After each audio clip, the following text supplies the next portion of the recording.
Rolling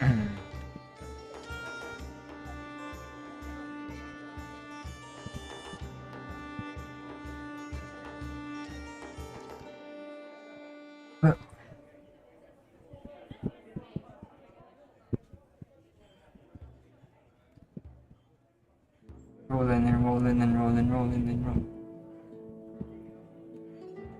We're live. We're live. Whoa. Not yet.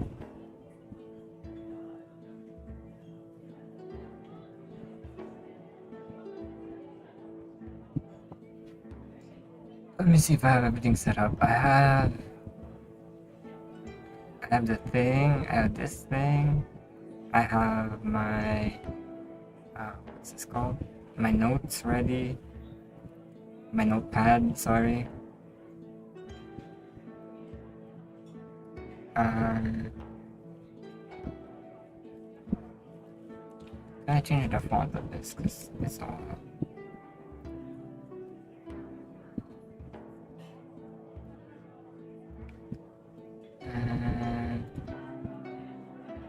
don't think I can.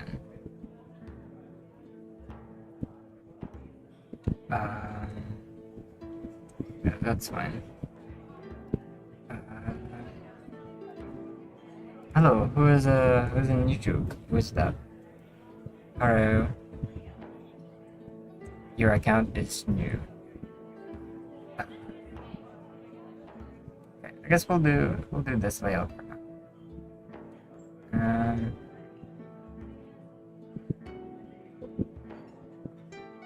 Is it not working? Okay.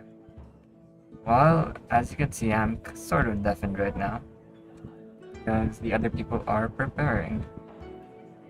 Before I show the VTT thing, we'll just chill for a bit.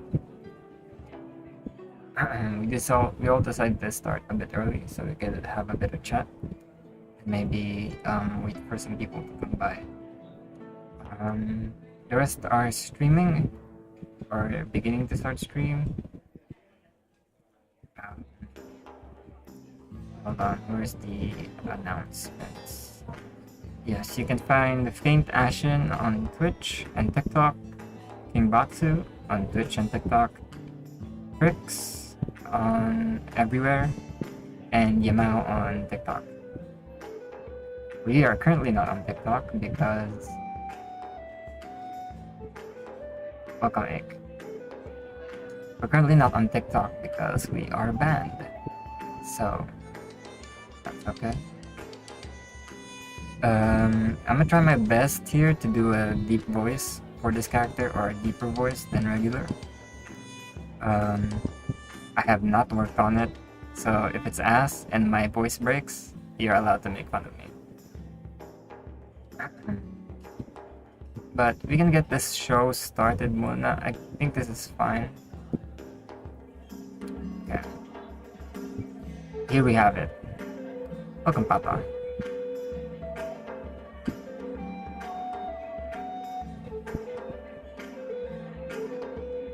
Here we go.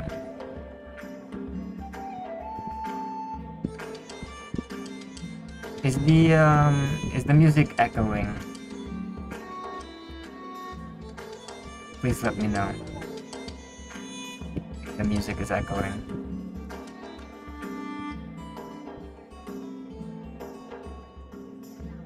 Oh, you're an X account, I see.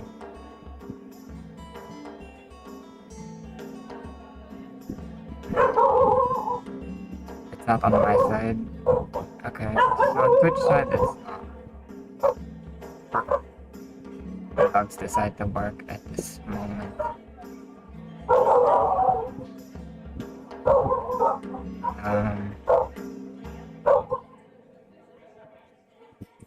I'm watching in both. Oh, I see. Okay. Well, it's not echoing on my... Welcome, Quell. It's not echoing. Please let me know if it's echoing because I need to set it up properly.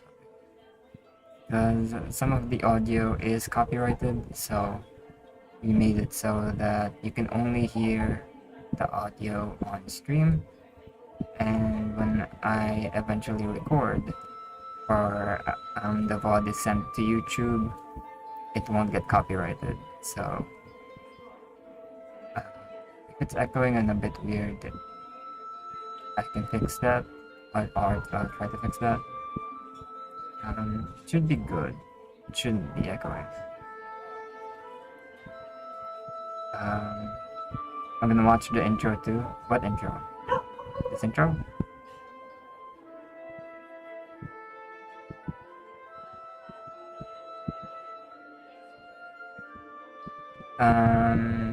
In 9 p.m. straight, I'm just gonna go on that one.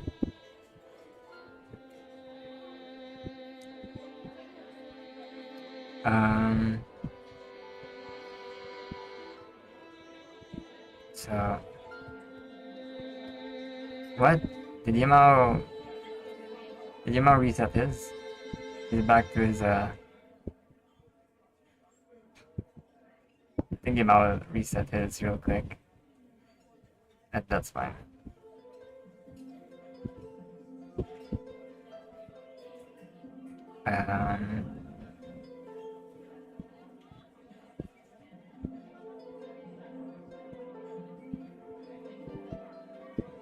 Wait, do you hear the music when I do this?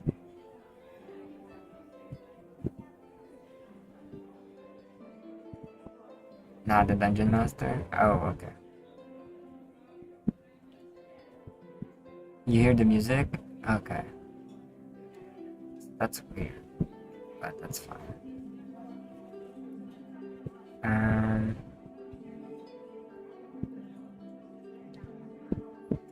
Okay, so actually we have news. Ling's power is out, and she will not be streaming directly. So if you're looking for Ling's stream, you will not find it because her power is out. But her power might come back this evening, so she'll be able to probably join. But she will be joining. She will just be on her phone, but not streaming. Me myself, for streaming Twitch, TikTok, not TikTok. How come Sarah? Can you see the numbers clearly? Like all my numbers, like dexterity, my health, constitution. I will check on my phone also.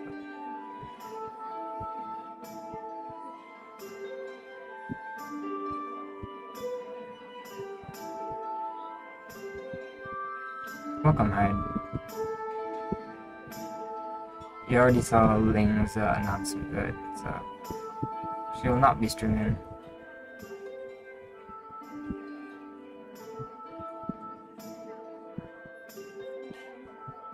As of right now, but she might stream later though. Okay.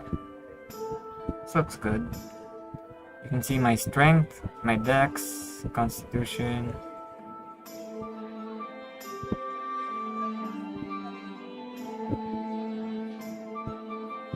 Wait, what is that? Ba't dalawa yung con? Is that right?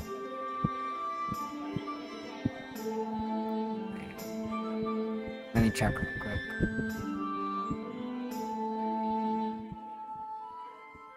Yeah.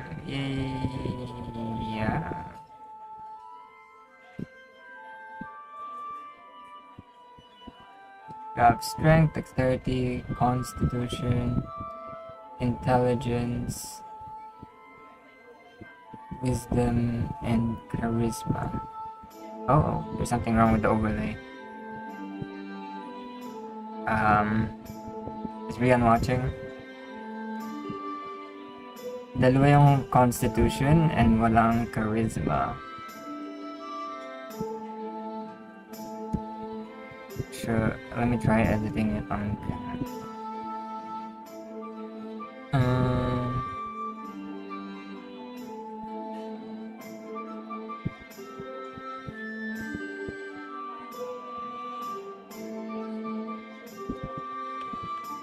Wait, okay.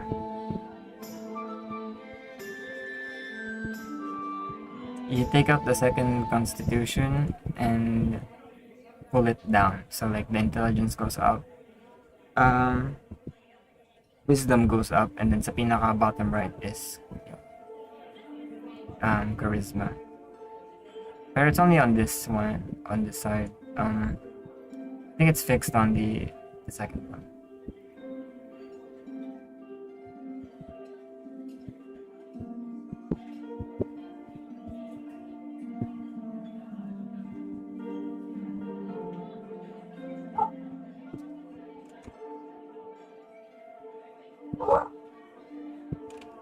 We're closing in on the time.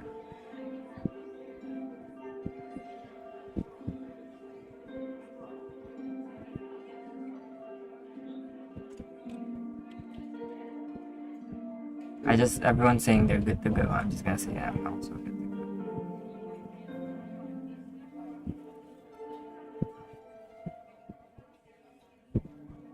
Should I check the... Yep, tama. You got it.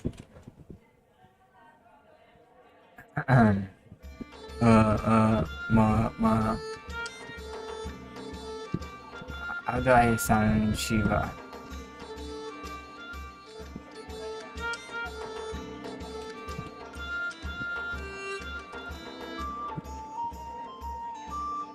Hello. Hello.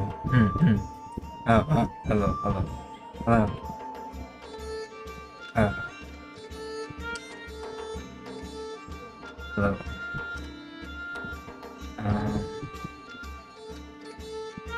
Yeah, I got it.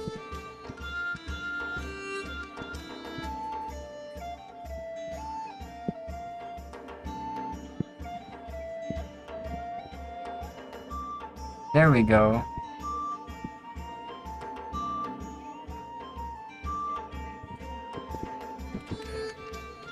Wait, tama ba yung numbers? Are the numbers right? 11, charisma. Yeah, it's right.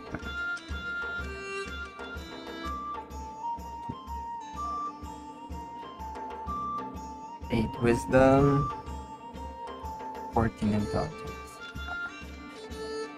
Be good.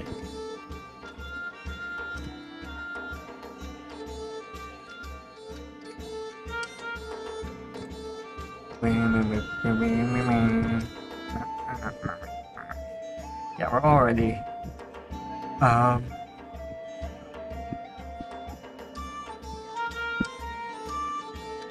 Hello, yes. Hello again.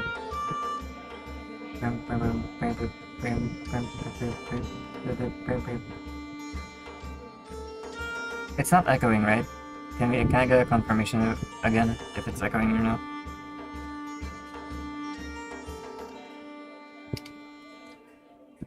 I don't think anyone is passing our pre-boards. Oh, yikes. Can we get a confirmation if it's echoing or not, the sounds? Or the music effect?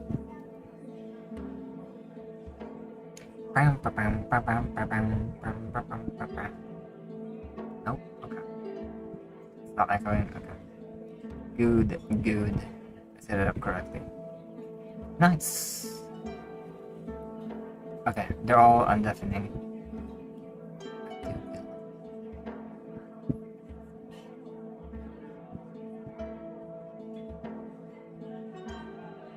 Hello.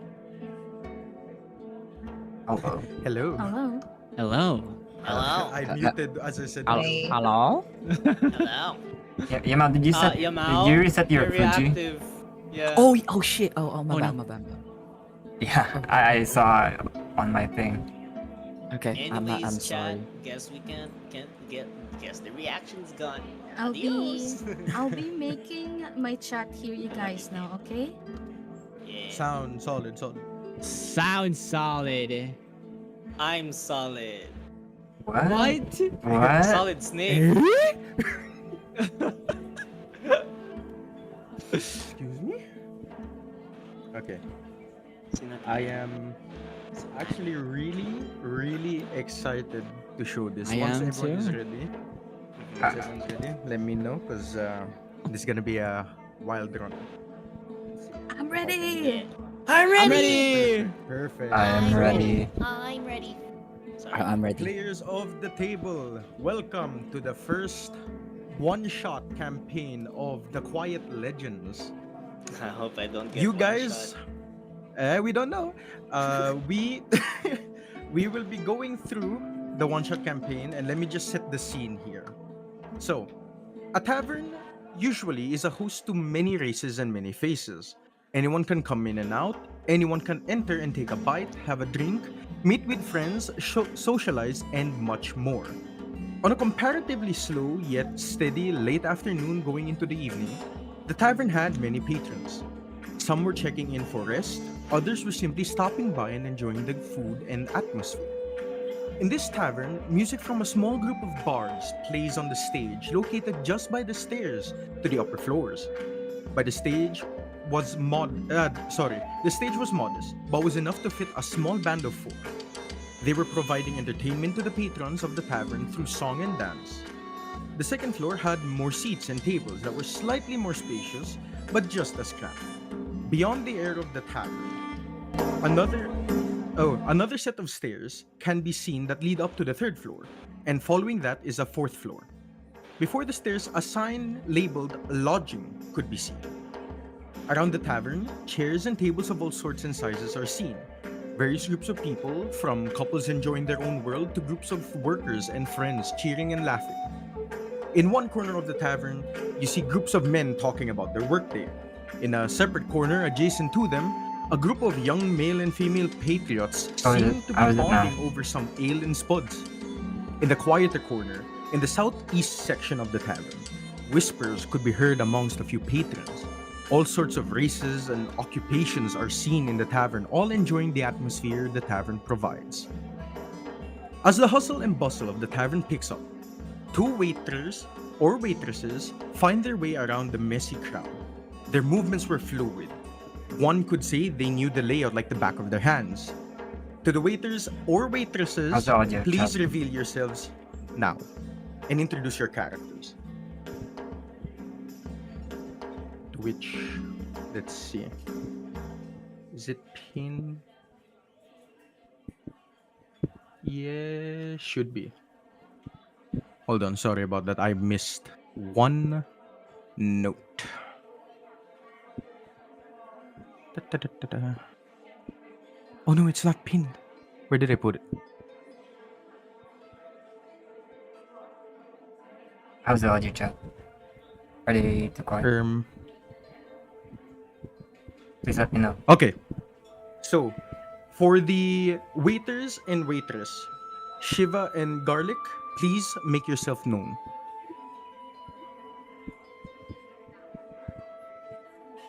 Introduce your characters real quick. Who goes first? Like what are you guys doing right now in the tavern as you are serving the drinks? Wait, who goes first? You Either, go first, either. you first. Oh, I go first. Okay. Wait, what I'm doing or my entire character? Just slight physical description of your character and then describe what you are doing as you are serving drinks and food around the tavern. So wearing how do I say this?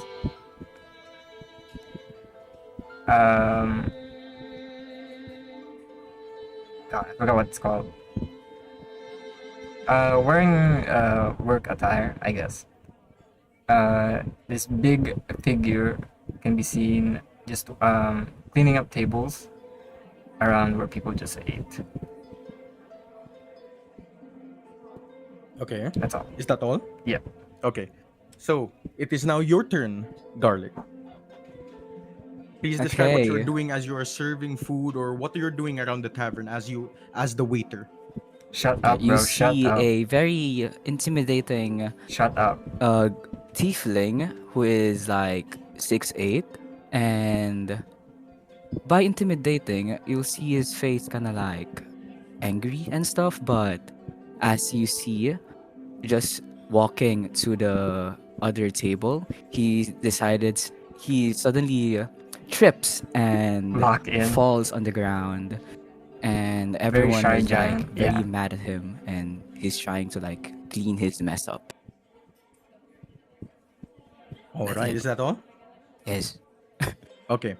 So as you two are moving around the crowds and tables, a middle-aged man calls over to you, Garlic.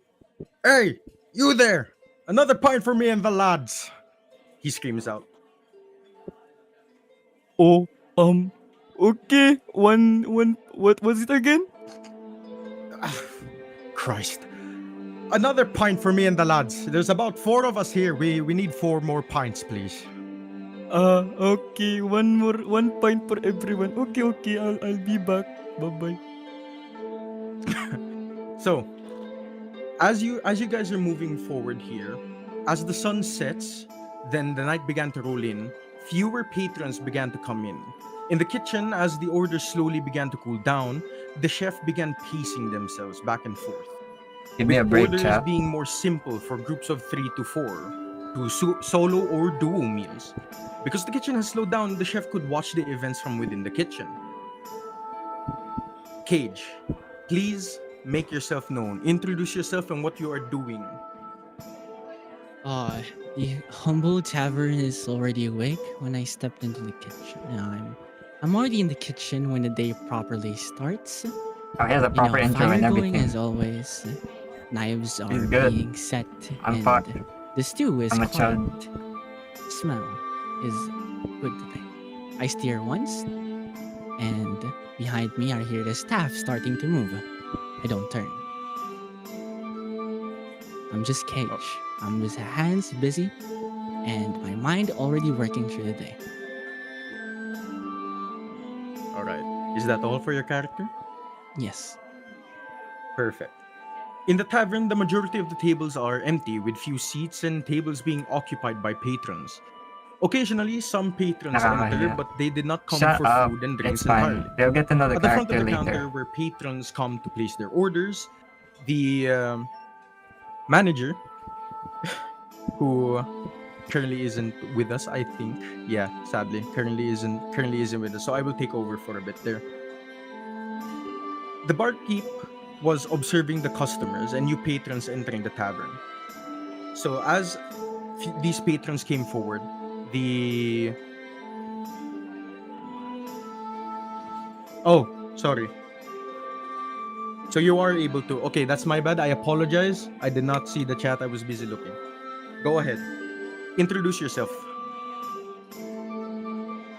Hi. Okay, so my character is Starla Bramblethorn. She is a halfling druid, and her role in the tavern is the inn manager. So when you walk into the tavern, you would find her behind a wooden counter.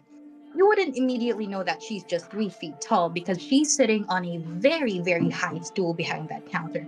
And you would see her counting the gold pieces that she's collected from customers that day. So she'd be going 5, 10, 15, and then she pauses from counting, and by the corner of her eye, she sees this goblin descending from the stairs of the lodging, trying to sneak out, it seems, and then she goes, "Hey, you there!"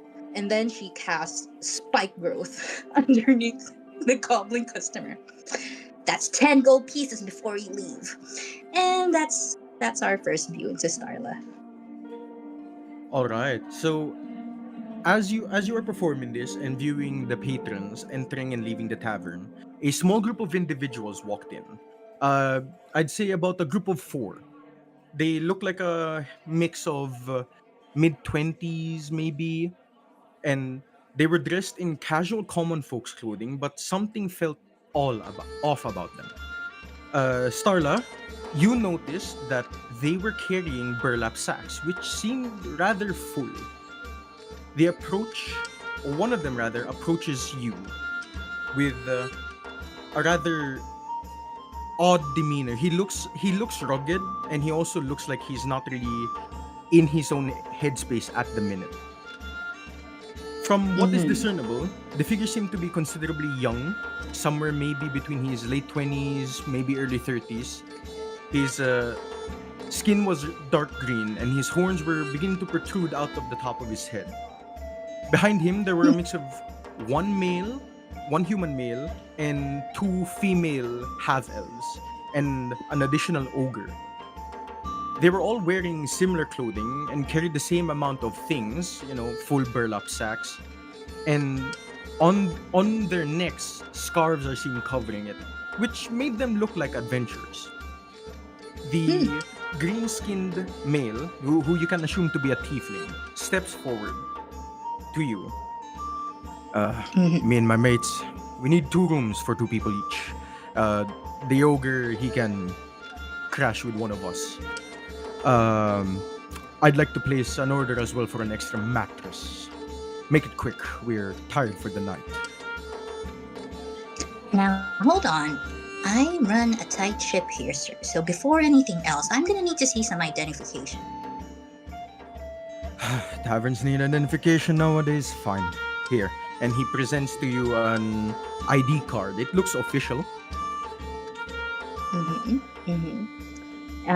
Starla is just going through every detail of that ID, really, really looking into it, and then her eyes flit back and forth from the ID to the guy she's talking to, and then she slowly slides it back to him on the counter and goes, "Okay, what you got in bags?"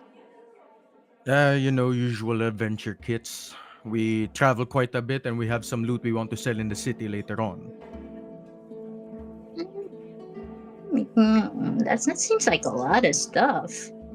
Mind if I Yeah? take, just security purposes? I mean, do you have to check all our bags or just mine? Let me just see yours. All right. And he places the burlap sack on the counter. As he does so, you hear a heavy boom as it hits the counter. And as he opens it, you see that there's just a bunch of items inside of there, armor, the usual things that an adventurer would carry, some rations. Mhm, mhm. Do I see anything particularly valuable inside? Roll an investigation check for me. Okay, now here comes the struggle. I'm on the mobile app. Give me a sec. Sure. Investigate. Yes, investigation check. I rolled 14, 11 plus 3. Okay, so as you're searching around, you do see that this guy has horns of sorts. They don't look like the kind of horns that he has, but they look like wild animal horns. Things that you would loot off of a deer or a cantaloupe. I see. Well, you just come back from some sort of hunt? Yeah, we do. Look, and as he turns around, he shows that he has a rifle with him. Oh, whoa, hold on now. We can't allow that in here. Damn, Not in the you lodge. guys, you guys really run a tight ship, huh? And that's what I told you. I run a tight ship. I'm the inn manager. It's what I do. Now, if you really need the room, you can leave the weapons here at my counter, and then we can talk. Well, we have a lot with us. Are you sure your small counter there can handle all of it? Oh, I'm sure. Don't you judge me by my size, okay? I can handle a bunch of weapons. Now, come on, put him on the counter. Agreed. All right, boys and ladies, put your weapons down. And he sets down his rifle. He places out a revolver in front of you, and then he sets down a knife on the counter. The ogre follows along behind him, places down a gigantic battle axe in relative comparison to you, and he sets down a couple javelins. The next one comes up and he sets down his long sword. He sets down his bow and arrow. The other guy follows up and just simply sets down two knives. And the ladies, they follow up and both set down bows and their quivers of arrows. So all in all, you have like a hefty pile of weapons in front of you on the counter. Like they cannot see you at all. Okay, under my breath, I go, whew, Trickster's gonna love this. And then I look back up at them and go, so, would you like regular rooms or our premium rooms? He steps to the side to get a view of you, and he leans on the counter and says, "Yeah, I'll just take normal rooms." Oh, normal rooms, huh? Fine. And then she starts counting them off one by one, head count, and starts writing on her notebook that's partially covered by all the weapons on the counter. Writes something off, hands him a piece of paper and a bunch of keys, and goes straight up ahead. All right, thank you. Do you know if we have to pay up front or if we wait to the morning? You can pay before you leave. All right, that settles it. Let's go. And as him and his group all walk up the stairs with heavy thuds, you kind of see from the corner of your eye the ogre kind of eyes you for some reason and just I, I, continuously walks up. I side eye him right back, make it very obvious. Perfect. Love to see it. So, as they walk up the stairs, a modest cleaner was spotted by the group, but they paid the cleaner no mind at all. So, in this regard, the cleaner is also referred to as the staff. Please make yourself known. That would be you, Blythe. Hello, my name is Blythe Darkwood. I am dressed in nothing but a simple long sleeve green tunic with normal khaki pants. My head is lowered, my hair is dyed brown, obviously dyed brown, however, the front is still ash gray. I am a purple tiefling with red horns. My tail go from purple and fading off to a pink and dark red. Hello, I am the staff of this inn, and I am a necromancer. The yeah. Hi. Do you know where these rooms are? And as he hands you the key that has the numbers to the rooms, he kind of looks at you with a sort of suspicion. Another tiefling meeting another tiefling, so to say. Like, it's as if both of you are of different polarities. I think I screwed up my introduction. Yes, But this room. Please follow me. I'll lock in, chat. And Promise. Blythe just walks down the hallway and shows the rooms and the doors that pertain to the said rooms about them. And she says, "These are your rooms. If you need anything, please feel free to call me." Okay, thank you. We'll see you ladies tomorrow. And the group of three walk into one room, and the half elves walk into another, just adjacent from each other. But Blythe, do me a favor and roll me a perception check. That would be a D20, correct? Yes. Okay. I rolled an 18. An 18. Okay. So as one of them enters the room, specifically the ogre, you notice that there is a small batch of vials on the left side of his character. And before you could even make out fully what it was, he is already inside of the room. And the door shuts. Interesting. Perhaps I'll ask Trickster for that later. Alright. So now here we are at the open stage of the one-shot campaign. Everyone, what would you like to do? Let's start with the people who are on the first floor. Cage, what would you like to do at this very moment? Since you're in the kitchen, what would you like to do specifically in this scenario? I noticed like so many clunks, like on the reception, so I figured I'd go check. So I asked Trickster if he could cover in for me. Hey, can you? I'm just gonna go and see the reception real quick. I don't think that's good news. Sure thing, buddy. I got Okay, you. thanks. I Perfect. walked into the reception with Starla and saw a bunch of weapons stacked around and asked, "What happened, Starla? Did so many people came around?" Starla looks up. She is currently logging every single weapon that is on the reception. She's furiously scribbling.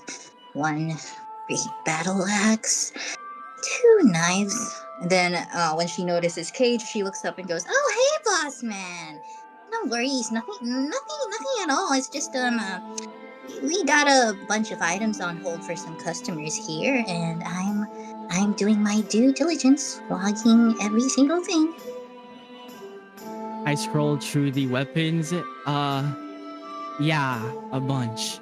Let me Messed up. handle that for you. Picks up like the gigantic axe casually. Oh, are we gonna put them in storage? Oh yeah, dude, we have no space for the counter. That thing is too small. Well, it was custom made for my size, wasn't it? I wouldn't say that, but okay. Oh, it's all right. All right. You can say it to my face, but anyway, sure. Do you need my help lugging everything to storage? Yeah, you can just continue to log the notes there. I can take care of most of it. Yeah, sure. I can help you carry stuff. You know, I can carry big stuff. I can handle it. Okay, you grab the knife over there and come with me. And then Starla grabs all four knives with both hands, just shook in one hand like that, carries them like a bouquet of flowers, and jumps off the stool. All right, storage. Let's go. Okay, perfect. Okay. So now as you guys move off to the storage area, the sous chef inside of the kitchen, please introduce yourself. Hello there. I am Trickster, and I am the sous chef of the tavern. You guys walk into me chopping the vegetables, especially the potatoes that I set aside from Cage, just so he does not notice. Anyways, hello there. What brings you guys here?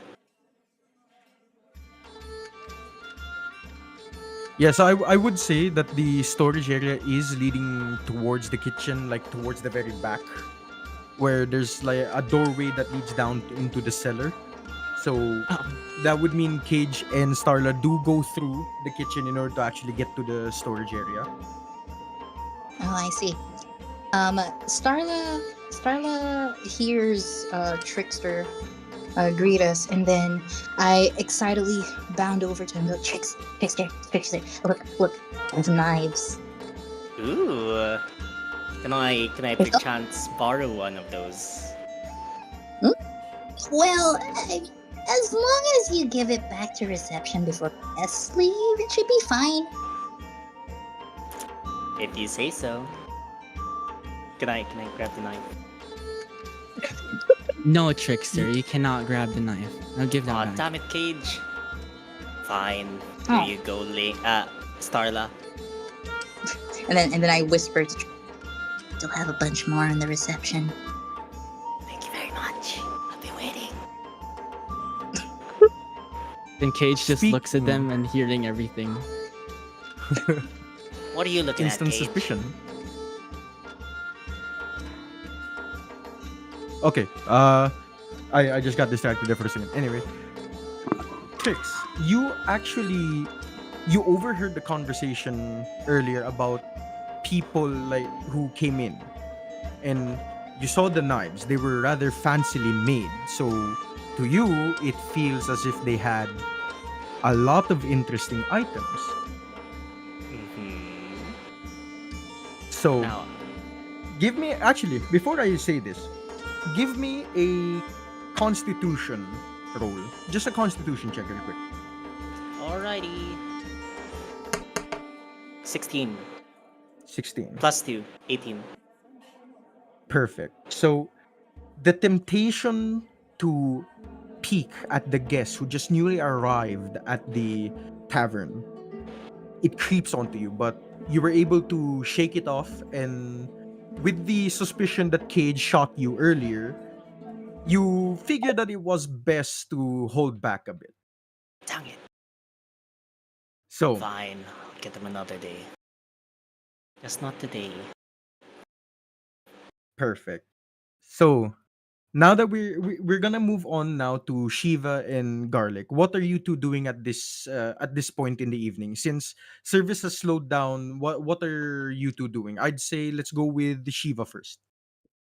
Um, Curious on the newly arrived guest, I decided to give Garlic a pat in the back and say, "You take over here, buddy," and go up and check where the guest went. Okay.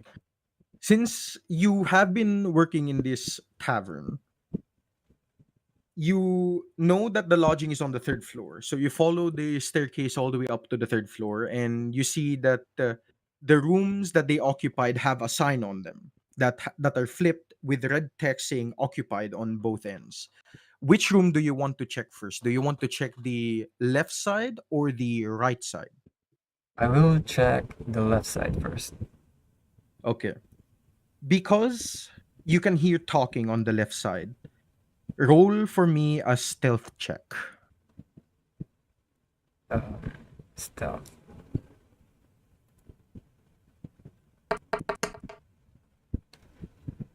That is 6. Okay. So unfortunately, as you reach for the door and opened it, it was loud. And instead of slowly opening it, it creaked. And eventually, you see that the two ladies inside looked at you as like, "Can we help you?" Oh, sorry. I was just cleaning the hall. I apologize, ladies. Please continue on with your business. Oh, Then I go up. okay. No problem. And as you shut the door, you can see them kind of whisper to themselves a little bit. But I do want to check in on something first. As you open the door, give me a perception check.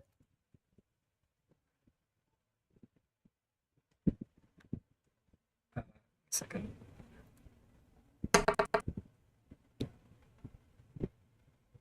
That is a 19. A 19. As you entered the room, you do notice that they quickly hid something before turning Hmm, around to talk to you. I see. Okay. You still have the door that you didn't check, the one that was to the right. Do you want to proceed with that? Or do you want to freely move about? I will also check on the other door. Okay, I will ask for you for the same thing. Give me a stealth check. That's an 18. Okay. So despite the flub earlier, you learned from your mistake, and this time you quietly open the door. And from within, you hear a conversation between three men. "Are you serious that this tavern is safe from prying eyes? That damn deputy was on our tail. Almost got us caught." The voice of a male tiefling could be heard. A heavy sigh was heard afterwards. "I'm sure I led us here, remember?" the human male said, with rather stinking confidence. "I doubt this will last long. We just need a place to stay. We can even take over this tavern," the ogre said confidently. And promptly you hear both scoffing at his statement. "Of course we can. Are you kidding me?" the male tiefling said. "We have more of us stationed outside. They're all over this place. If these people cause us trouble, it's an easy hostage situation," the male tiefling continued. And promptly you hear the male chuckle, and he's like, "Yeah, just because we have numbers, we can take on a tavern. Ah, these poor bastards won't know what's coming." and promptly you hear footsteps approach the door. So I decide to sneak off fast but quietly. Okay, fast but quietly. I want you to roll a stealth check, but with disadvantage. This means that you will be rolling 2d20s and you will take the lowest of the two rolls Okay. because you're also trying to sneak away as a giant. Oh. That is 5, I'm pretty sure. Okay. So as you tried to run off, your footsteps kind of give give away the fact that you were listening on them. So all they heard from their end was boom, boom, boom, and immediately the door swings open. Oi! And the human male is standing there. Were you eavesdropping on us? Oh, no, sir. I was just cleaning the hall. So the same mistake happened with your friends on the other side here. You could ask them, and they'll say the exact same thing. I'm very sorry. I'm very clumsy at this job. I apologize. Well, for a giant, I admire your, I guess, squeezing in between these holes. Go on then. Thank you, good sir. God. And Then I he scurry off. shuts the door. Yeah. Now, at this point, who is the closest to at least a nearby window to see to into the outside on the first floor? Like situationally, since I kind of Trix clutched that, is no? With down in the, the kitchen as well. me having them And ask the then other by side. this time, I'd assume that Cage and Starla both have already set aside their stuff. That was clutch, no? Garlic. 'Cause And I need I you messed up on the other to side. roll me a perception check. Oh, okay. Oh, I got 1. Oh my god. So this is the first one Ain't of the no group. way. Okay, The bro. first one of many. So, Garlic, you find yourself not knowing what to do. You were easily distracted by a piece of lint that was rolling on the ground and you went to go after it. But after some point, as you pick up the lint and face the outside where the windows are, you notice that a purple fog kind of rolls in on the street. What am I seeing? Is that fart? Anyway, pretty little lint. Hello, come here, come here. Okay, he's supposed to be the dumbass.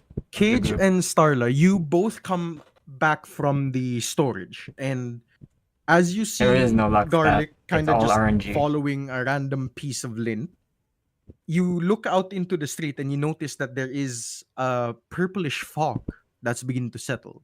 And part of that fog is beginning to pool into the tavern. Boss, do you see that outside the window?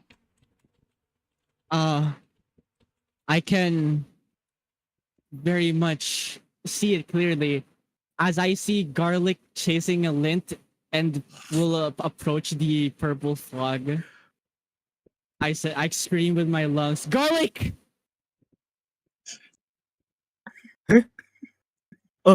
Yes, hello. That is not my name, though. But hello. Yes. Come back here, it's dangerous. Oh, okay.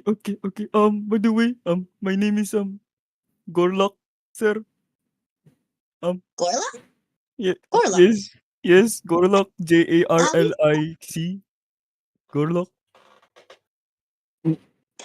Garlock? No, I'm pretty Yeah, sure it's Garlic, right? No. My name is Gorlock the Barbarian. Garlicphe. Okay, let's Barian. deal with your name later. There's a purple mist outside. Oh, Let me- miss, it was not a fart. It's okay. Have you ever seen purple farts before, Garlic? I mean- Guys, sorry to interrupt you, but it is Oh. fogging in here. Really quickly now. Trix, can you get the boards? Okay. That. Uh. Can Um, I I attempt to grabbed investigate boards the from purple under the mist table. outside? I am so glad you Play to said the that, end. King. So I wouldn't say that this is an investigation. Give me an insight check. Yes. Okay.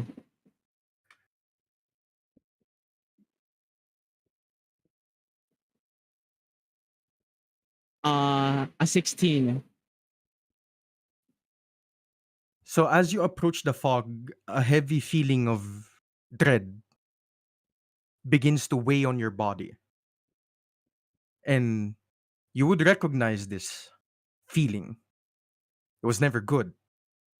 And as you step closer to where the fog begins to pull into the tavern, you notice that a few of the patrons that are remaining, you all hear them. Hey, any of you smell that? And the few that were beginning to stay in the tavern all begin to cover their nose. The stench of death begins to fill your sense of smell. can I, just because I'm druid, can I attempt an arcana check to see if there's anything magical going on, or if this is just a natural thing? Okay, because you are a druid, I'd say roll normally. Give me a Okay. normal investigation check. Okay. One sec. I got 15 plus 3, 18. So as you're checking for the origins of this magic, you sense a very faint, subtle tone of necrotic magic present within the fog. It wasn't so potent, but it was present enough so that people could smell it, and it was a very strong scent of death to you. It's as if Okay. corpses were being tumbled into the tavern itself. Okay, I think first of all, Starla is gonna shout out, "Cover your noses!" I don't know if I might pick that up, but I said everyone cover your noses. And then I run up the lodging to look for Blythe. Okay, perfect. So as you all begin to run up and go towards the lodging, in who let's organize ourselves. Who is the one taking the lead in this? Who is the first one that ran up the stairs amongst the group? Who would you say? Who's the My closest to the stairs? I guess probably. Shiva, no? Oh Either right, Yeah, she Shiva was. or Blythe. Came from the Blythe would That be was Second around, floor. but coming from the first to the second, who was the first one that bolted up the stairs? I guess me following from my last action. Okay. So, now as you approach the top of the stairs, you see a mysterious figure kind of dart up from the windows. It stops you dead in your tracks. Give me a wisdom saving throw. Oh lord. Okay. Hang 1 second.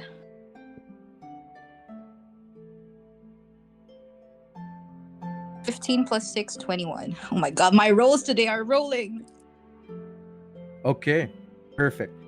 So, you manage to shake the fear from your system, and you continue darting towards the lodging.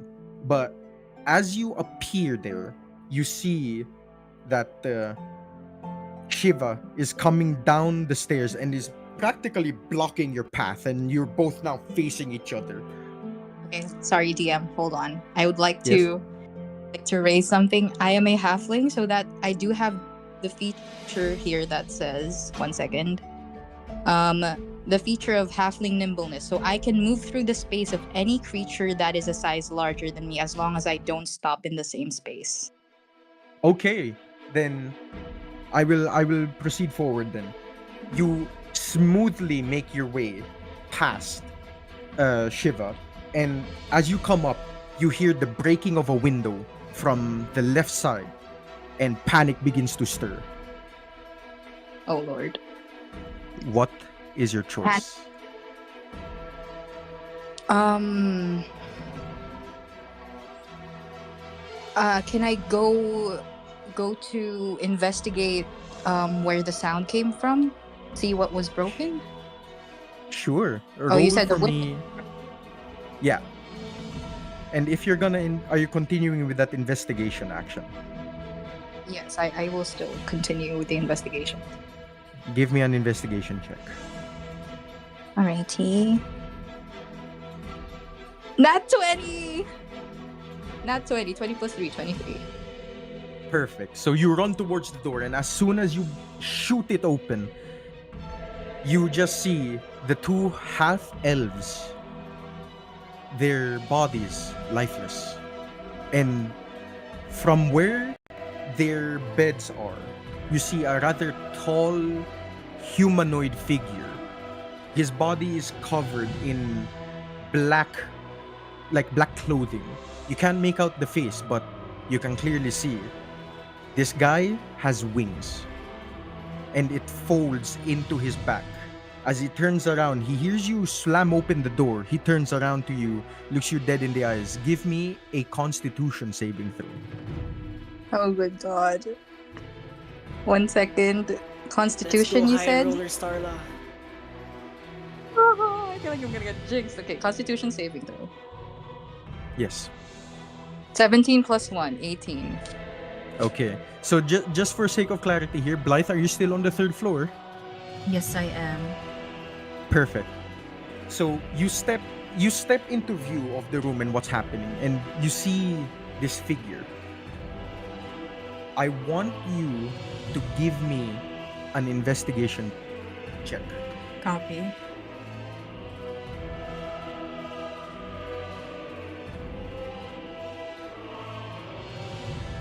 Check my modifiers.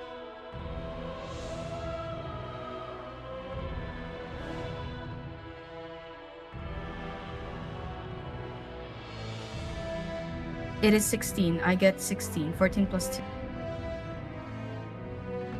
Beyond just the threatening figure, you see a strong dark energy surround him. And you notice that Starla in front of you is surprisingly unfazed by this. And he notices you. Huh. Another necromancer. Who are you? None of your business. Then I'm afraid my work here is not over. Step aside or become victim to my tirade. No. You come in here. You disturb our tavern. You did what the fuck to our guests. You will pay. If only people could listen. And he brings his hands up and he forms a magical symbol within it. Starla and Blythe, Yes. please give me a dexterity saving throw. Okay. Oh god, my dexterity is terrible. Dexterity. 18. 11 plus 1, 12. Oh, 11. Okay. So as you both try to dodge the spell, immediately you both are shoved to the side as if gravity itself hurled you towards the walls. For you, Blythe, you were knocked to the floor, and the figure steps out. Shiva, are you still like near the stairs? Yes, I am.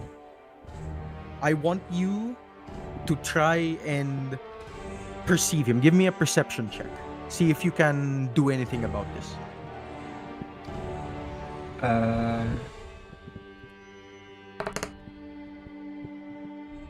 That's a 9.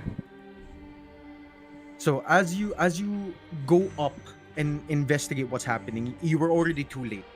Starla is nowhere to be seen. Blythe knocked down to the floor as if held by gravity, and this figure, an ominous presence, walks towards the next room.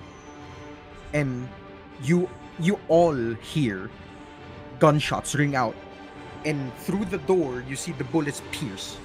But this man is still standing. He was unfazed by the bullets. In fact, it looked as if it didn't hit him. It hit the space in front of him, but not him. And with the wave of his hand, he breaks the door open. And you see that these 3 males inside here are beginning to panic. Starla and Blythe. Ah, okay. Thank you for saying this, Link. Starla and Blythe, please roll for me a wisdom saving throw. Oh God. This feels like Okay. fighting for life. Oh God, my rolls are getting bad. 8 plus 6, 14. I got Okay. 8. So as you both try to fight your way out of this control of this force field around you, you struggle and you struggle. Blythe, you remain pinned, but Starla, you're kind of breaking out here. You're beginning to resist this. From the first floor, Garlic, and Cage, you both come up and see what's happening here. What do you do?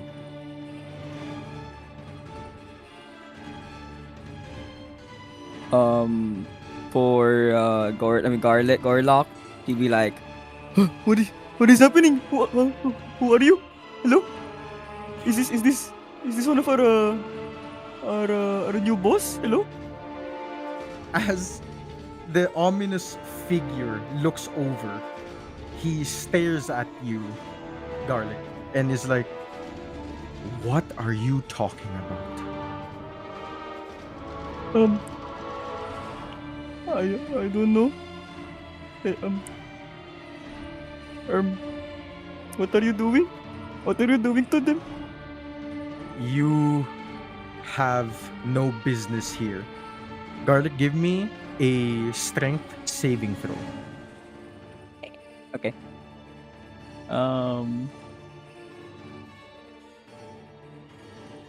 I got 16. 16. You resist the force that pushed you, but your back was shoved against the wall, essentially. And you begin to feel a familiar anger inside you. Do you want to try something here? I will activate my rage for now. Okay. Is it so yeah, go on. Okay, so while he was like slammed to the wall, right? Dungeon Am I Master right? is not Mhm, bad. Yeah. Suddenly like remembers something and be like, No, not like this again. Uh. and he and he activates his rage and like decides to like throw some stuff at that person. He looks at the objects that you throw. How many objects would you say you threw? Maybe so wait, are we in like hallway, right? So I imagine Yeah. there's like a table for some where there's like decorations and stuff. So I'm gonna Mhm. throw like a vase at him first. Okay. So, if you're throwing a vase at him, give me an attack roll. Roll for your attack. An Let's see if you hit him. Okay, wait. So I'll use the is it this one? Oh no. No. Okay, maybe.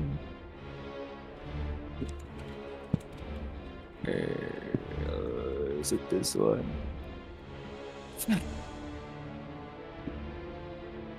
God, 7. So, you threw the vase at him. He simply steps out of the way. But to you, it didn't look like he stepped out of the way.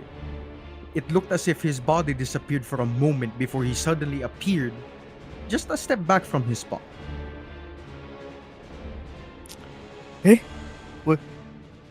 What happened? Hey, how you do that? Can you teach me that? I have no time for these games. And as he says this, the men inside of the room, as the gunshots barrage towards this ominous figure, you see physically that they're all stopping in place. The bullets stop in place in front of him. And as he looks towards these group of men, Blythe, give me another Constitution saving throw. Got it.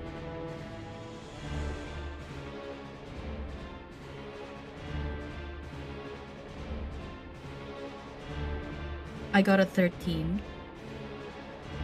So as you begin to now resist, you're sitting up slowly. You see this ominous figure's eyes turn green for a bit.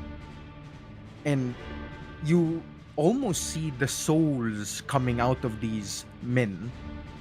Starla, I want you to also roll for me a Constitution saving throw. Alrighty. Constitution. Oh my god, I got a nat 1. 1 plus 1, 2. So, as you try to sit up once more, your body could not handle the force that was set upon you, and you were forced back down to the ground. And you helplessly hear the lives of these Garlic's in the men third get sucked floor. out. And They're all on as the their third bodies floor, drop to the fighting. floor, this ominous figure looks around and kind of takes the environment around him. You all are pitiful creatures, but I'm afraid my work here is done. I have no time to waste on you. How about you enjoy a little bit of playtime? And he quickly swipes his right hand up, and from downstairs you hear the screams Trix of is in the pain. second floor.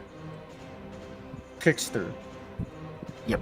as you are looking Trix in cage. out towards the main dining hall, you see that there are 4 people beginning to spasm in front of you.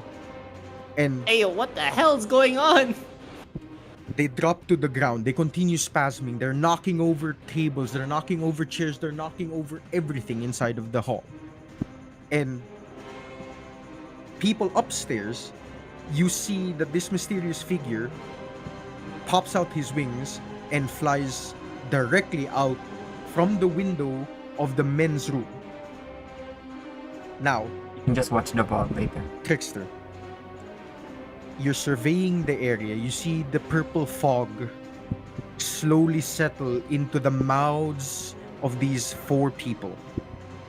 And slowly, they stop moving.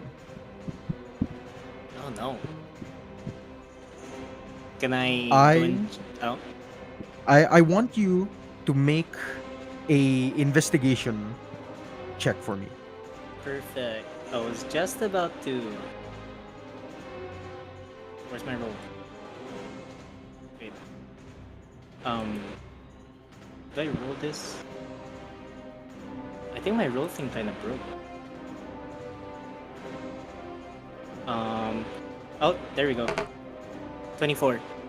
You rolled. He 24. rolled a nat 20, So, by the way. to the bodies that you can see that are currently on the floor, you see that the color of their skin slowly begins to become gray. Their veins begin to blacken, and their eye sockets seem to be shallowing live in front of you. Oh, What are you gonna do now? can I prepare myself with the kitchen knives from the kitchen? Sure, you run in and you take the kitchen knives. For those of you who are on the 3rd floor, in the chaos of all of this, things happen too fast. You didn't realize it, but there's a person missing amongst you. The spell on Blythe and Starla have been lifted. So, what is Starla and what is Blythe going to do? Okay. I want to do. Do I still see this figure, this mysterious figure? No, you don't see him now. By now, he would have flown far away. I would like to run towards the window or wherever he flew off to and do a perception check if I can see traces of his magic leading towards where he went. Okay, go ahead and give me that perception check.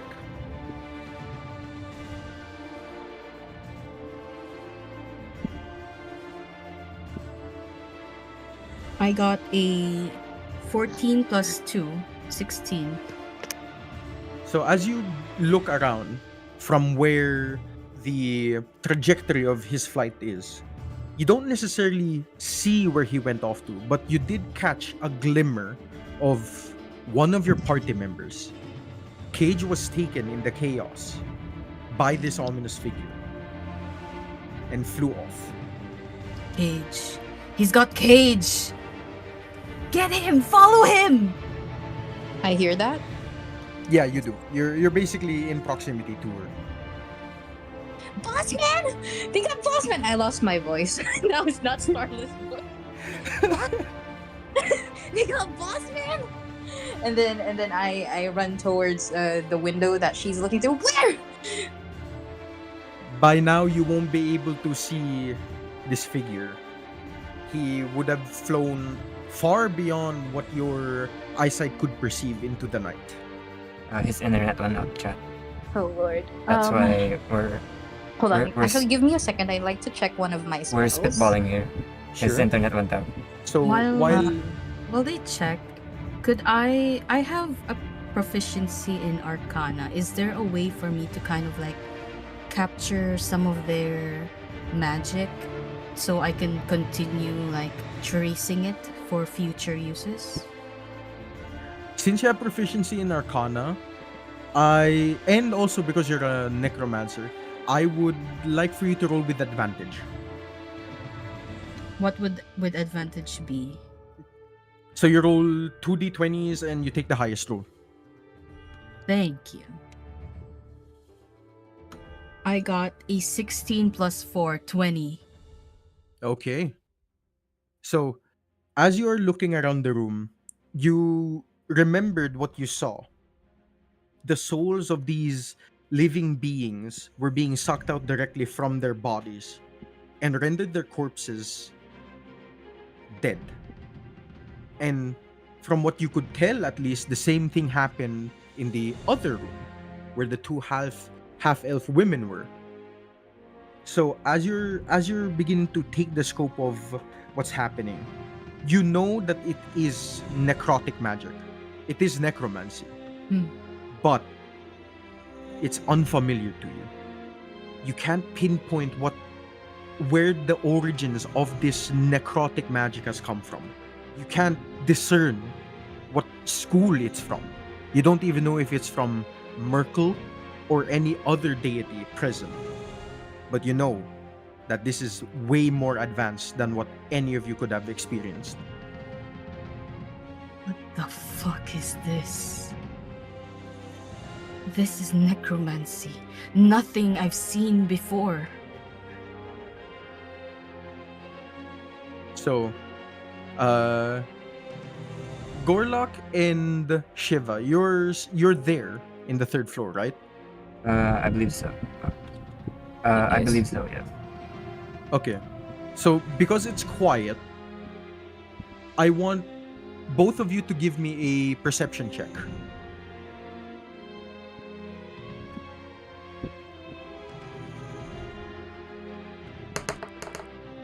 I have 3.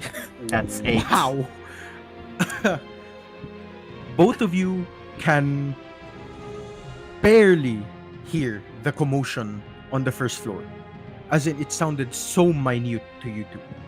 But you heard the sound of bodies falling. You guys weren't sure entirely. But something inside of you was taunting you to check it. Then I will go check about the commotion. Okay. So Shiva runs down, goes to the first floor. What about Gorlock? I'll follow Shiva since he's running and I was like, Oh, why is he running? Okay, I'll go with you. Okay. So now we go back to you, Starla. What is it that you wanted to try? DM, let me know how feasible this is. I haven't tried it before, so I'm not sure if it's allowed.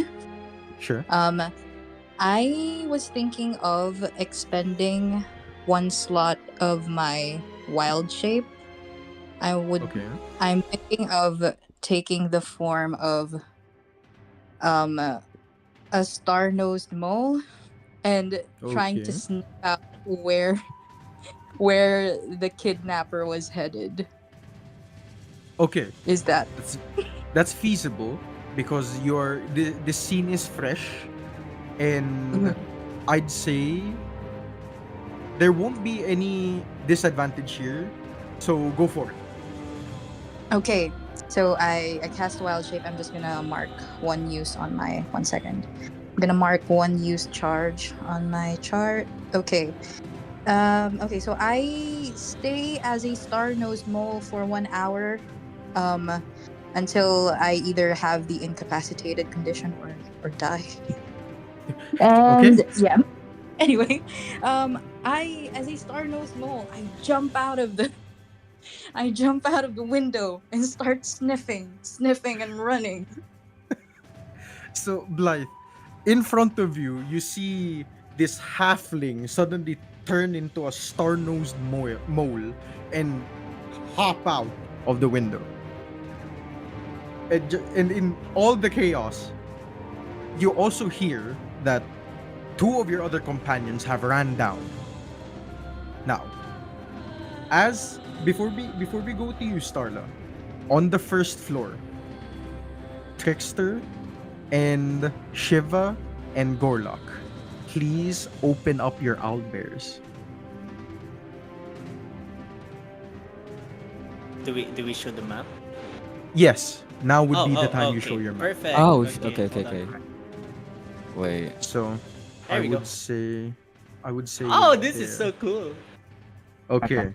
So Wait a minute. now, as the three of you get down there, you all see that the corpses slowly but surely began to rattle once more. They begin shaking. Trickster, I want you to give me a perception check. Alrighty. Here we go, chat. So some visual representation. Apparently we weren't supposed to show it earlier. That was my mistake. So there you go.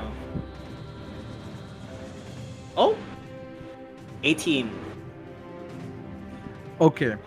So you see that one of the bodies closest to the counter Oh. begins rising. And then another towards the stage. And another towards the door. And the final one rises up by the table. I want you all to roll for initiative. Okay. Including me. Not yet, Starla, because you're a star-nosed mole Wait. for a bit. Where do I find I'm outside. initiative? Next to armor class. How about Blythe? Next to armor. Oh, here it is. I'll I get back got to you in a bit. 16. I got a 14. Okay. I So- got 13. Okay. Perfect. So I'm just gonna do a head count here.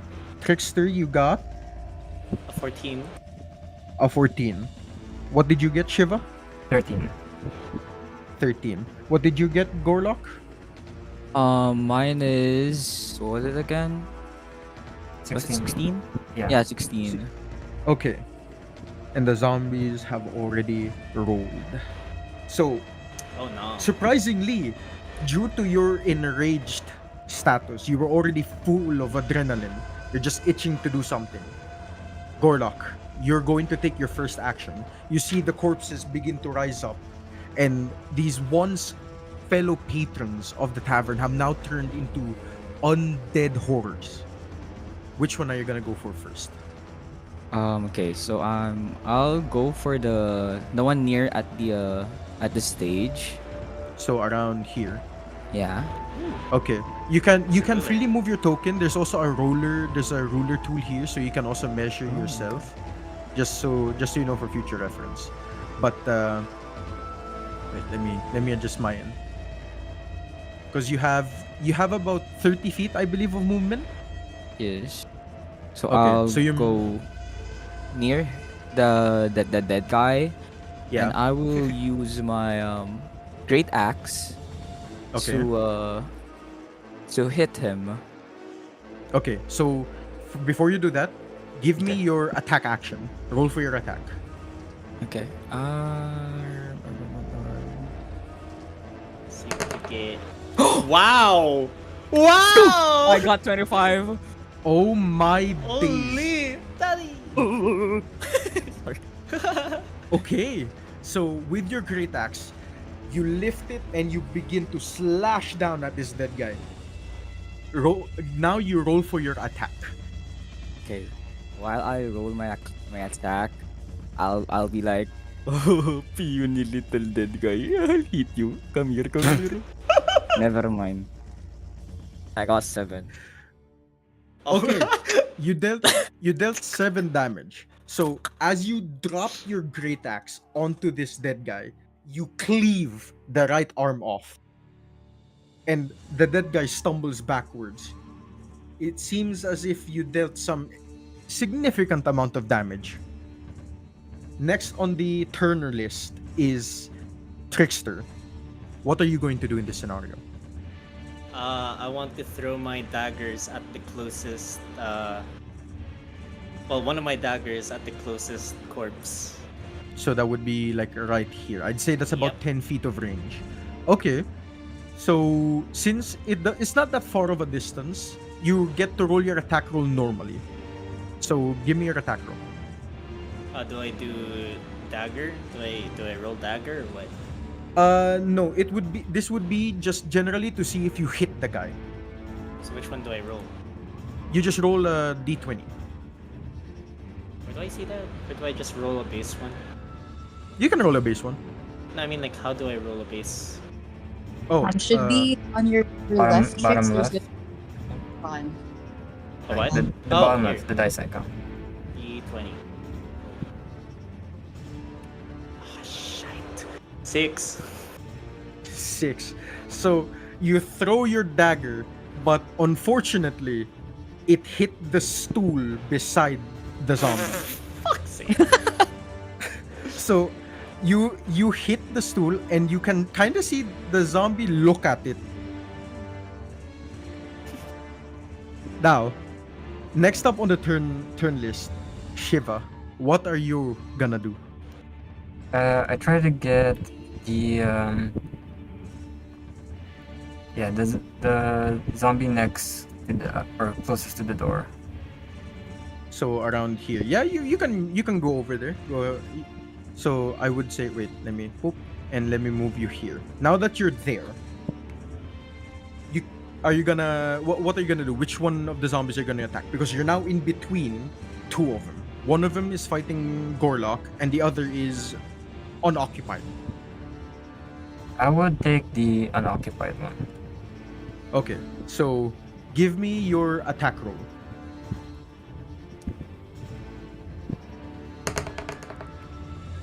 An 8. Unfortunately, you miss it. As you swing your weapon down, you hit the ground in front of the zombie, but you were still able to deal minor damage. I'd say the zombie took 1 instance of damage despite you missing. So now, in this turn order, the zombies are going to attack. So first off, this zombie here is going to attack you, Gorlock. And... Oh, what's your AC? 16. Great sword is 16. So the zombie grabs you by your shoulders and goes in for a bite. That would be because it's a bite. Let's see. Okay, you only took 4 damage. Okay. Now, the zombie beside you, Shiva, is gonna attack you.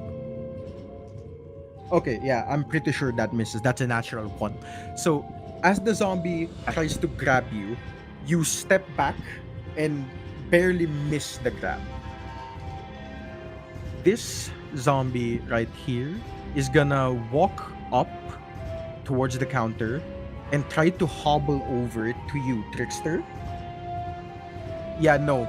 He doesn't hobble over. Instead, he kind of just plants face down in front of you over the counter, trying to grab you across. Ugh. This zombie, however, the one that you targeted, will try and hobble over the counter as well. Successfully makes it Oh, over damn it. and moves to you. Using up its movement. It's gonna go for a bite attack on you. What's your EC? 14. The zombie grabs you by the right arm and goes in for a bite attack. Let's see. Ah! Sorry. You take 8 damage. Oh yeah, Oh yeah, my. no, that's definitely justified scoop. So, damn. How much HP you got left? 16. Okay. Let's calm down. You're not dead yet. So, Blythe. Now, as you're hearing the commotion go on in the first floor, you run down and in front of your eyes, you are mortified by the scene. Living beings have now presented themselves as the undead. Their eyes, it looks as if they've been dead for a while. Now, roll your initiative. 13. Dang, okay. 13. So you will be active in the next turn order. Let's go back to you, Gorlock. What are you gonna do now? Since you have this zombie in front of you that went to bite you, you have kind of a gash on your shoulder area. Okay, so while the guy was biting me, I was like, "No, I'm not tasty. Get off of me!" And I push him. Okay, Yeah, push him. Okay, you shove him off. The zombie lets go and looks at you. Is like, "I'm sorry." Sorry. It's okay. I don't mind. Are you gonna proceed with an attack action? Yeah, I will attack him again with my great axe. Can I? Okay. do I can- Okay. Yeah, you can. Okay, so I'll roll, right? Mm-hmm. I got 26. No way. Now, when it comes to That's a attacking, nat where all the 20. high rolls go. That's 20, by the way. You need to get That's 20. That, you know what that means? You get Yeah. critical damage. That's double damage for your great axe. Okay, so while I roll for my damage, I'll be like, "Oh, no, it's okay. I'll just attack you again. Come here, come here, come here." I got 16. Oh my day. 32. That's 32 damage. So He's just gone. Yeah, no, that thing You- is gone, man. you swing your great axe with as much force as possible, cleaving the head right off of the body. That is one enemy down. Okay. After that, I'll be like, "Oh, I'm sorry. I did not mean to like attack you that hard." Anyway, So now, Shiva, you feel the blood splatter kind of trickle down your back as the zombie was cleaved clean. So, next in the turn order, Trickster, what are you gonna do? You have this zombie that's kind of trying to shamble his way up across the counter to get to you, and you had one that just attacked you. Does he have Which of to, the two? Does the one on the counter have to take another roll before he can get over or what? Yes. Okay, thank God. Okay, so can I wait, what spells do I have? Ah, damn. Wait a minute. Can I thaumaturgy? Thaumat. Okay. What do I summon? Can I summon a fire spirit? A fire spirit. Okay, what is the stats of the fire spirit? Ah, damn, I didn't think about this. Let's say 15 HP, 10 AC. Oh my god, I'm being raided.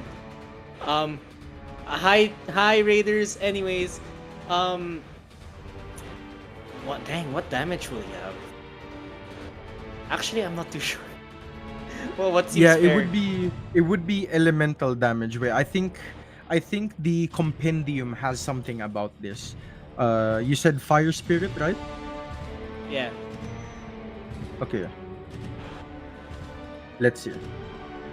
So, okay. So for your fire spirit, because you've summoned it, the hit points for it would be 5 plus your level. So the HP would be 8. 8. The HP would be 8. It can hover. It isn't affected by ground attacks. And armor class is 13, with the ranged weapon attacks being up to 60 feet with 1d6 plus your constitution modifier as damage. I see. So 16. So now that you've summoned your elemental, that's is correct me here if I'm wrong. Is that a cantrip or a spell? A spell. A spell. So you expended a spell slot. So Another 8. you still have your attack action. You can still take your moment to attack. Ah. And please roll for the initiative of your fire spirit. Okay. Where do I roll that one? Just roll it's in the D20? Yeah, it's the D20. Roger. Just roll that one. It doesn't have any significant stats, so whatever it is, it's 8. raw. Okay. Oh my days. Okay. Please tell me it hits. No. That's just the initiative. So what turn order it's going through. Oh, I see. Now that Okay, you so- have your attack action still, are you going to choose to attack the zombie in front of you? Because you now Yes. summoned your thing. Okay. So I want to use my dagger on him. okay. Roll for the attack on your dagger. That. Oh, hell yeah! 24! Okay. So you basically hit the zombie clean across the chest. Please roll for the damage of your dagger. Wait a minute. Did I not roll the roll the damages? Okay. Yeah, you rolled for your attack. So now you roll for damage. Piercing 8. Sneak attack Okay. 11. Okay, so now you've done your piercing damage is 8 here. So you stab the zombie across the chest, or you slash the zombie across your chest, and it stumbles back, moves slowly upright, and it looks at you with some sort of pain in its eyes. And Damn, you hear not my problem. you hear help me as the zombie is trying to reach out. Next up on the turn order is Yeah, no, he's dead. And it's you, Blythe. I'm going by alphabetical order here, so it's Blythe first, then Shiva, By the because gods, you both have the same. the undead. He can even control them, even when he's not here. I'd like to prepare a level 1 spell of Chromatic Orb, which will deal acid damage, and it is a 3d8, and if there are any die with the same one, it would attack another one. Okay, so do you need to roll for the hit on that one, or are you just preparing this for your? Excuse me. Are you preparing this for your next turn order? I will roll for the hit, and I would like to attack this guy. Okay, so yeah, it's well within your reach. So you're attacking the guy that's over the counter. Please roll for your attack. See if it hits. My spell attack. This one. It should be just like a normal attack roll, just d20, and then I believe your wisdom. It depends actually. You're a wizard, right? I have +2 spell attack, so I will be rolling, and I got a. Oh! I got a nat 20 +2. Okay, so that means you hit him for critical damage. So double damage. 3d8. I will roll that right now.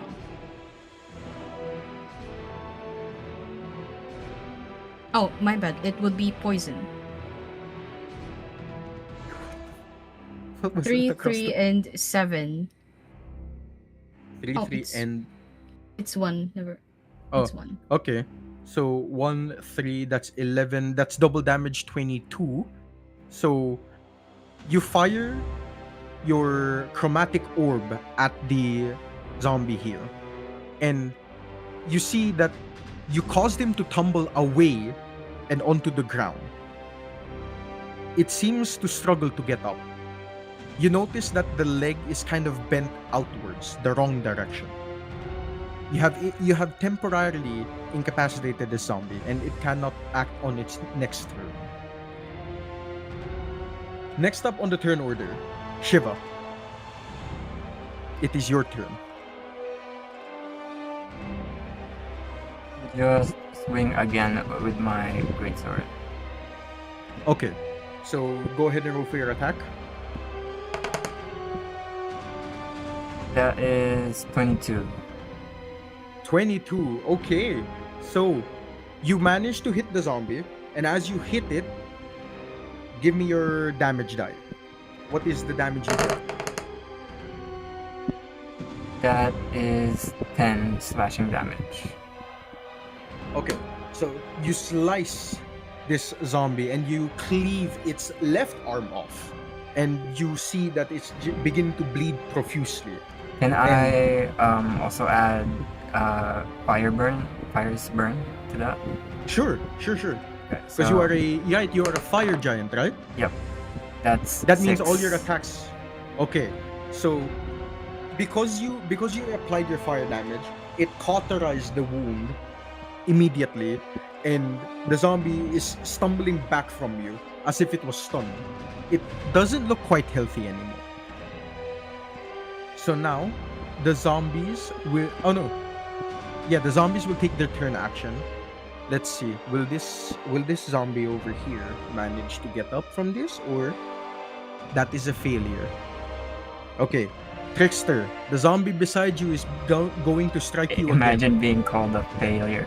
My god. Okay. What's your armor class? 14. Okay, it grabs you again by the same arm and takes a bite. Oh shit, that's a cutthroat. I'm loading up the stream. It deals 7 damage. Fuck! Again! Piece of shit!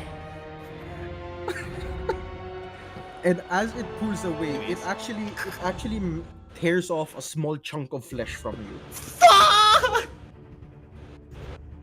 This zombie right here, Shiva, is going to try and strike you again. Okay, it misses. As it goes for a swipe, it kind of just grabs your clothing because you stepped back, but you could feel that it had some force behind it, despite being undead. Next on the turn order will be your fire spirit, Trickster. What would you like to do for your fire spirit? Because let's say that this ring is the fire spirit here, right? Let's say that this is the one. What would you like for it to do? Can I make it move inside the zombie, like on top of it, like cover its body with itself? Okay. It would be slightly impossible because it only hovers. It can't really like engulf something Dang. from the top down. Oh, I have an idea. Can you Yeah. have it burn its mouth off? Its jaw. Burn its mouth off. Yeah, then that would be an attack roll. So you would have to roll for an attack roll for your fire spirit. Just the D20, right? Yeah. Please. 14. 14. So that hits, luckily. Yes. So now you roll for your damage for the fire spirit. So that's 1d6 plus your constitution modifier. Okay. My constitution modifier is the plus, right? Yep. 5. Wow. Okay. I So get a 3. you manage to command your fire spirit to reach around and grab the zombie's lower jaw, burning it off as it tries to peel back the skin of the zombie. You have successfully managed to remove the lower jaw and it will no longer be able to bite you. Revenge, prick! Sorry. Now we return to the top of the turn order. Gorlock, what is your next move? Okay. I'll scream at Shiva. I'll be like, Shiva, are you okay? Are you okay there? Do you need help or no? Do I respond to this? Yeah. I'm good. Just help Trix you're with this situation over there. Okay. okay, so I go to Trix. Okay. So I assume you're gonna consume a Sorry. combat action, like a bonus action to Sorry, I spend was caught off because guard by that. this is pretty far. You the would have RP to was run kinda here, L. then from here you My go bad. through here, I was and then caught by off- the time got you caught get off here, you guard. would run out of movement. Oh, can I not like jump to the tables and stuff or no? That would consume 10 feet of movement. Oh, okay, never mind then. Okay, I'll try Yeah. and go to Trix. Okay, where are you stopping specifically? Are you like here Yeah. or are you gonna go up here? Maybe So- I'll go here. Where's my pointer? Here. Okay. So that I'll attack this one, I think. Okay, so that would be. I'd say you don't need to use your bonus action anymore because this would be like 30 feet roughly. So I'll move your character here. So you see that this guy is now on the ground. His leg is broken. So because he's prone, you get advantage with your attack. Ooh, okay. This So means you before- roll 2d20s and you take the highest roll. Oh. Okay. So do I roll now? Yeah. Okay. How do I do this? Okay, roll. No. I way. got 19. Okay, and what's the other one? Other one is 13. Okay, so 19 is your attack roll. So you managed to hit the zombie. Do you use your great axe? Yeah, I'll use my great axe. Go ahead and swing for your attack. Give me your damage. Okay. Well, I got 8. 8. So you slam your battle axe down, and as the blade makes contact with the body, you just hear you killed the zombie. It is now out of action. Asthma zombie, goddamn. Damn. Yeah, you're on a roll, Yamo. You're Garlic going for it. MVP. What the heck? Garlic. Just taking one by one, bro. Holy. Just give the zombies to this guy, yeah? So, next up on the turn order would be you, Trickster.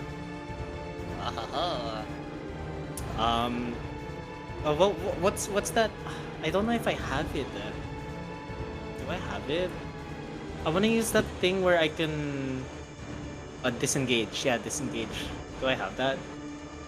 You can, but because disengaging would mean you turn your back to the enemy, you will be attacked. Oh, we're not using Baldur's rules, huh? Dang. How low is it? I'd say because of the state of damage you've done, it's like it's hanging there. It's not quite healthy, but it's hanging there. Okay, I'll attack. Okay, give me your attack roll. Let's see if you hit it. With the dagger, right? The dagger roll. Do I hit it with the dagger roll, or do I just hit like a normal 20? Honestly, you could hit it with your dagger roll because that's your main weapon. Bet. This is the first time. 24. 24. Dang. Wait, here, okay, wait, damage. Wait, I'm rolling damage. Yeah, you definitely hit it. That's for sure. Okay, so piercing damage 5. Yeah, pierce 5. Because this is not sneak, you're going for it directly. So you drive the dagger into the chest of this zombie, and you just feel the warmth of the blood kind of hit your hand a little bit from the burnt off mouth, and it's not looking too healthy. It's not looking too healthy. Blythe, it is now your turn. Yummy. Yes, I would like to cast Ray of Sickness. No, actually. Magic Missile on this last guy. Magic missile. There's 2, by the way. Oh, this one. That guy, 25. Magic miss. Okay. How many do you have available at this level? I believe 3, right? Let me check. Yes, 3 at level 1.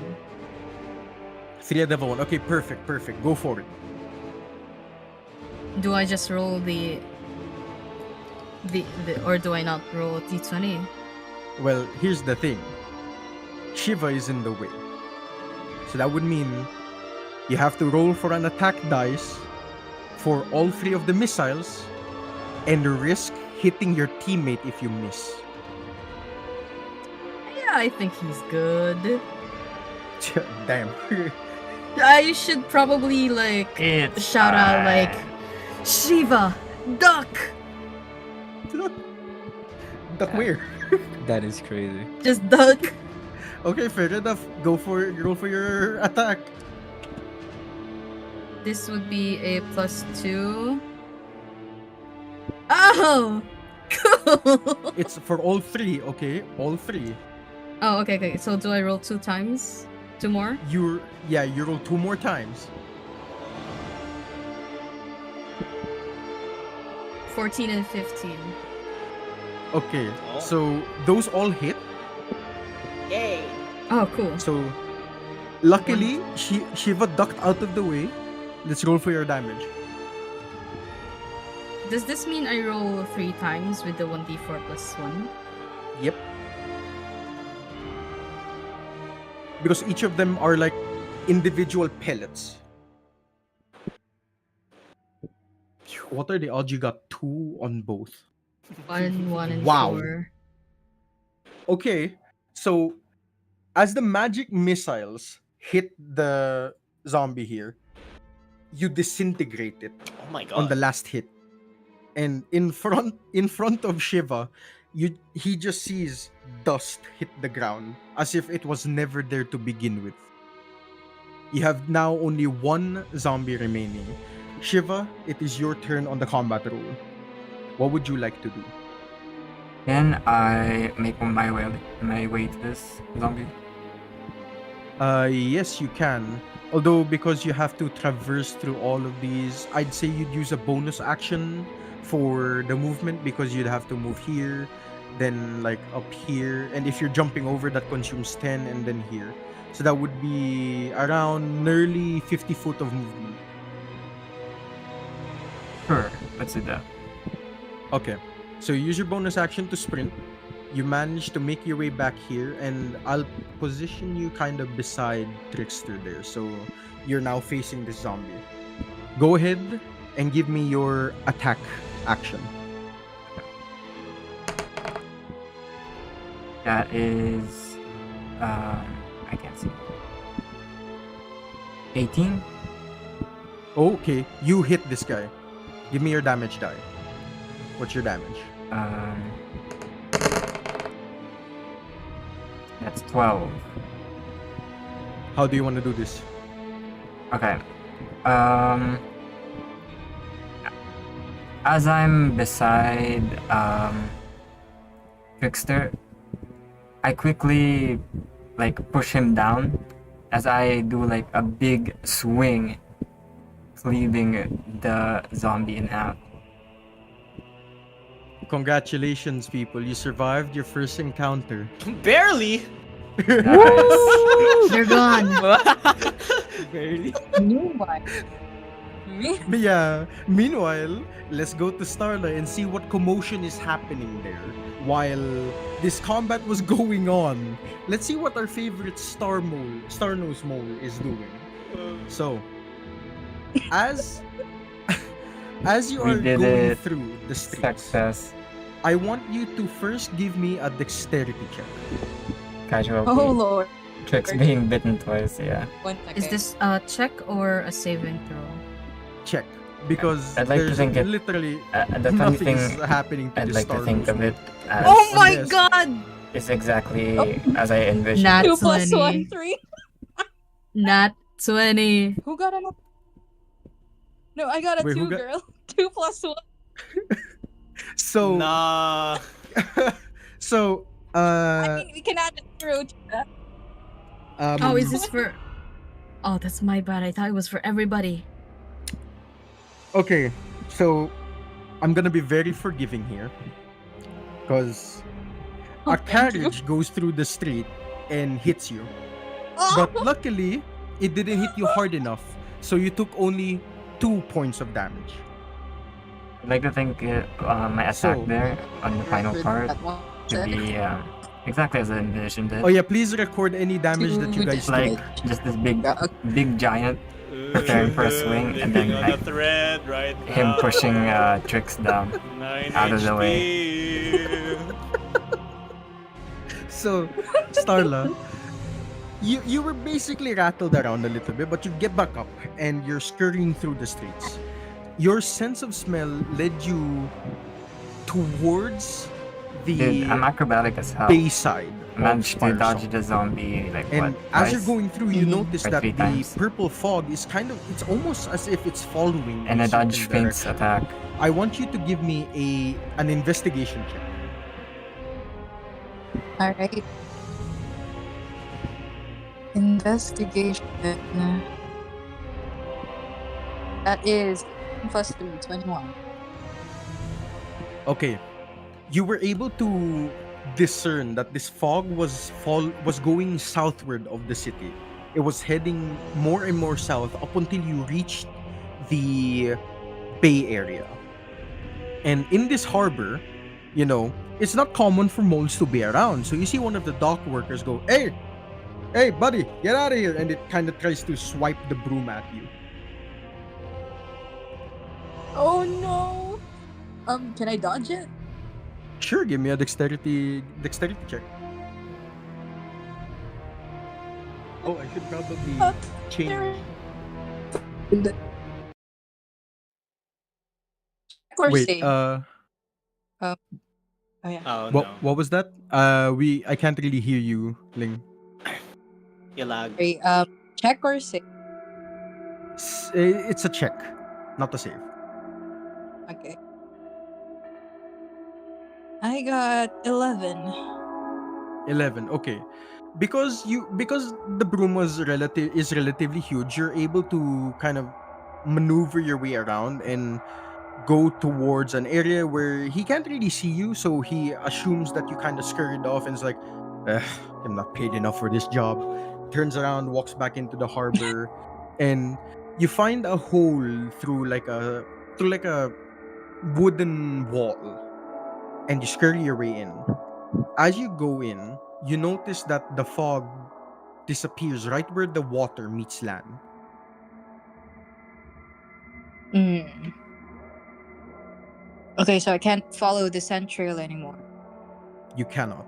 But you are able to tell that Cage was indeed taken. Okay, and then they crossed whatever body of water this was. Yes. I think at this point, Starla would realize that this is as far as the trail goes, and I would like to revert back to my original form so I can get back faster. Okay. So Did I- I'd say because you can I- reverted back, I can fade a little bit. you're Oh, sorry. a bit laggy. Let me get out of the hole. Hello. Hello. Is this better? Yeah. Hi. Okay, sorry. Let me get out of the back out of first, the hole I crawled through, and then I like to revert. I can paint the picture here if you want me to. Sure, go for it. All right, so unfortunately, when reverting back to form, that means Starla has lost her clothes. Now, I got Oh prepared nah. for this. All What right, the fuck? I revert back, and immediately, I cast my cantrip of Druidcraft, so I can do a sensory effect of like flower petals flowing all over that covers it. So I am gonna walk back in that state to the tavern. Okay, so I would say that because of the travel time, including the time it took for you to transform, I'd say By the way, about chat, if you didn't an know, hour's worth of travel Link's happened on character foot is before your underage. return. So her And description by of the her saying time of that your is return, fucked up. the stench of death lingered still with the tavern. But as you approached it, you also saw a couple of policemen come into view from down the street. So they're not so close to the tavern yet, but you figured that it's not necessarily the best time to spot you right now. Ooh, um, other than the police, uh, is there anyone else there? Any other NPCs? You don't really see anyone. You just see police officers. You hear the vague noises of the night, like chirping, maybe some horses galloping around. But you assume that those horses probably also belong to policemen. Okay. I was asking because I have the trait naturally stealthy. I can hide even behind a creature that is just one size larger than me. I wanted to Okay. try to hide. Can I do that? I'd say because you're nearest to the tavern right now, there wouldn't be a need to. So Okay. I would say you just bolt into the tavern. Alrighty. So as you do bolt into the tavern, you notice the scene around you isn't really the cleanliest of scenes. There's blood splatters near the stage. Towards the door, there's messes of tables knocked over, chairs knocked over, and across from you, you can make out Trickster is in really bad shape. Like he looks haggard. Uh, Sh- Shiva looks unbothered. There's a fire spirit in a wooden tavern, and Gorlock is just Gorlock. Gorlock! It's not helping. Starla walks in,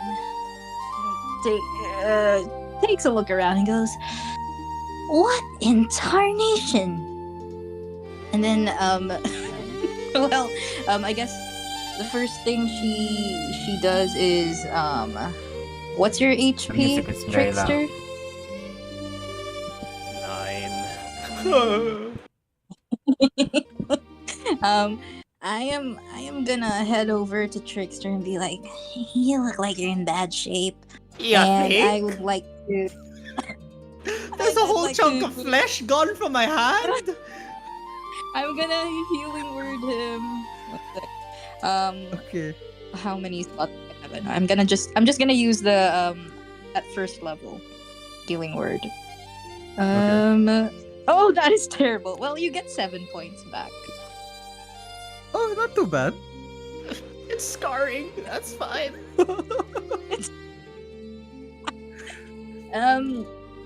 And then I would say with the time it took me to get back here, Please don't tell me my it's infected. sensory effect wears off in the middle of the tavern. Nah! Nice. Starla, put some clothes on! Don't look at me! Don't look at me! As this whole commotion goes on, you guys hear officers pull up, and this one, like, older looking gentleman with green hair. Let me go ahead and show the picture here in the call chat for you guys. He comes up, he looks rather formal looking, and you see an eye patch around his right eye and some scarring. He walks in, knocking the door, just, "Hey there, folks. Howdy. How's it going?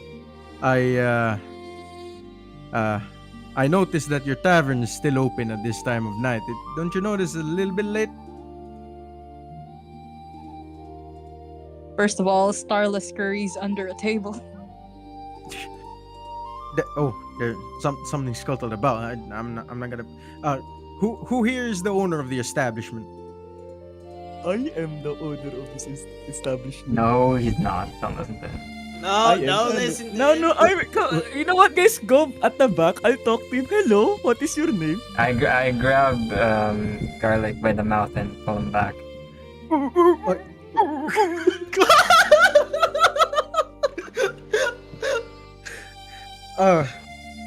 Well, so who is it really? What seems to be the issue, officer? Blythe walks down the stairs and moves towards the front of the tavern, eyeing Shiva, trying to make sure he keeps his mouth on Garlic. He keeps his hand on Garlic's mouth. He keeps Wait, his yo, hand on Garlic's Wait a mouth. minute. I didn't expect to get romance this early. My Okay. bad. Oh. Excuse me? Whoa, there's I'm- some tongue action. Like, Blythe is eyeing him very sternly, Can trying to Trickster make like sure have the he most keeps petrified his face? hand on Garlic's mouth. Sure, Can sure, Trickster have like the shell shock face? sure, but as the officer is kind of watching this commotion going on, he looks at you, Blythe, and is like, "Well, ain't you a lively bunch? Howdy there. My name is Keith Gravestone, Dude, there's 10 people in Chief chat. Warden of the Hacksworth Police that Department. Pleasure Actual to meet people. you. Welcome I'm to my looking for POV. the owner of this establishment because it's past curfew and I kind of see that you all are messy currently. It says on my screen These there's are 10 people all on our Twitch chat. employees, officer. We are just about to close. Hmm. Are your employees including the dead ones on the ground with, like, one of them has a head missing? Yeah. They're props. Props. Well, here's the thing. We got some reports from fellow citizens that live around your dear tavern here saying that a rather ominous figure kind of was spotted flying about, and I decided to send my men here, but sadly we seem to be a little bit late. I'd just like to ask a few questions that don't particularly regard to the dead bodies. Sure, could you give us about 10 minutes to clean up and close the tavern, officer? Sure thing. Men, step outside for a little bit. Let's give these fine people a chance to clean up the place. And he leads his men out towards the street, and you see that they're patiently standing by. Okay, Blythe closes the doors, immediately turns around and looks at everybody and says, Shiva, put Garlic in the storage unit. Trickster, go get a towel or anything to cover up Starla. Okay. I think, Just slowly shimmies up the stairs while covering my eyes. I take Garlic in the back and tie him up, legs and all. I put a gag on his mouth also, and then I close the door behind me. Oh, wait! I forgot. Yeah. Before I go up the stairs, can I loot the bodies? Mm, Um, I'd say you do that when you get back down. I can. that's so Now funny I'm because excitedly going upstairs and grab the towels and go like that. Actually, I don't cover Garlic's mouth. I leave him like food so he can nom on in the back. it's so funny that Trickster says that because DM, I would like to ask a question. Is there a way, because I also know necromancy, is there a way for me to just make the bodies vanish? I'm afraid you do not know how to make him vanish. It is an advanced form of necromancy, so Thank God, my your magic, loot! your magic would not be able to compete. How about let the ground open up and kind of eat up the bodies and then close back down seamlessly? They would hear it. Ah. How much So- of it would they hear? All of it. Especially considering that the storage unit is underground, Garlic might have some undead friends. I'm good with that. What? Um, okay. Let's see first. How wide would you like to cast your spell? Because this is a lot of bodies. They're kind of spread around, and the evidence still remains that there's blood. I ask whoever is left there, perhaps if Hold on. Shiva returns, I have to an idea. gather the bodies. Oh, you have an idea. DM, my spores, can't they like eat the bodies? Ooh, fungal. Are you sure they won't turn into cordyceps? Oh, well, that's in this universe. I That's in the hope universe. not. Oh gosh. Oh, I can't imagine I a won't freaking confirm nor clicker just deny. get up. I'm like, All oh no. dead. God, I hope not. I'm not confirming nor denying. I'm just saying, be very careful with your spores. They're very powerful. Oh, well, Okay. Blythe, would you like to take that option, or are we doing this the manual way? I think Garlic could use some more friends. Oh. Just straight up. You can hear like down. Garlic talking to his companions. They locked me up here. I don't know what happened. I was talking. I'm just talking. I'm the boss here. What is happening?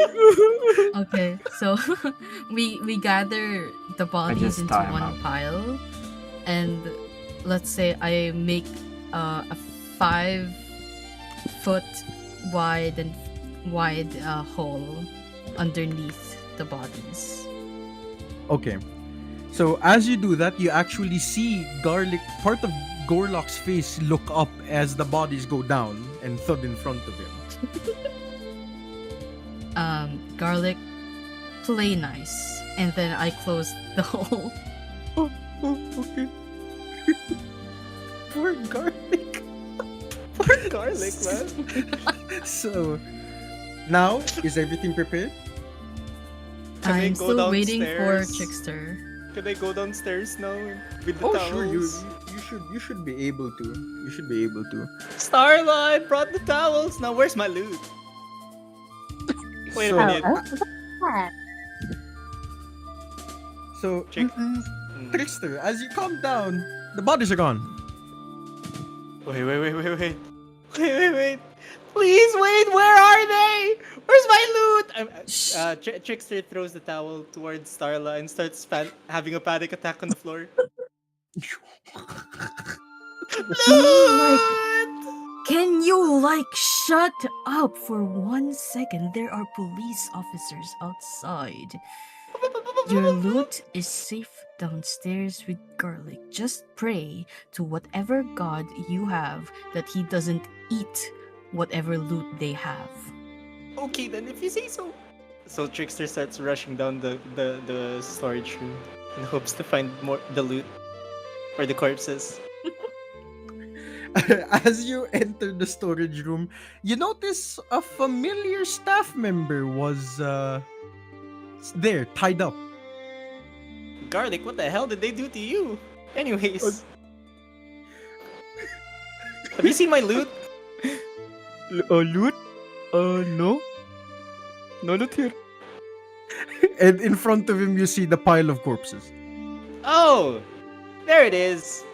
Alright, can I search for the loot? Garlic, I'm sorry, but I'm gonna have to leave you there for a bit. Oh, okay. Perfect. Now, before we go to your loot, Trickster, I'm going to send the stage back up for the first floor first. Yeah.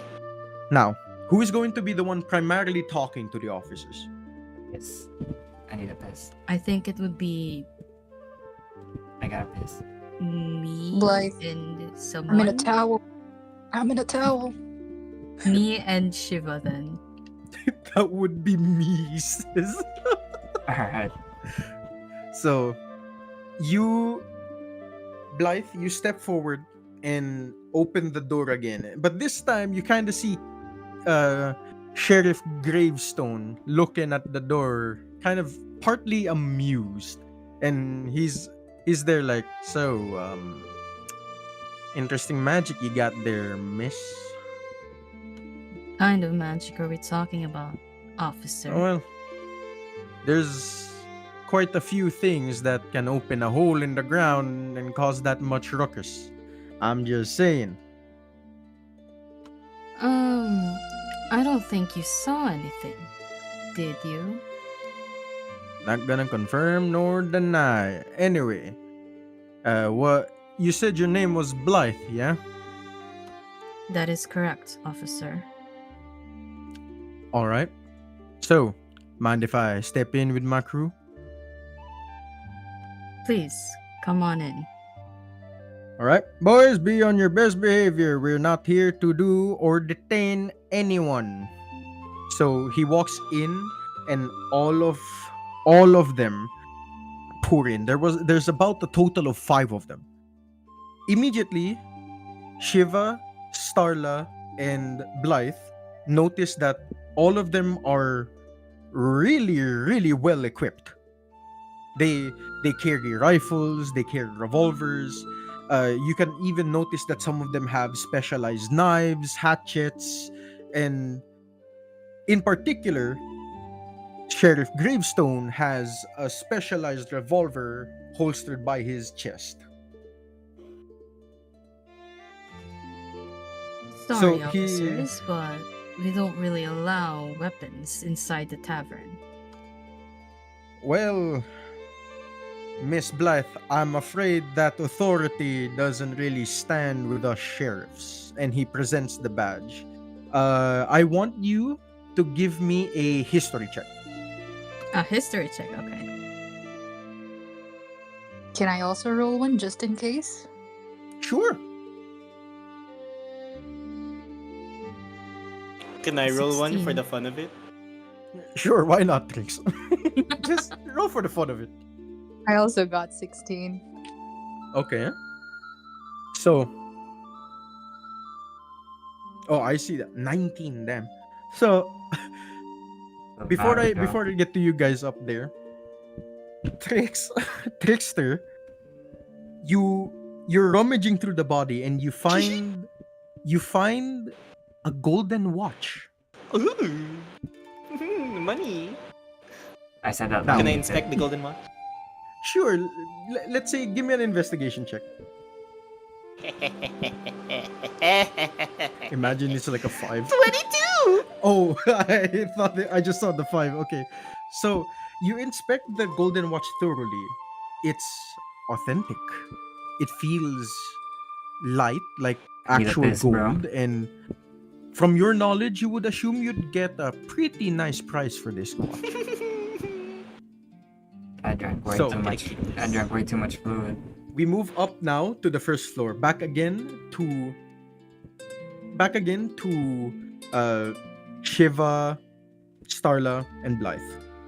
So, your history checks, Starla and Blythe, you both recognize that this is the deputies department, the sheriff's department of the Hacksworth Police. They are of higher ranking. They usually are able to bypass certain permissions and permits of other establishments, and they are usually sent out when something extreme happens. Hmm. It would Seems also explain legitimate. their it also explains their like heavily equipped items. Player to DM, do I know Keith specifically, given my my situation? Given your situation, I'd say you would, yeah. He just wouldn't recognize you currently at the minute because he has something else on his mind, and you know I see. Okay. he's currently investigating something else. But Oh. actually, according to this as well, Shiva, you would recognize who Keith is as well. Yeah. I was just about to say. Yeah, Shiva goes. You. What would you say your name was again? Keith, Sheriff Gravestone. I see. Um. Actually, you've kind of helped me out before. Ha! Wait a second. I remember you. You strolled into Monumento Grande one day and you were lost. And particularly, it was a strange situation. I just saw you through my office window. Quite literally. I'm on the second floor, for Christ's sake. I really appreciate So- you for all your work, and I confirm to the others that these people are chill. Alright. Cool. Thank you very much, Shiva. But back to that. Wait a sec. I recognize you. Hey, Starla. And he kind of lowers himself a little. What? How's the Keith. tavern treating you? Well, it's been good. I just got out of a bath, and y'all came in so suddenly. Mm-hmm. Well, fair enough. Okay. So, back to the matter at hand. Miss Blythe, Officer. care to Most monotone explain ass licking what ever. happened in the night? Okay, bro. Because it seems like this ominous figure somehow targeted this tavern, and I doubt that it's through any specific means, so to say. Would it be possible to get like an insight check to see what his intentions for questioning are? Roll with disadvantage. What the hell?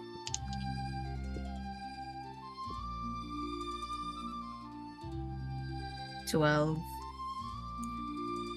So, as you try to gleam what's happening with the Sheriff Gravestone here, you found it really difficult to pinpoint exactly what he was trying to do or what his intentions were.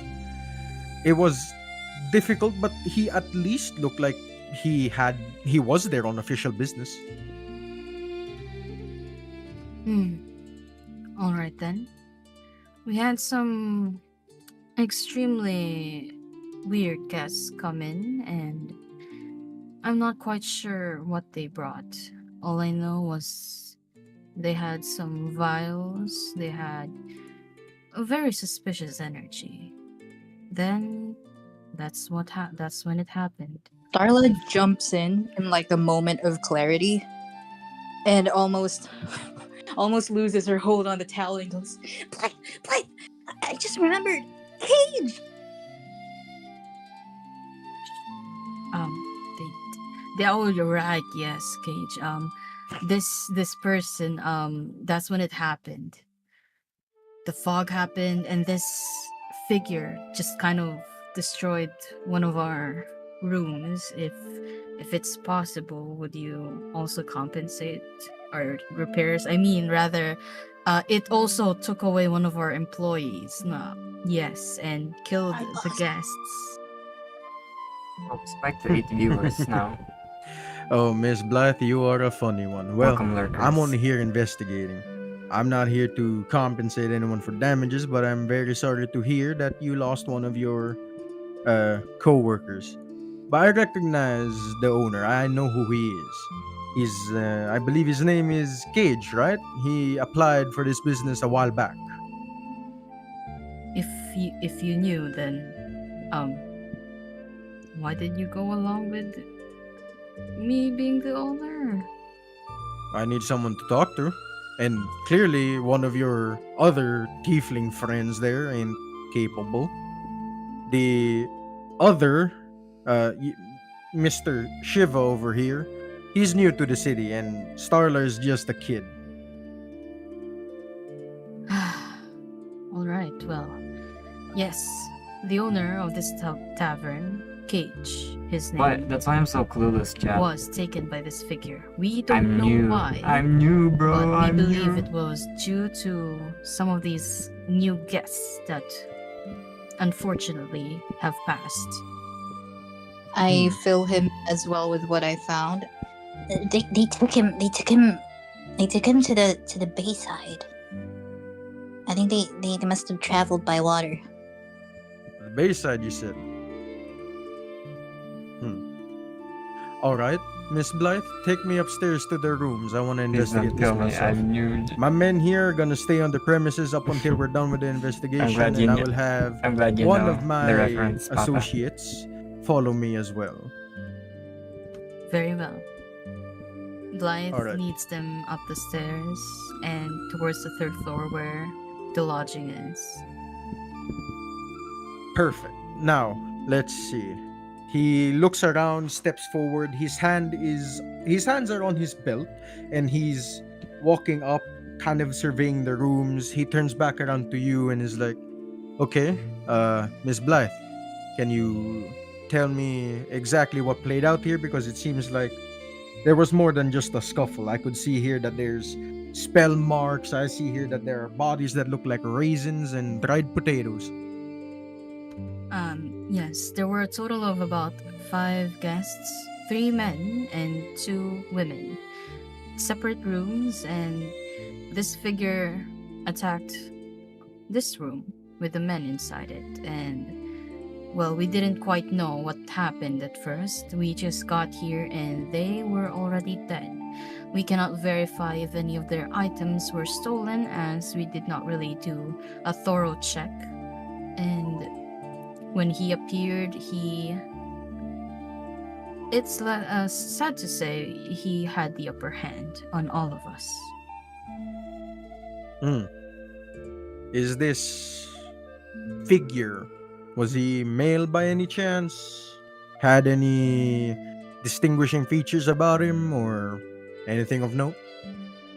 All we could say is this figure was covered in what seemed like a dark aura, and nothing seemed to quite touch him. Not even bullets, officer. Interesting. Which, by the way, can I speak to the inn manager here real quick? That would be Starla. I'll let her know you'd like to Thank you. speak with her, and she'll just do a quick change of clothes. Oh, You yeah. see his face kind of turn into he opened his mouth to say something, but you see that he's hesitant. He was about to reach his hand out and was very hesitant. He's like, "All right, fair enough. Why would y'all make a kid an inn manager?" I'll have you know, Keith, I am very reliable. Go change your clothes, Starla. This is a travesty. Fine. And then I bound up the stairs, change into new clothes, head back down. All All right. right? Well, now that we're in a more appropriate setting, Miss Starla, I know that they trusted you to be the inn manager, but how exactly did they manage to sneak by weapons? Well, that's not exactly true. I confiscated their weapons. However, I think vials and stuff don't count as weapons, so that got through. And I obviously I can't. I'll miss I out on the can't story confiscate magic. if I take up this now. So it's not my fault. Well, as you can see here, Miss Starla, and At he 12, kind I'll of ask drags for his a foot bathroom along break. the ground. You could hear the sound of spent casing and like not spent casing, sorry, but you could hear the sound of the bullets kind of trickle a bit. They snuck past weapons beyond your sight. Oh, beyond my sight. You say beyond my sight because I'm not tall enough to see it. Is that it? Is that it, Keith? I thought we were past this, you judging me for my height. Oh, Starla, your father was right about you. You are indeed a troublemaker.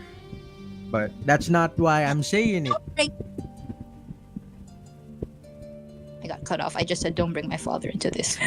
Oh well, my bad, Miss Starla. But you know that's not why I'm saying this. I'm saying this because you're the inn manager, and technically you're supposed to be responsible for what happens in the tavern and what they bring in. And clearly, they still manage to sneak in some. So I suggest you take a different role, and let that be when this tavern is kind of spick and span.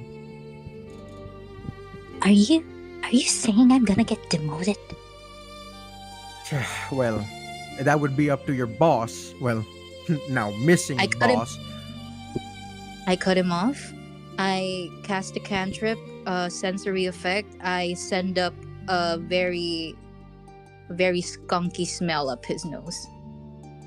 Ah, Jesus Christ! What the? Oh God! Which one of you let out a fart inside this room? Fuck me! That might be garlic. Yeah, maybe it was garlic. Did I hear my name? Yeah, I think it would be garlic. Who? Now, who names their child Garlic? Just garlic under the floorboards, just muffled.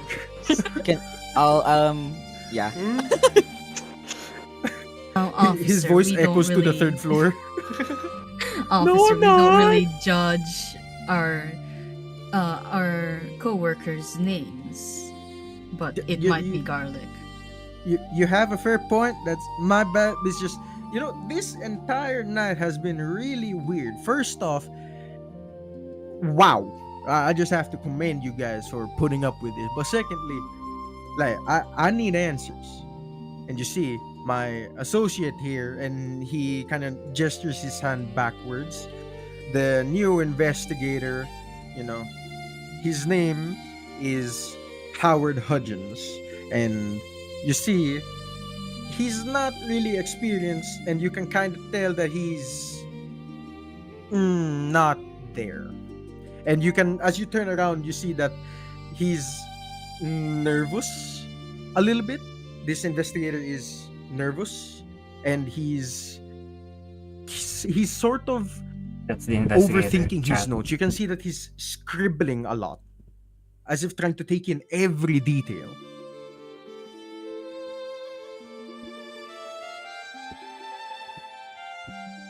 Hello? Well, Oh. we want answers too, really, officer. So, we're all looking for the same thing then, huh? That's correct. We need our boss back, of course. Yeah, we Alright. boss man back. Alright. Oh. So, Also, I am not demoted until boss man says so, just so everyone's clear here. I guess we need to deal with other matters later, Starla, because I don't think having these bodies up here is like the best site for your tavern. We cleaned them up. They're all down there with garlic.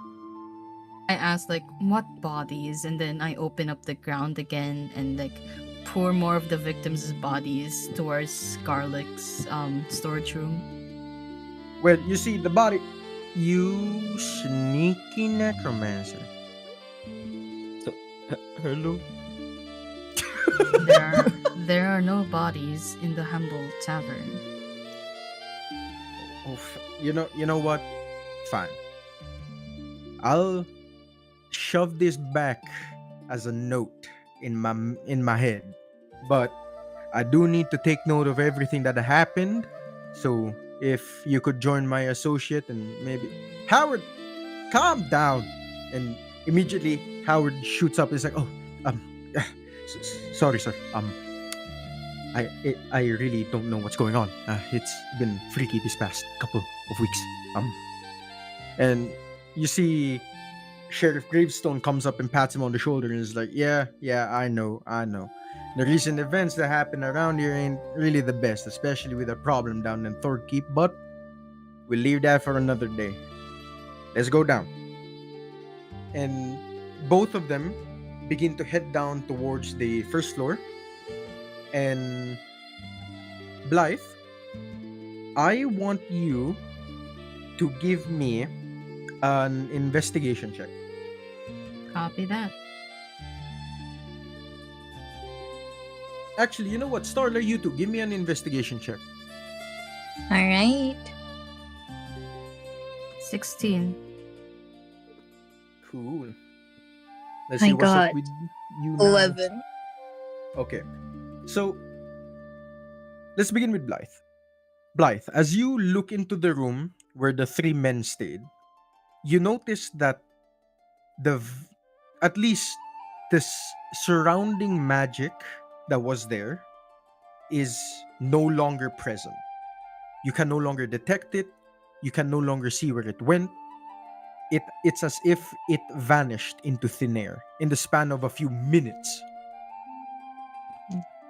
Meanwhile, for you, Starla, peering into the room, you notice that the bag that the two women had brought in are still on the floor.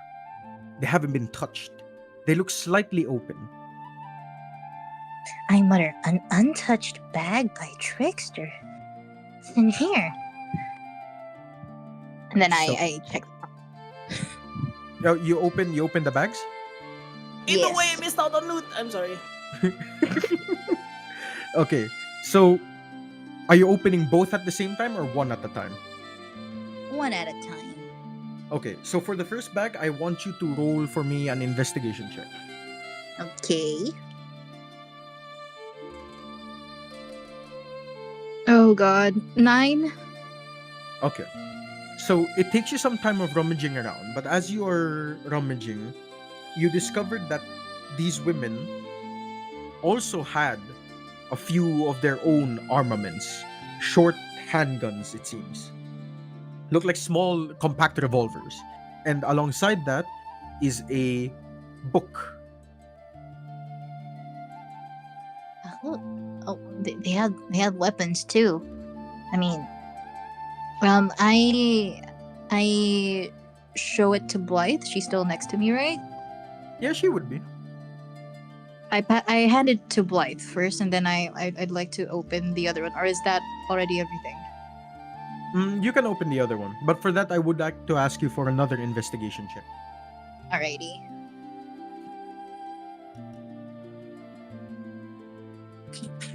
I got a 15.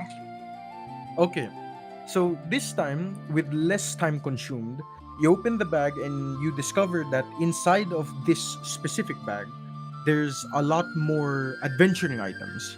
There's armor, there's a couple of smaller daggers, and there's one particular weapon, a hatchet, whose metal shines a little bit shinier than conventional steel. Is it?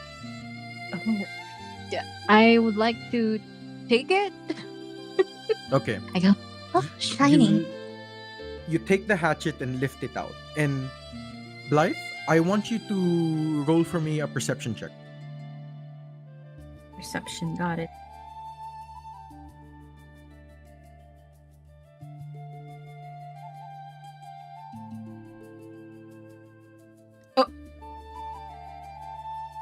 Oh.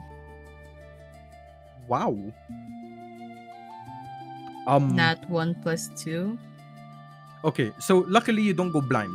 You look over at the hatchet and instantly you see that the hatchet is enchanted. Do I realize this as well? I wouldn't say so. Blythe is a wizard, so she is able to recognize when something is more enchanted. Okay. This weapon that you found, Starla, it has magic imbued in it. Can I do an Arcana check? Sure. I think my Arcana was pretty high. Oh, it's +9. Better be good. 18. Okay. As you inspect the weapon and you look at it really closely, you understand now that this weapon is enchanted to deal specifically with monsters. No, bless you. No. It's one of those things where it's like if somebody finds good loot, without Oh. the trickster knowing, it's just like, ugh. Okay. So you found a really nice looking hatchet that deals extra damage to monster type enemies. Can I keep it? Can I keep it? Can I keep it? Do you have Towards Blight. proficiency? Oh, towards Blight. Okay. Like, I can I think keep it? Cage wouldn't want you holding such a weapon, but I'd say you can keep it Sure. until Cage says otherwise. Okay. Now, I just pulled. I also noticed, I remember that there were some vials from earlier today, and then I mutter enough that Starla hears. There were some vials they were carrying earlier. Have you seen them? Oh, sorry. Was it to me? Yes, to Starla. You're asking if I saw the vials? Yes. During my inspection, I didn't really see files. I only just the leader of the pack, I guess, was the one who did a full inspection of their bag, and then I just let them surrender what weapons they had, but I didn't really see what other stuff they had. Maybe it's in the other room. I'll go check it out. And then Blythe goes out of the room where Starla's in and goes towards the other room. perfect. Now we go down to Trix and Gorlock. So, as Trickster is looting the bodies, like left and right, I want you to give me 5 investigation rolls. Sorry. Okay. 1. 9. Okay. 11. Okay. 13. It's just getting higher and higher. I know. 18. What the fuck? 18 again. Okay. So, for the first body you looted, it took you a little bit of time. I'd wager, due to your experience, you would take a couple minutes to look through the body. And because it's tucked under other bodies, it took you some more time. You found a pouch of 30 copper pieces and 10 gold pieces. Money. Oh, 10 gold. Oh my gosh. I'm putting this in my pockets. Now, for the second body, you rummage through, take a little bit more time, and you find 20 silver pieces in the body. Ho ho ho ho. 20 silver. Just keeps getting even better. Into the pockets. Yes, thank you for the reminder, Finn. Don't forget to note down any items y'all have. I forgot. How many copper was it? That was 30 pieces of copper.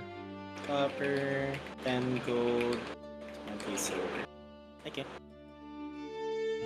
And then, on the third body, something weird happened.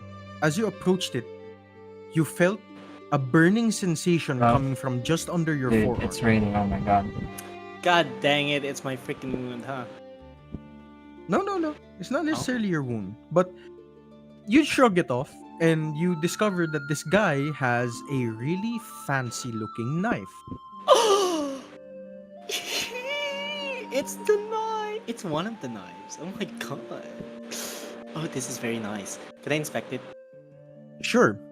Give me an investigation check. Fuck. Dude, I Ten. took a piss. I couldn't hold it in. So as you're and I looking at couldn't the focus. knife, it takes you a little bit of time to discern exactly what it is, but you can tell it's a sort of hunting knife that was crafted specifically to take care of, cleaving, cutting. It's extra sharp.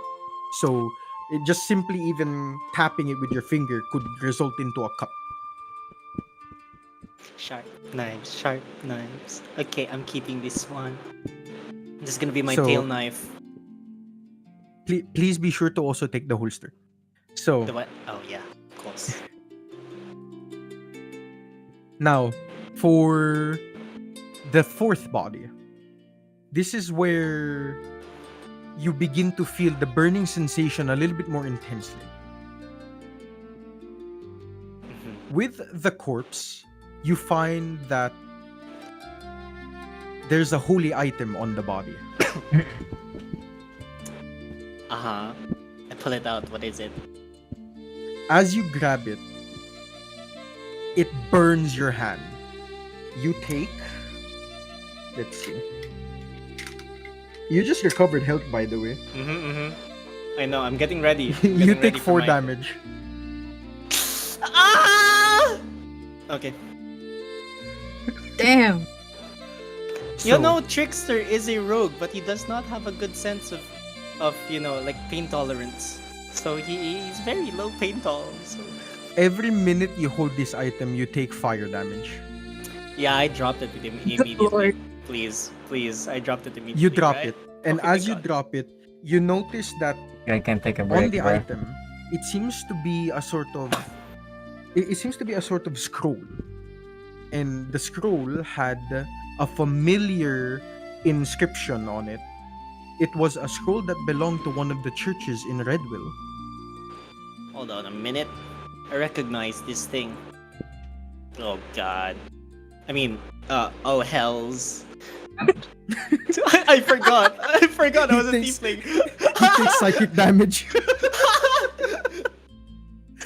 So, that was that item that you discovered. As you're looting, you see Maybe I'm holes pop up above you, and more corpses fall down. One of the bodies lands on top of Gorlock. No, Garlock! My loot! Is it okay? What about me? What about me? Proud of yourself. Garlic, I want you to roll for me a perception check. Perception. Mhm. Okay.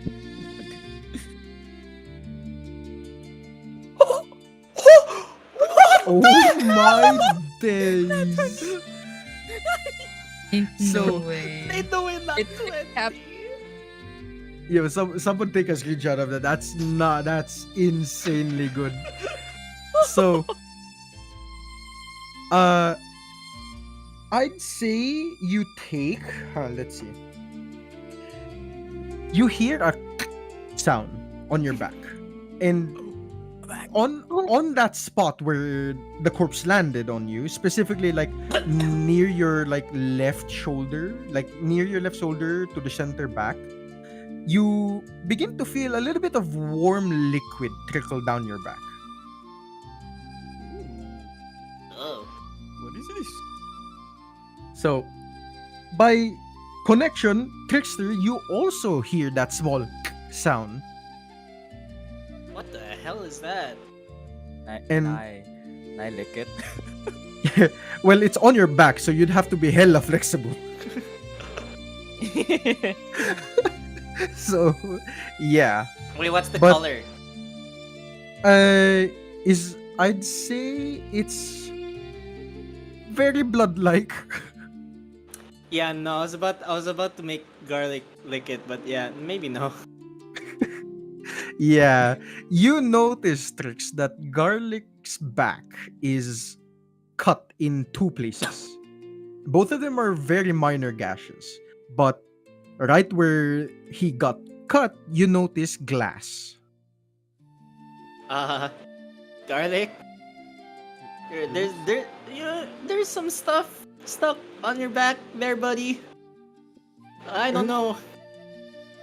Wait, let me check. While I check, there's like glasses, right? So I'm like, oh, what is this? Is this like, is this my bones?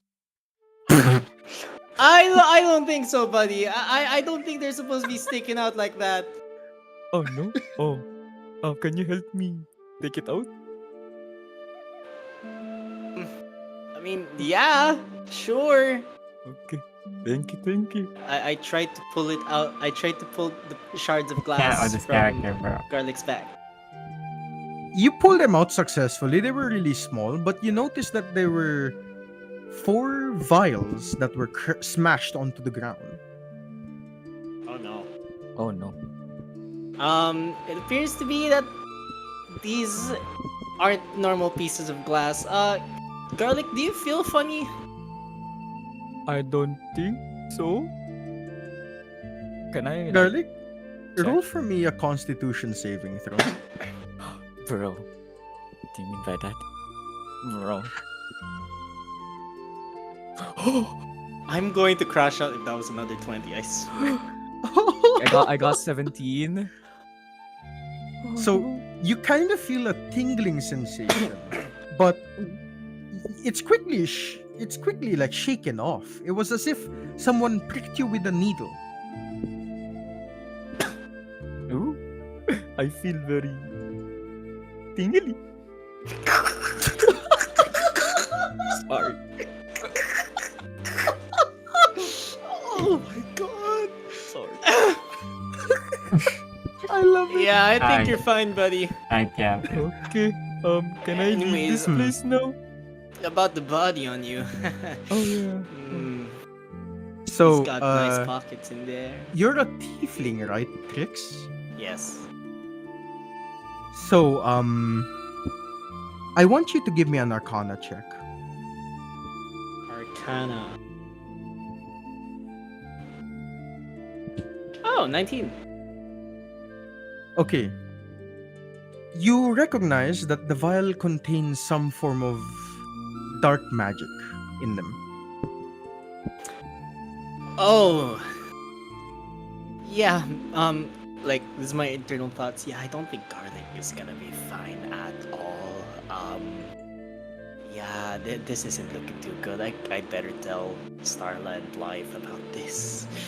Anyways, yeah, I think you're good, buddy. Okay. Yeah. Thank you.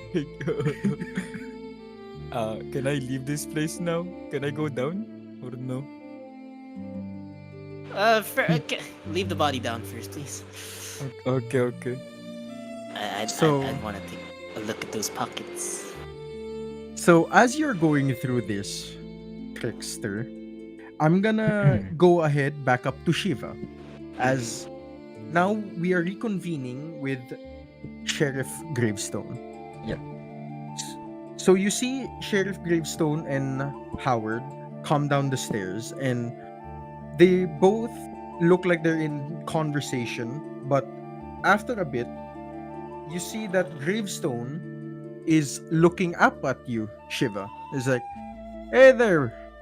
So, how's the tavern treating you? Is the job, treating you well? Is the boss alright? I guess you could say the roof could be a bit higher, but I guess the hallways could be a bit more bigger, but other than that, it's pretty alright. Yeah, that's very good to hear, Shiva. So, because you're new around here, and I gave you the job, I kind of feel like I'm responsible here for explaining certain things to you. Now, you don't necessarily know what's happening around here, do you? I no, I don't. Okay, good.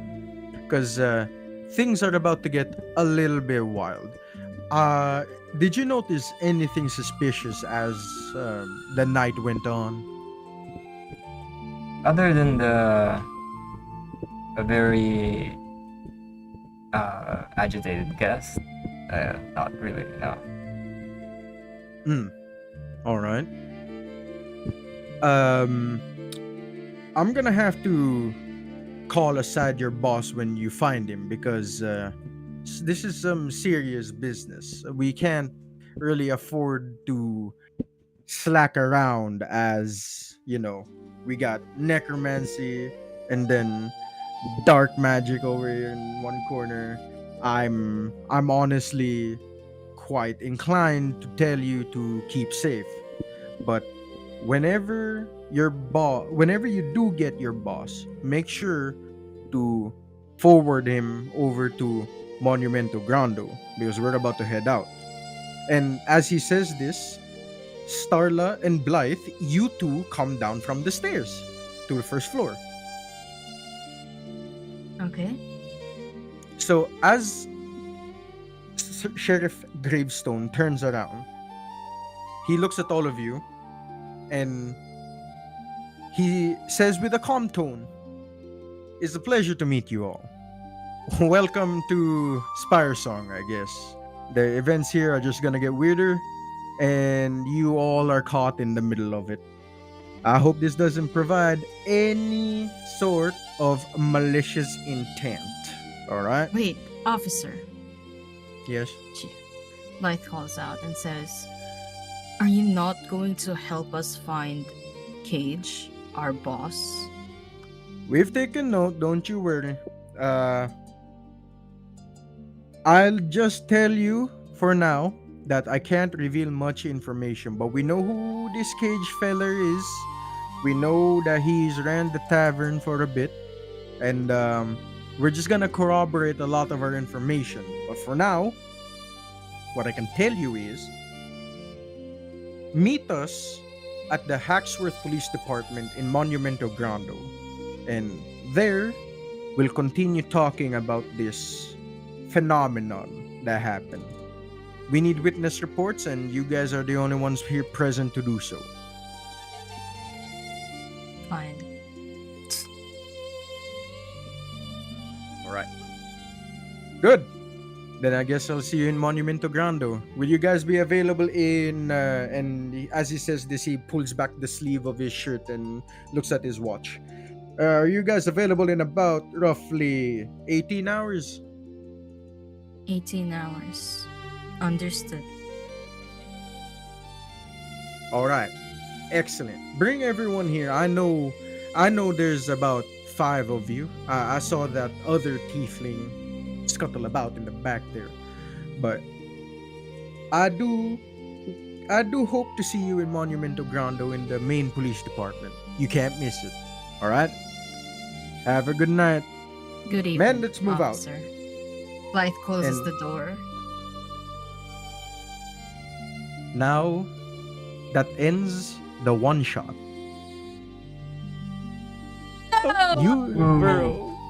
You guys actually ended up finishing it early. Really early. So I have fight sequence or two. I do have to say that because we ended it early, we have the option to take you guys into the introduction sequence for chapter 1. Okay. Yes. Are we in favor of this? Yeah. Hell Oh yeah. my god, am I gonna die? I have 12 HP now. Am I gonna No, die? I wouldn't say so. Bro, this guy can All catch a right. break. Actually, If I held on to that freaking scroll, I'd be at 7 right now. you would have taken holy damage, by the way. I know. Oh, That's a when I'd probably tiefling's be weakness. down. It is. But before we head into that, how about like a 5-minute break just to, get everyone warmed up again and get water and all that? I Yes. guess we could It's- make a new drink. Can I go down and try to find the vials.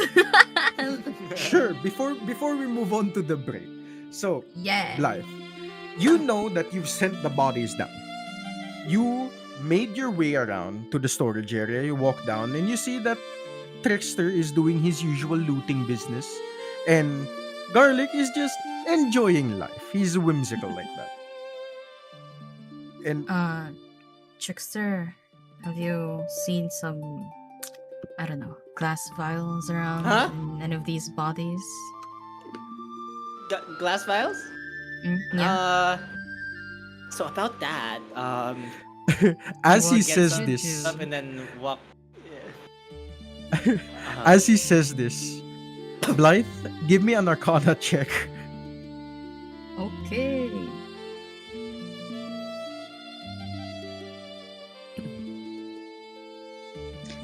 $13 plus 4, 17. You immediately sense dark magic surrounding, oddly enough, a specific spot on Gorlock's back. What's up with garlic? Yeah, it's precisely what I wanted to ask you about. So I Trickster walks up to to Blight's ear, and then whispers, "So some of that stuff kind of broke on top of Garlic's back, and knowing dark magic and stuff, I was about to ask you guys about this, and is he gonna die?" Can I also Oh. jump down the hole? Well, the thing is, the hole is gone, but I'll say you ran down to the storage as well. Okay.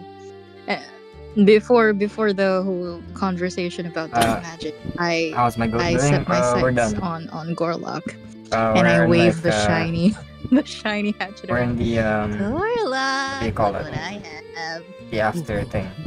I thought we were gonna go until 3 a.m. Before garlic could like Uh-huh. move, We're in Blythe like holds his like prologue. the back of his neck like shut up for me. Shut up for a bit, garlic. I forgot. Like a cat. And like he pushes him she pushes him downwards so that he reveals more of his back, and I'm like leaning closer and looking at the magic and the wound. Can I run an investigation check on the magic or arcana? Sure, investigation. Okay. That is a 11 plus 2, 13. Okay, so it took you some time to discern what was going on here. And on his back, he doesn't necessarily have any traces of dark magic. But he does have some blood. And that blood is dripping down his back. As for the dark magic aspect, you could see that the trail, like faint trails of dark magic, leads towards a corpse that has a bunch of vials attached to the left side. It was the ogre from earlier. Can Intact. I pick It's up all one ogre of the Can I pick up one of the shards or like whatever is left of the vials? Sure, you pick up a broken vial, and inside of it, you can see that there's this like crimson liquid, but you know it's ominous in nature. Oh, DM, I just remembered something. Yes? I have a feature called Learning the Hard Way. Basically, I took my... Hold on, let me set the screen. I don't know, but basically, I took my academy notebook with me, and it makes me a master of arcane trivia. Would I know anything about the substance in the vials? Give me an arcana check. Okay. One sec. Thank you. Arcana. I shall- Oh! 4 plus 9, 13. 13. Oh, you're lucky by that 9. So, as you investigate the substances of the vial, it shows itself to be a transformation spell, but it's no ordinary transformation spell. It's sort of made into a potion that's a lighter form of this transformation spell. So at any point, the user can drink it and they would be able to transform their body into a more mutated version of themselves. Hmm. Above table. Garlic, you should have licked it. Garlic, say ah.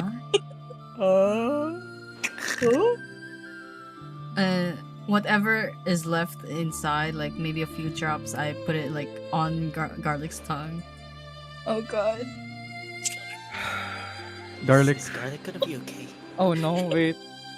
Garlic. Oh my god. I'm sorry to say. No! No! Garlic! No, You're- not pain. Am I actually dead? No. I mean, I'm Oh joking. my god! What the heck?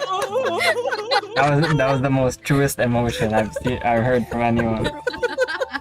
Freaking! I I'm actually so did. sorry. What do you mean? So you feel that, you know, inside your head, you begin to form clear thought. Oh, Your Uh, your intelligence goes up by 3 points. oh no. You're so welcome. Permanently? Yeah. 3 points. You're so welcome. Is modifier. I know numbers now. Plus 1 is equal to 3. Yes. However, Oh no. if you take too long to decide for an action, you will take 1d8 psychic damage.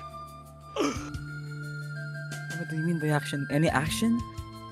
If you take too long to decide for any action, you Okay, will should I- take 1d8 can- psychic Should I damage. dance?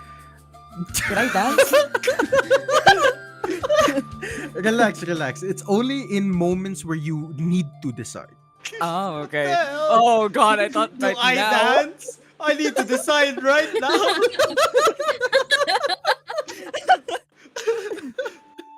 DM, Yes. you mentioned Trickster like holding like some holy item earlier. Would I be able to feel that given my background? Yes, you would. I turn around and I look at Trickster and I tell him, back away. I notice there's something holy beside you. Oh yeah, hells no. Holy You can keep shit. that. I don't want it. Blythe like moves closer and very casually picks it up. Oi! Trick. Wait a minute! Hold on! Which realm of the 9 hells are you from? That should be on fire right now. Hey! Oh, you mean this? And I wave the scroll in front of him. Very How closely. the hell are you doing that? Trickster, you feel holy heat like approach your Get it body. the away closer from it me. is. Oh, this thing. Do you want me to get Hey, this thing away stop! from you? Trickster Okay. like hides behind Starla. Wow. Wow. Wouldn't it normally be Behind Starla the hiding behind? Tall Yeah. garlic. No, anything is better right now. He goes Just into like fetal Trickster, position. yeah, Trickster just like crouching position right now, just like peeking over like Starla's shoulders. Okay, Blythe pulls the scroll back to her and she opens it and reads what it says. Okay. Blythe, you have obtained a holy spell. Hmm. It is a level 5 spell. Dang. Its effects will be sent to you later. I see. And very casually, Blythe rolls it up and puts it in her pocket without like taking damage. I'm telling you, Starla, that's a fake thief. If I say so myself, that's a fake thief. You're not even supposed to be grabbing that. I know which order that's from. Hells no. Ah, makes her cool. Maybe she's just better than you. What do you mean? Are you calling this a skill issue between races? Just about to say. Your words, not mine. Blythe very Garlic in the casually back like of the- Blythe chuckles like Whatever, You I don't wasn't need done to looting know. that body anyways. Oh, you're not done yet? Okay, then do you want this? She pulls out the skull once again. Never mind. Okay, starts running up the stairs. And then Blythe pockets it once more. I think I have everything I want from these horns. You guys can keep the rest. And Blythe walks up the stairs, and as she descends upwards, Garlic and Starla can kind of hear her say, "Trickster, where are you doing here?" A lovely bunch. Now we go into the 5-minute break, everyone. Welcome to the Quiet Legends. Your story has just begun, and we'll move on to the Yahoo! introduction of chapter 1 after the break. I feel bad for Cage.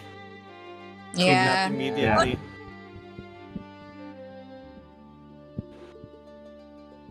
I mean, so- Cage was kidnapped. So, Yeah. Yeah. So, But I mean, you can send your chats into break time. Do what you must, and we will reconvene in about 5 minutes. gotcha. Oh shoot, I don't have a BRB screen. I'll just be chatting with chat. Yeah, same. Yeah, I'm gonna go make a new drink. Anyways. Gonna Baby chat. And get more root beer.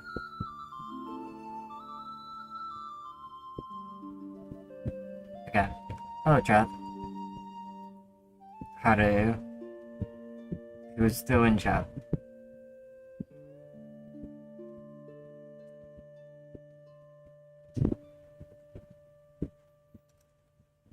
Hello. Anyone still awake? Two people. Oh, Chippy's here. What the freak? Have you been listening in on the story and stuff? How long have you been here? Oh, just got here. Oh well, we just ended like the do you call it the prologue? The start, the very start of the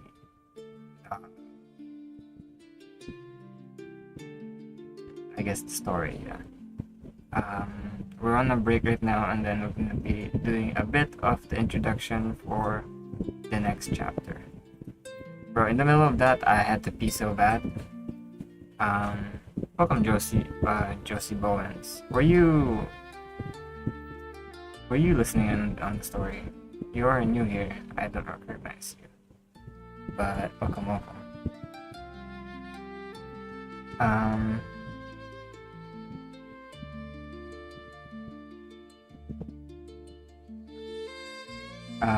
But in the middle of that, I had to pee so bad. I had to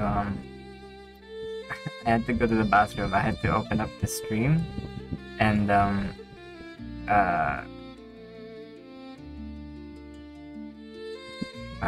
what's it called?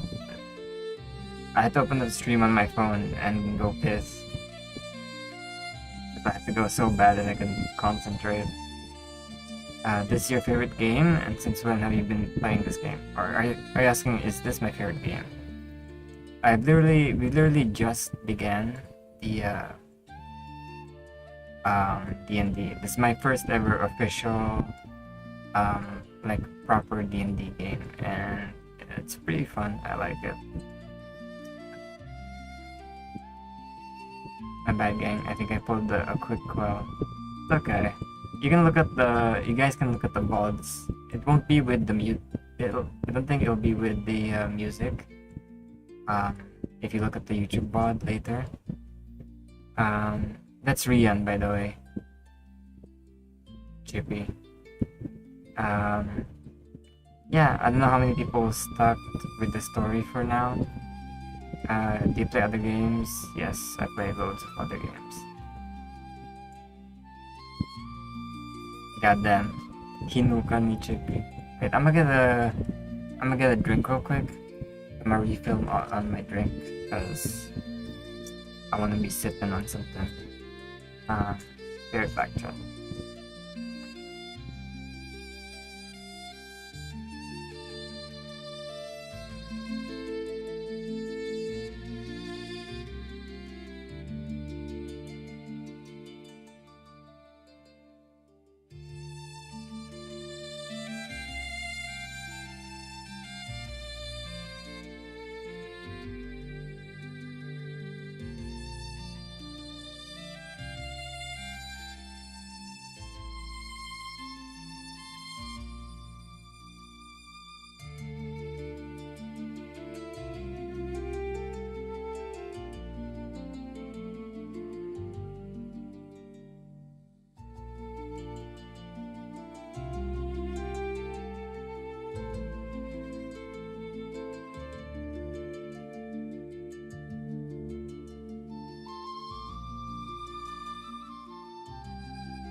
Yeah, minor. I need to stay up. Testing? Can you guys hear Testing? me? Yes. Yes. What the hell? Discord just sent me a notification like, oh, we can't hear you. Discord not picking up anything from you. Like, shut up. Discord's acting weird. It wouldn't send my message earlier when I was like saying something. I see Mr. Mime's chat. I was looking wondering if you were actually about to kill off Mao when you force fed the vial. Yeah, I was like, wait a minute. Yo, I told you, me and Yamao could be good actors because I really wanted you to think he would die. Bro, I was. He broke character in such a nice way. He's like, wait, am I actually dead? Am I actually dead? He was so serious, man. He said, "Wait, am I actually dead?" Bro, the moment I muted both Discord and my mic right now, it's 3-3 on both TikTok and Twitch. That's funny. So Mine it's was like random 2-2 people would earlier. watch. It became 5-3. My god. What the hell? People just really want to watch fucking silent shit, huh? Mm-hmm. Weirdos. I guess so. But needless to say, if we want to talk about like another schedule, because I'm free for the rest of my time now, I have no more thesis. I can Hell do yeah. consistent sessions I think we should wait until we're for complete. King. Yeah. Wait for King. The poor guy got kidnapped as a retcon. I know. You could probably do like a solo session with just him. Like Oh no. Oh, Just him in the dungeons? like him being kidnapped. Don't worry. I have something planned. Whenever you guys are away, I always have something planned as a backup. Like, oh, what did you do while you were away? You know? Hell yeah. See, So- bro, Santos said that you're a WDM. Oh, thank I you, know, thank you, right? Sento. Well, I muted both Discord and my mic, so you know you won't Well, hear it. But, you know. express that to him when you're back. Santo! I told God. Manik that he's a WDM from you. He said thank you. I'm not saying it's from you. I'm not opening my Discord for you.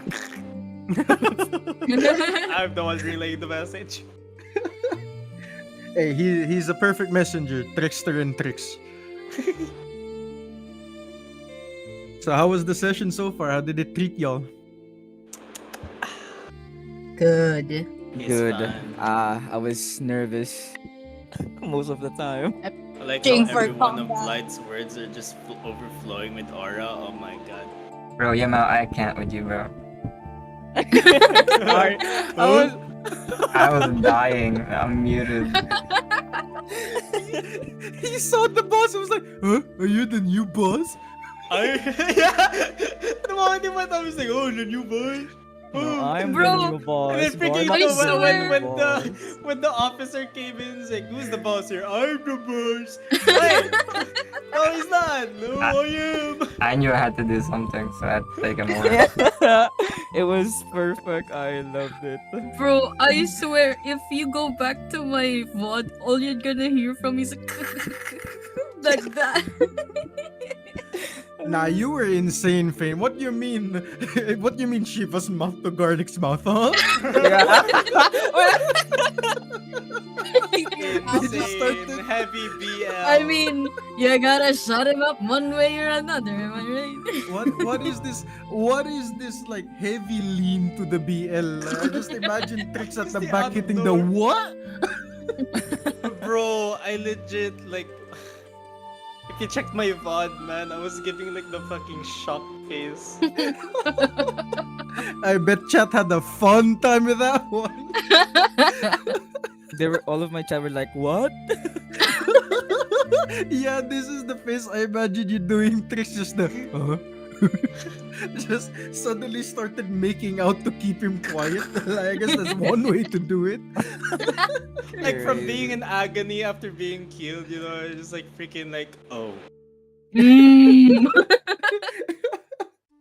The adrenaline Not to wearing down mention- for the passion. Not to mention she was a giant too, bro. Yeah.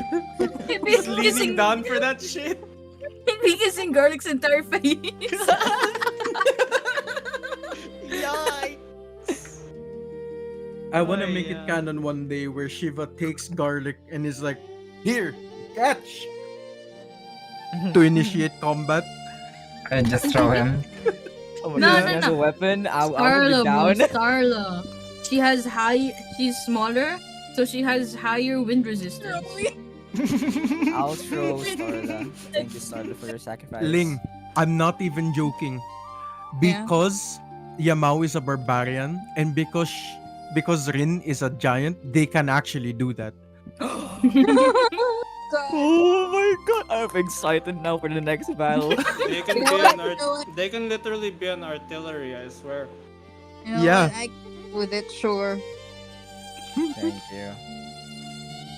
I believe the rule is would- anyone would- who is below 4 foot can be picked up and thrown. We're just gonna start eating everyone. Someone's just gonna be like, Garlic, do something. Garlic's like, He sees Starla, he's like, go! Starla, I choose you. It's like You spite. a Pokemon.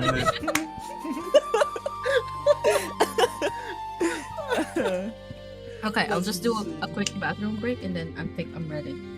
Alright. Okay. Oh my god. This was hella funny.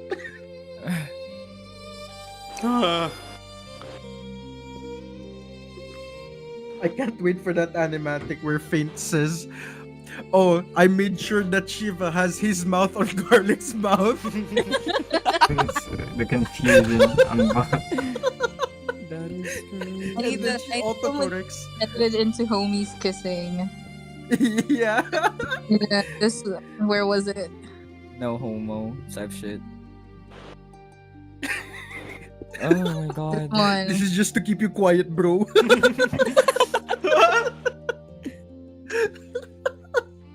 Man, that confusion and then the proceeding to autocorrect herself and like, oh, I meant mouth. I meant hand. Keep your It's mouth just on like- garlic. It's just a frame cut of going from the kissing into the hand placement. Can Garlic gain enough intelligence to speak coherently? Because I'm not gonna last if he's gonna keep doing that. Oh my god. Let's see, because level 4, y'all get to upgrade your ability scores. Oh, I will not. I will just put Not on gonna- strength and constitution. Now that we're fucking done. I don't think we're leveling up too fast yet. It's because Yeah, we only no. did like what 4 enemies and then That wasn't even major story. yeah, beat. no. And we level up as a party, don't we? Yeah. Y'all Oh, level up yeah. as a party. Age have got nothing. No, the moment he comes in, he just gets leveled up to our level, like 2 Rian's hours. Oh, new character! Rian's writer brain is Leveled Age up. comes spiking right in, now. and you're like, oh yeah, now everyone's level 5. Now y'all are gonna defeat a Tarask. And for those of you who don't know what it is, it's a gigantic T-Rex. Good luck. Oh, shite. Oh god. So just a normal T-Rex to Shiva. It's like a horse. We're gonna see King Kong versus what was that? It was King Kong versus Hello. Godzilla. Hello. What is that emoji? It's it's Gorlock and Shiva. Faith, I was just telling them like I can't wait to see the animatic being like going from kissing and then just a frame skip to holding the hand over the mouth. Bet, bet. I can't wait for that. So, are y'all back into stream? Okay, hold on. Let me go back then. Start announcing. Yes, I'm ready. There, I have put the Discord and the mic back on. nice. So, So I am feeling a little bit loopy, but that's fine. It adds to the thing, you know? perfect. Oh, one of So- my eyes popped. I actually heard it. Yeah, right? You heard it up. Yeah. That's actually really the satisfying sound. I know. I was like, wait a minute. So I'm going when back to my Victor VOD for that. Okay, I'm ready. meets- All right. So Okay, wait. you still Okay. need some time, Yama, or I mean, I'm ready now. I'm sorry. okay. So we now enter the introduction point. As the night passes, the tavern is cleaned up. Whatever that could be repaired is repaired, and y'all take a long rest. So I'm saying everyone now restores their HP to full. Finally! Any used spell slots are now marked as active again, and yeah, welcome to the first chapter of the story. So, as the night transitions into morning, you guys have about, I'd say, 6 hours to prepare before you have to head into Monumento Grando. Yes, Ling, thank you very much for the reminder. So, yeah, long rest. So, who is the first one to wake up bright and early at this point? Not me? Question mark? What if it's Starla because she's a druid, no? Alright, I'll take Yeah. it. Bright and Yep. early. All right. So, Starla, please describe to us your routine for the morning as you get ready for the day. Okay, Starla wakes up. The way she wakes up is she just straight up bolts 90 degrees on the bed and then hops off. And then she takes her boar thistle brush and tries to tame her hair down, does her little braids. And then the first place she goes to is the back of the tavern, where she is tending to 1, mushrooms, and 2, a secret potato patch that she keeps from Cage.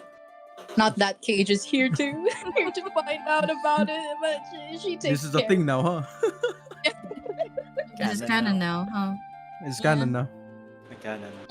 Potato. And yeah, she collects any fully grown mushrooms, any fully grown potatoes, and for the potatoes, she just leaves them by Trickster's door. And then her mushrooms, she enchants them, and then adds them to her halo of spores. That's how she revitalizes her halo every day. And she heads down to the kitchen to fix herself a sandwich. All right.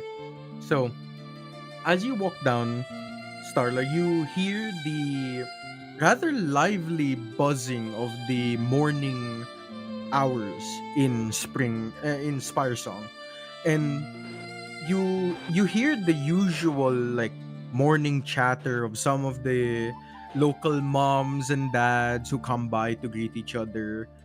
It was quite the opposite of what happened the night before. It's as if nothing had happened. Do I notice anything weird about it? Or is it just... No, it's just another normal day, which is odd considering what had happened last night, especially because you have now a roughly boarded up window for one of the rooms that's marked as under investigation. Well, do I recognize any of the people outside? Anyone I can see? You would recognize quite a few of the vendors that come by. They're setting up their stalls for the morning market. They're setting out their vegetables, their fruits, freshly picked. You also smell the familiar scent of fish-based products. Oh, okay. I would like to head on out and greet some of the vendors. All right. So as you go up, you stop by a fruit stall, and in front of you is a older gentleman, a half elf by the looks of it, but he doesn't look a day over 30.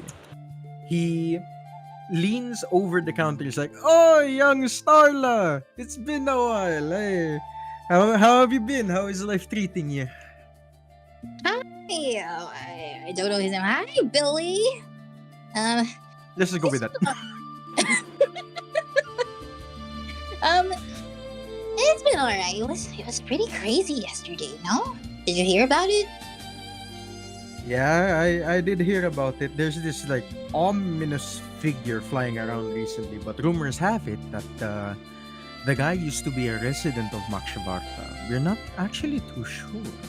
But from what I could tell, the Adventurers Guild has a bounty out for him.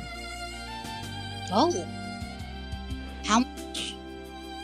The price has changed recently. I'm not sure, but the last one I heard was 1,000 gold pieces. 1,000? Yeah, shh, calm down. You don't want to startle the neighbors. 1,000 gold? So, Yes. Can I wake up at the thought of at the sound of gold? You know what, Trix? Go ahead. You wake up at this hour. I'll just wait for my section. Yes. So back off to you, Starla. So this elderly gentleman now is giving you a nice small cup of hot chocolate to go. Is this for free? Oh yeah, no, take it. You've been such a sweet young lady, around here that the town loves you. oh, thank you, Billy. I reach into my pockets and like give him shrooms. I'm just giving away shrooms now. He gladly takes the shrooms and looks at it. It's like, is this one of your magic mushrooms? Don't call it. Don't call it that. It's just enchanted, so it It gives you a couple of enhancements.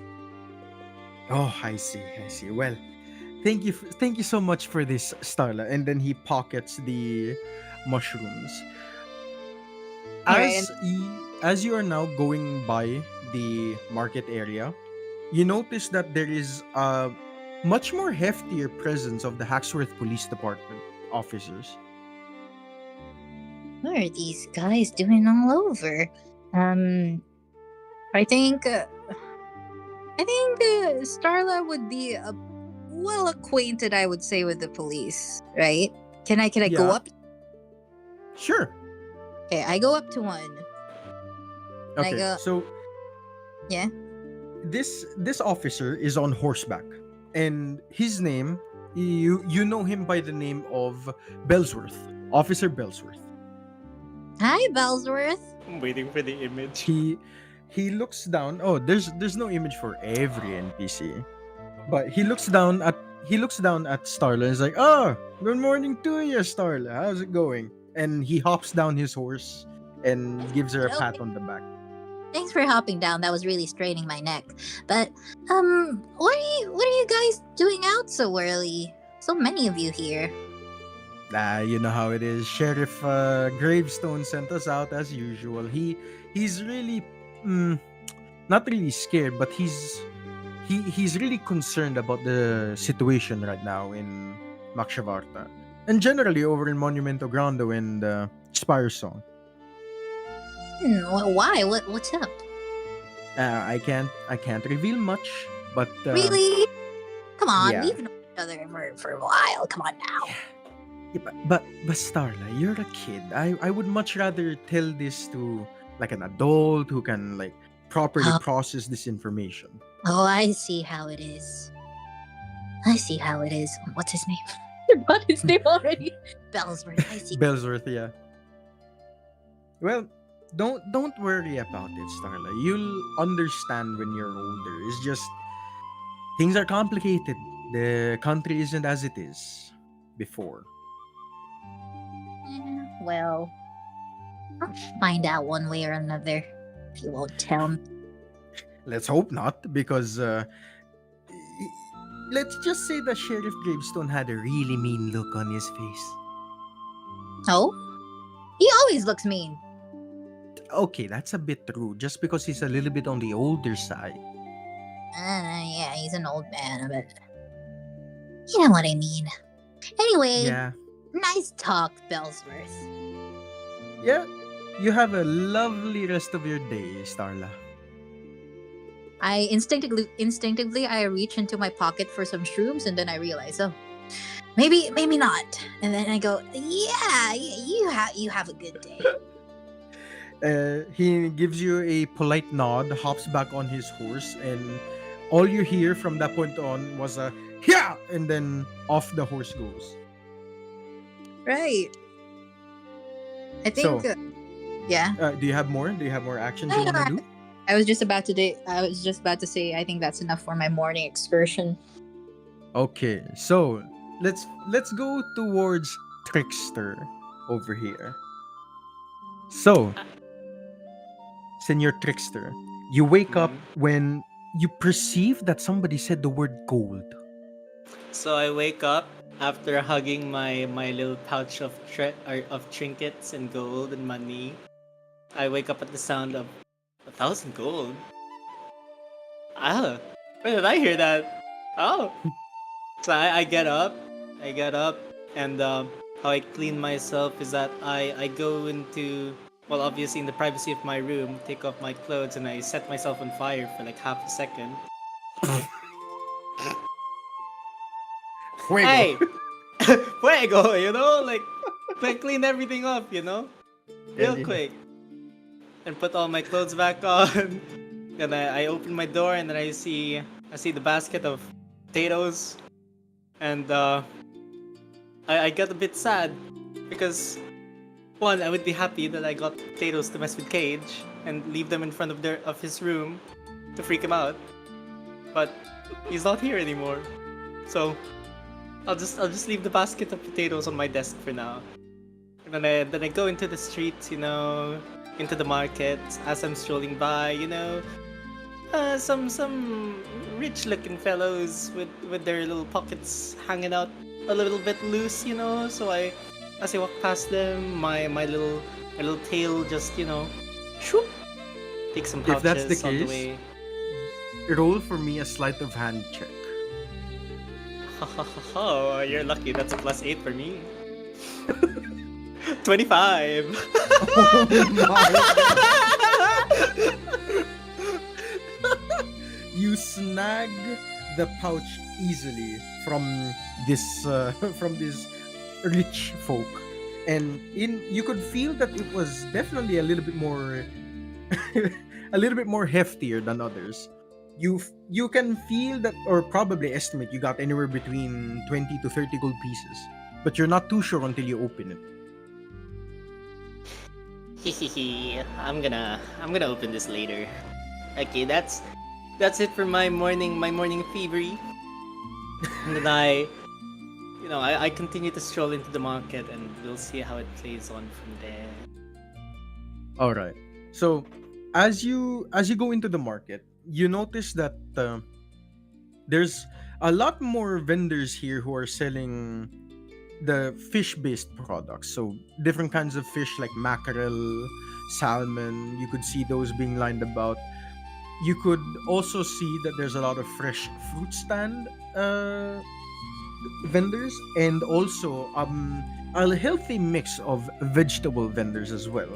The products are seemingly fresh, and you notice at the very far end of the street there's a couple of officers who are on horseback.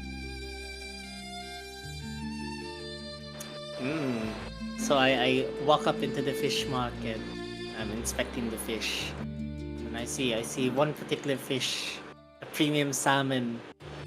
I'm not willing to spend full price on it, so I start haggling. Aha, okay. So as you walk up, you see the price. The vendor's like, sir, that premium salmon over there, that's a little bit pricier. It's about 2 gold pieces. 2 gold. Yeah. Give it to me for 1 gold and a silver piece. Huh? How about that? 1 gold and 5 silver pieces. 1 gold and 2.5 silver pieces. Roll a persuasion check. Shoot, persuasion. Fuck! 6. He looks at you, stern-faced, unmoved by what you said. 1.5.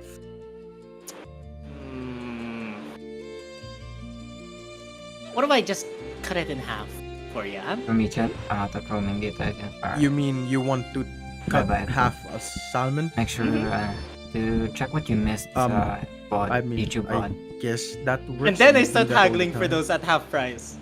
Good night, Pata. Pata? Well, Oh, sorry. you see, I'm very tired. that would Bye-bye. cut down the salmon to a gold piece.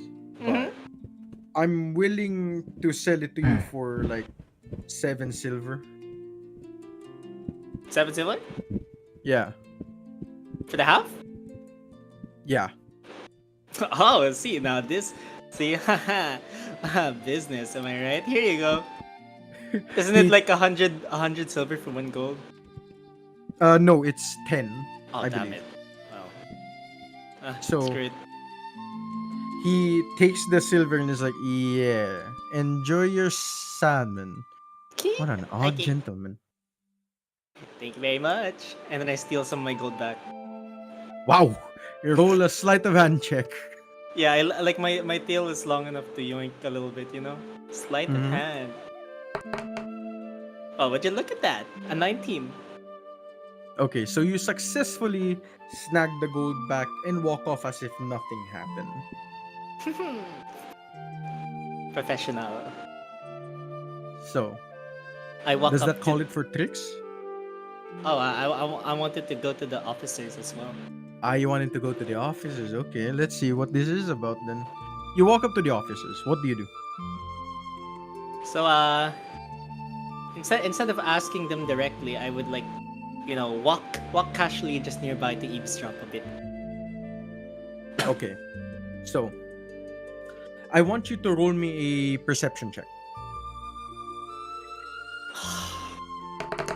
It's not a lot. Oh my god. 3. 3. So, as you kind of try to walk up and discern information, the noise of the vendors, the crowd, the people talking around you made it really hard to hear what the officers were talking about.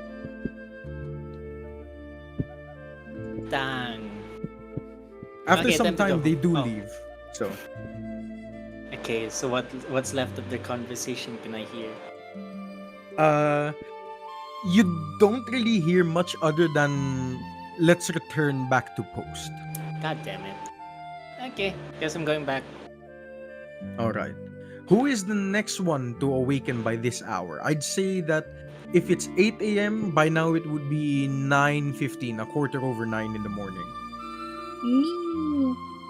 All right, Blythe, what is your morning routine? Blythe will get up and she will kind of like look in the mirror, and for about 5-10 minutes she'd be looking closely at all these black cracks all over her neck, her jaw, some reaching up to her right eye, and really a lot of black cracks all over her body. She's checking if maybe there's something new. But for about 10 minutes, nothing new has formed. So she dresses up for the day and kind of like runs her hand through her hair until it gets to a reasonable look. She goes out of Okay. her room and gets like all the keys for the rooms, like the master key. And she unlocks every single room first and leaves the doors open, except, of course, for the one that's says under investigation. And then in the middle of the hallway, she kind of like raises the dead. But before she does that, she kind of like looks left, looks right, like, is anybody watching? Okay, coast is clear. And she raises the dead. One by one, skeletons line the hallway, and like all of them go to individual rooms and start fixing the bed, fixing any wrinkles, and then cleaning out anything. And while that happens, she goes down to the tavern and goes towards the kitchen. She looks inside like, huh. Right. Cage is not here. No one to prep the vegetables, so she kind of summons two skeletons, like looks at the skeleton, the first one, like, go chop up some meat or something. And then she looks at the other skeleton, and for you, chop up some of the vegetables, I guess. And she kind of goes as well towards the tavern, and she goes towards the bar, grabs a mug and some water, and drinks. All while watching the skeletons do their thing. When she senses that the skeletons on the third floor or at the lodging are done, she takes them away to summons them. And she looks outside the window, and perhaps she thinks, maybe I can try to detect that magic again. And so she tries to gather up what little traces of magic she tried to keep from yesterday, from that figure. Can she, like, see if it points towards anywhere? As she tries to do this, you experience kind of like a, when phones get bad signal and it begins to cut out? It's something akin to that. Your spell doesn't quite latch onto anything. It's hazing. Whether or not it's because you're not near anywhere that has a window where he last exited, or if whether it was caused by the distraction from outside or the presence of other magical items in the area, you are not able to clearly latch onto that. And then she kind of contemplates for a small moment, and then like a light bulb, she's like, if I can't trace whoever wielded this magic, how about I trace Cage instead? And like she rummages at the counter and tries to find any item belonging to Cage. Is there anything that I can find? I guess the closest thing that you can find that is involved a lot with Cage would be his favorite stirring spoon. Pick it up. Blythe picks it up, and she's like, okay, let's see. Where can I find Cage? So you cast Detect Magic, or Do I have that? that Is would there- that would depend. I do not have Detect Magic. Then But- I would say if you're trying to gain like clarity of where a person has went based on their magical presence, if you roll for an Arcana check, you have to do it with a disadvantage. Got it. I do have +4. Do I add it first? You add your roll. You add your roll. Add it to your rolls. Each individual roll. One is 17. One is 12. One is Okay. So you try to perceive where Cage went off to, and at that point, there's a way to roll advantage. Hold shift when you roll. Okay, that's good to know. As you are trying to discern where Cage went off to, once more there seems to be a block.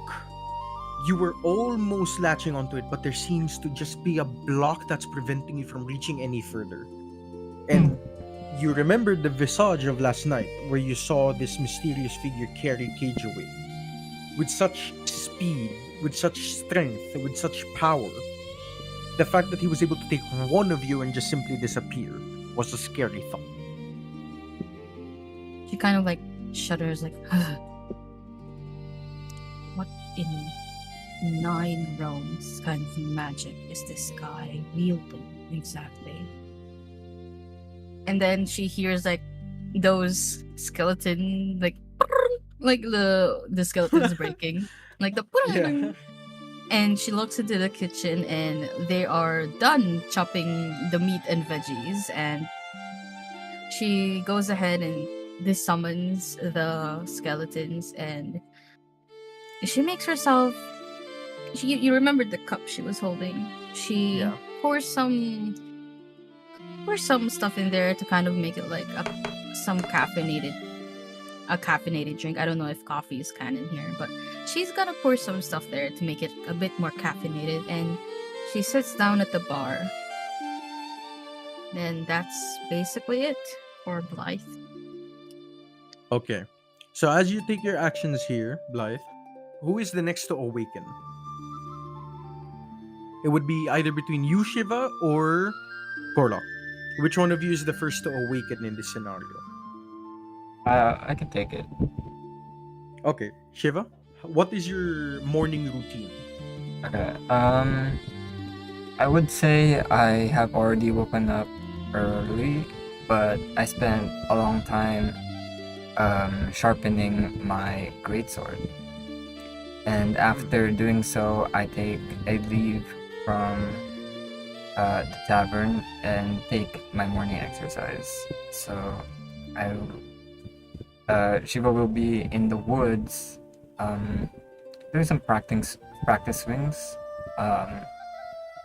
And there he is very welcomed by some animals, which he talks very softly to. He goes, "It's nice to see you again, blah, as he finishes taking his swinging trainings, he takes a jog, a very long jog, and also tries to converse with people, seeing if they had seen anything suspicious around the area. You do hear from one of them that there was another figure, but it wasn't the same as the one detected last night. The stories you heard was about two travelers. One who is dressed mysteriously in a trench coat, and the other is a rather livelier looking figure. May I ask where you've seen these figures? Sure. You know that forest? I see you going there a lot, by the way. That forest, there was something there. Two people, and they seem to be hunting down someone, but I can't really tell. I saw them last night, but I couldn't really get a glimpse of their faces. That's where I last saw them, at least. What time do you usually see them? I was out on the evening stroll with my wife. That was about 7:30 in the evening. Yeah. I see. Well, thank you for your help. No problem. Yeah, after that, he just, I guess continues his, exercise.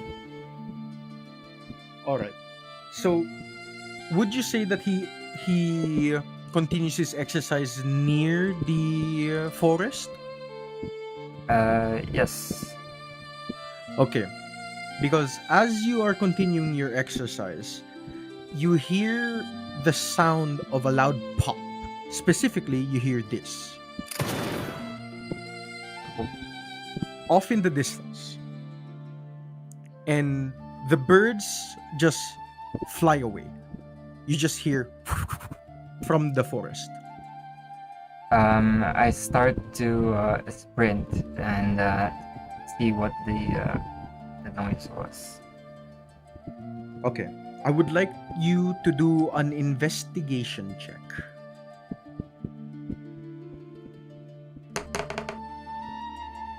Oh, that's 7. 7. It takes you about 15 minutes to find where the noise came from. And as you reach to this rough point, you see a man cloaked in a navy blue kind of like a navy blue poncho, and under that is a black trench coat. A hood was over his face, and you see that he is standing over a corpse. But it wasn't the corpse of a living being. It was something rather unholy. It seemed to have wings on it. And it could have been a gargoyle, a wyvern. You couldn't tell exactly because it was blurry to you. But this man had a revolver in his hand that was way too loud to be anything normal. To you, at least. I guess I make myself known and confront the stranger. Who are you? What happened here? Instantly, he flicks over the revolver to you and is like, "Boy, that's odd. I didn't know that giants entered this forest." I said, who are you? Well, you're gonna have to make yourself known to me first as well.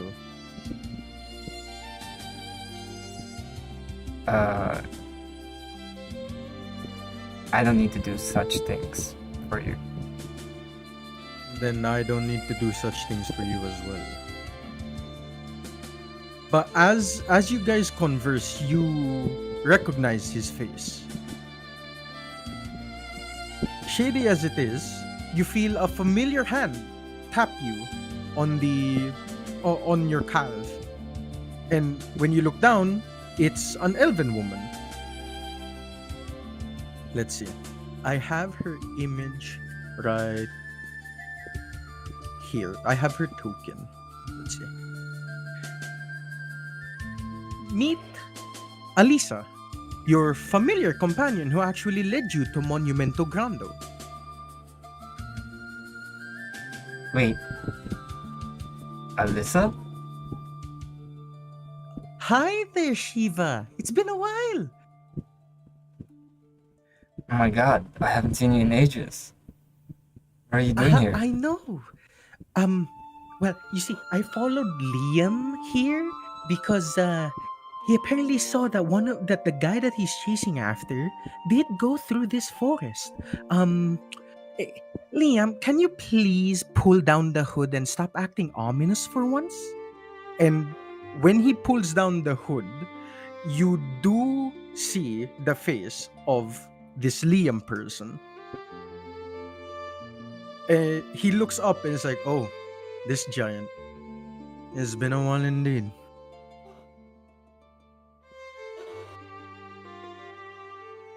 Sorry, what was that? He looks up at you and is like, "Oh, it's you. It's been a while. I've seen a bunch of giants go around here, but I haven't seen you around, which is surprising." I've been busy. We've been running a tavern and quite a hassle for a giant like me. Alisa excitedly jumps up and down. It's like, "A tavern? A tavern? Where's your tavern? Please tell me. I want to visit one day." Shiva points the way to the tavern.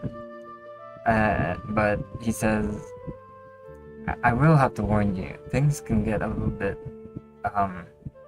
crazy, I guess. So. Oh, Shiva, you know us. Crazy is part of our lives, isn't that right, Liam?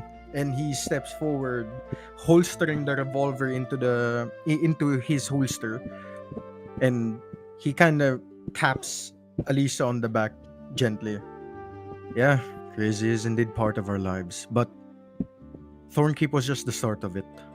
We're just passing by. You don't need to worry. Oh, and tell your colleagues to be careful at night when they are about. It's not proper, to say the least. There's let's just say that there's someone who is rather powerful. He shouldn't even be here to begin with, roaming around the country." Powerful.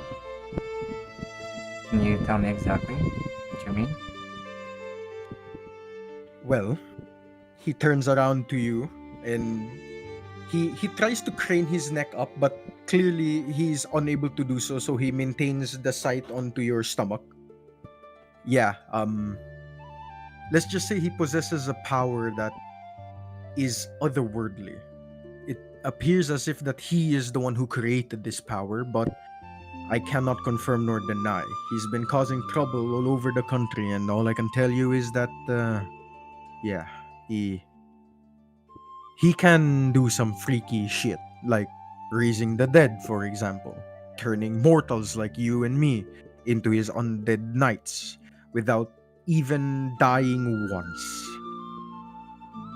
I see. Crazy thing is, we just had an encounter last night. Do you think it And- might be that person?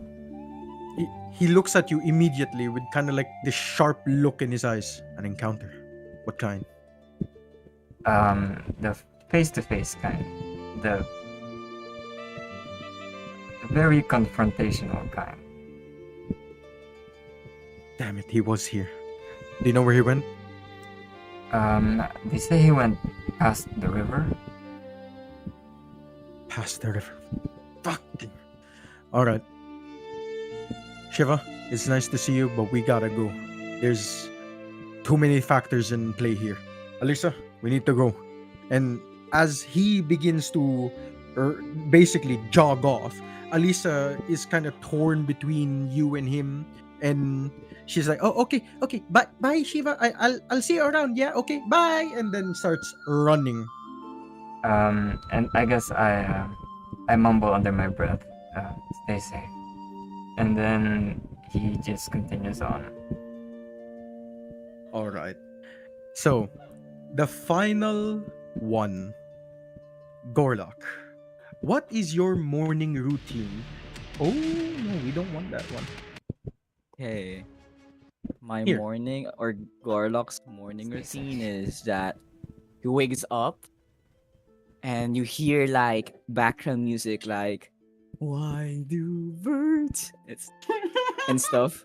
So he's very happy. He's opening the window of his room, and then like the first thing he does is like he'll write a letter to his family. He'd be like, Dear Malia and my childrens, how is everyone doing? I'm here in the tavern. Everything's fine. Everything's good. I met some undead people. They're very funny. They were like talking to me earlier, and I really miss you guys. I'll see you guys soon, I guess. Bye bye. and then Garlock will be like,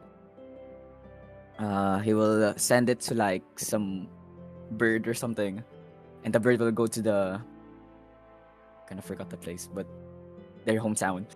Then after Okay. that, he'll go down, and the first thing he does is he'll clean the tavern. After cleaning the tavern, he'll go outside, just like walk. He'll do some morning. What time is it now? By now, it would be, I'd say, almost 10 in the morning. Okay, so yeah, he'll do like morning walks at the city. He'll look at some pretty flowers.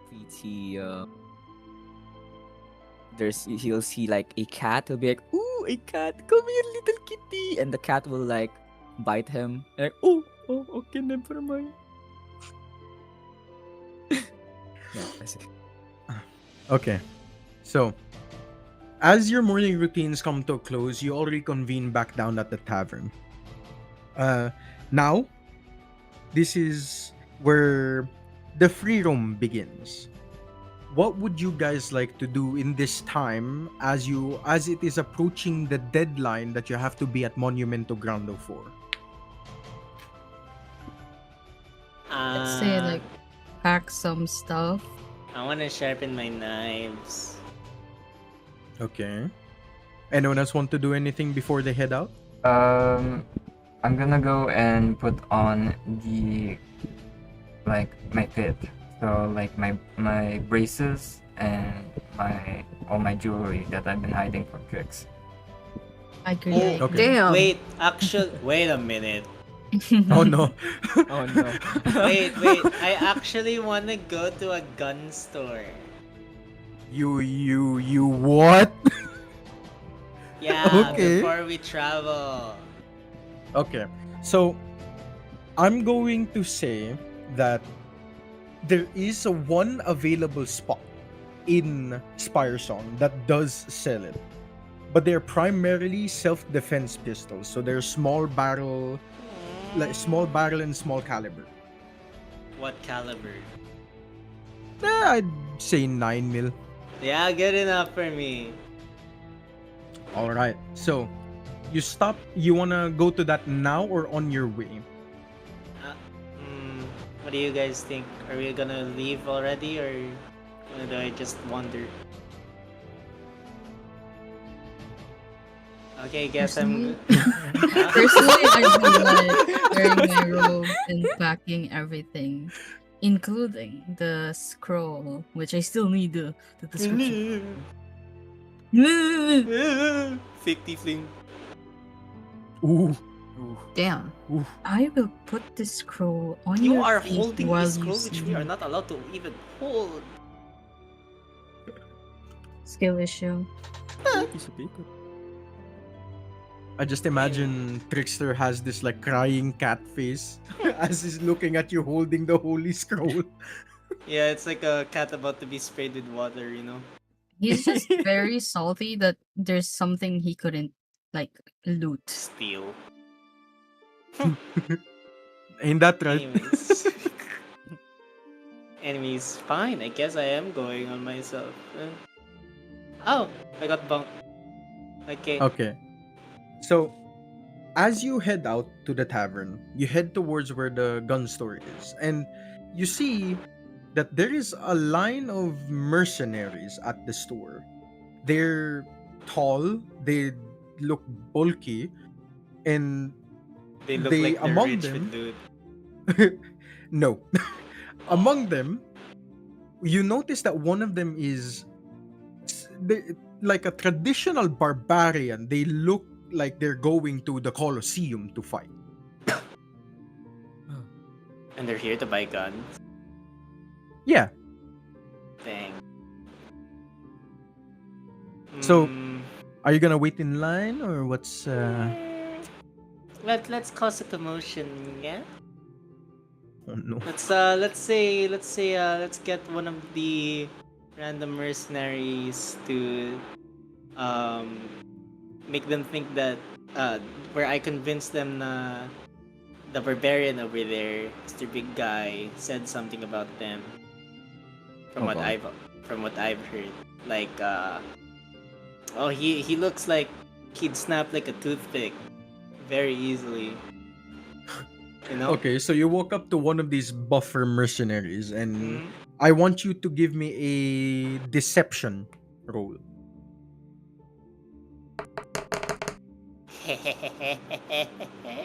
No 20. way. Oh my god. Yo, you always have to like imagine my little smug face. Like this is how I look like when I walk up to them, by the way, in the VC chat. Yeah, I'm looking. So as you tell this guy looks at you, then to the other guy and said, "Really? He said that? Nah, fuck this guy. Boys, take him out of here." And the line soon disperses and you see just 4 dudes grab this one guy and take him out of the store to have a rumble. And as the fight builds on, you see crowds are forming around, which basically clears the entire line for you to go in. I stride in pride, yes, as I walk towards the counter. You see this big, chubby looking like demi-human who seems to be like a cow-human hybrid, and he's like, "Oh, hello there. What can I do for you?" I got 9 mil revolver. Uh, let me just check real quick with one of my associates. Hey, Jerry, do we have a 9mm revolver? And from the farthest side of the store, you just hear, yeah, we have one. Why? There's a customer here who wants one. Okay. And you see this guy wearing like smithing clothes come out with the smaller than, at least to him it looks so small, a revolver in hand, and he hands it over to you and is like, okay, that'll be let me just take my calculations here. This is custom made, so it will cost you about 6 gold pieces and 2 silver. I barter. You, 3 you what? barter. Wait, Oh, you're barter. bartering. Haggle. Okay, 3. you want 3. Oh, but sir, this place is a business establishment. All of these Yeah, are but you're finely forcing me to buy a crafted. custom.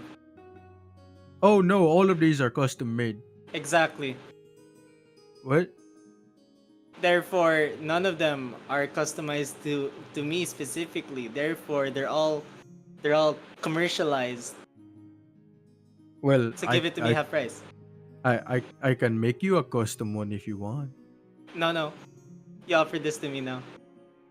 Yeah, roll a deception check. Perfect. Wait. 16. Ah, he kind of scratches his head out of confusion and is like, okay, that okay. You can go ahead and get that for 3 gold, I guess. I'm a master businessman. Anyways, I hand him over the 3 gold. Then He I take the takes it. revolver. He takes it. You see the still confused look on his face as he puts it away in the register. Is like, some customers really are fascinating. And he walks all the way to the back again. Now, Forgot my bullets. oh, the guy from earlier who called out Jerry comes by and is like, you have a pouch of ammo here that carries about 30 bullets in this. This is supposed to come with all revolver types. Oh, So- is it free? Yeah, it is. Okay, perfect. So I load So- the revolver. You have in your hand right now a revolver with 6 capacity and can be either one-handed or two-handed. The damage dealt is 2d8 plus 2 piercing. Mm-hmm. But I now have another question. Do you have proficiency in simple Oh, I ranged do. weapons? You do. I do. I actually do have. Where is it? Wait, was I drunk to the point where I couldn't read? Because it says rapier now. Hold on a bit. Wait, hold on. Wait, where's my revolver? Wait, where's my revolver proficiency? Wait a minute, I have it here, I swear. It's simple There, ranged weapon mastery. There, I have it. Revolver, weapon mastery. Oh my god, I thought I was The tripping. chat. Oh, Imagine it just wasn't This written down entire anywhere. time. You're like, oh shit, I attack with disadvantage now. Oh my Okay. god. So now that you have this revolver, you head out of the store, the commotion's still happening, and you reconvene with the group. I'd say the total amount of time of preparation you guys take would be about 2 hours before you head out for Monumento Grande. And in order to get there successfully, you will have to take a carriage from the taxi station to Monumento Grande. And that runs you back 20 copper pieces. Before you head out, which one of you guys are going to be quote unquote taking charge of this traveling? Like, who is going to be the front man and who's going to be the tail end?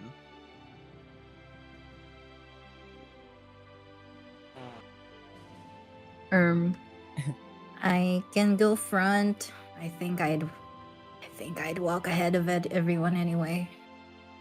All right. So who's Yes, gonna be I the think- last one? I think Starla should be the front because we don't want to accidentally lose her. Don't accidentally step on me though when I'm in front. Shiva! Shiva, back away. So who is the tail end? How about Who's gonna be the Shiva? last? So he sees everybody. Yeah, I guess. Shiva. Okay. So as you guys go in somewhat orderly fashion to the taxi station, you guys hop on and about an hour's trek happens. You reach Monumento Grande, and as you enter the city, you see just this wide gate of just magnificent architecture. It was carved to be part of the land formation around Monumento Grande, and you notice that there's varying places. Hold on, if you guys want the map, I do have it. Da. Let's see. Here is the country map for those of you who are wondering for it. Yeah. Here. So, as you guys leave Spire Song and make your way to Monumento Grande, you pass by Three Heads Forest. And there you see all sorts of like wild animals, just nature in general that's friendly looking. Shiva, you would know that this is the case as there's not much hunting happening inside of these forests.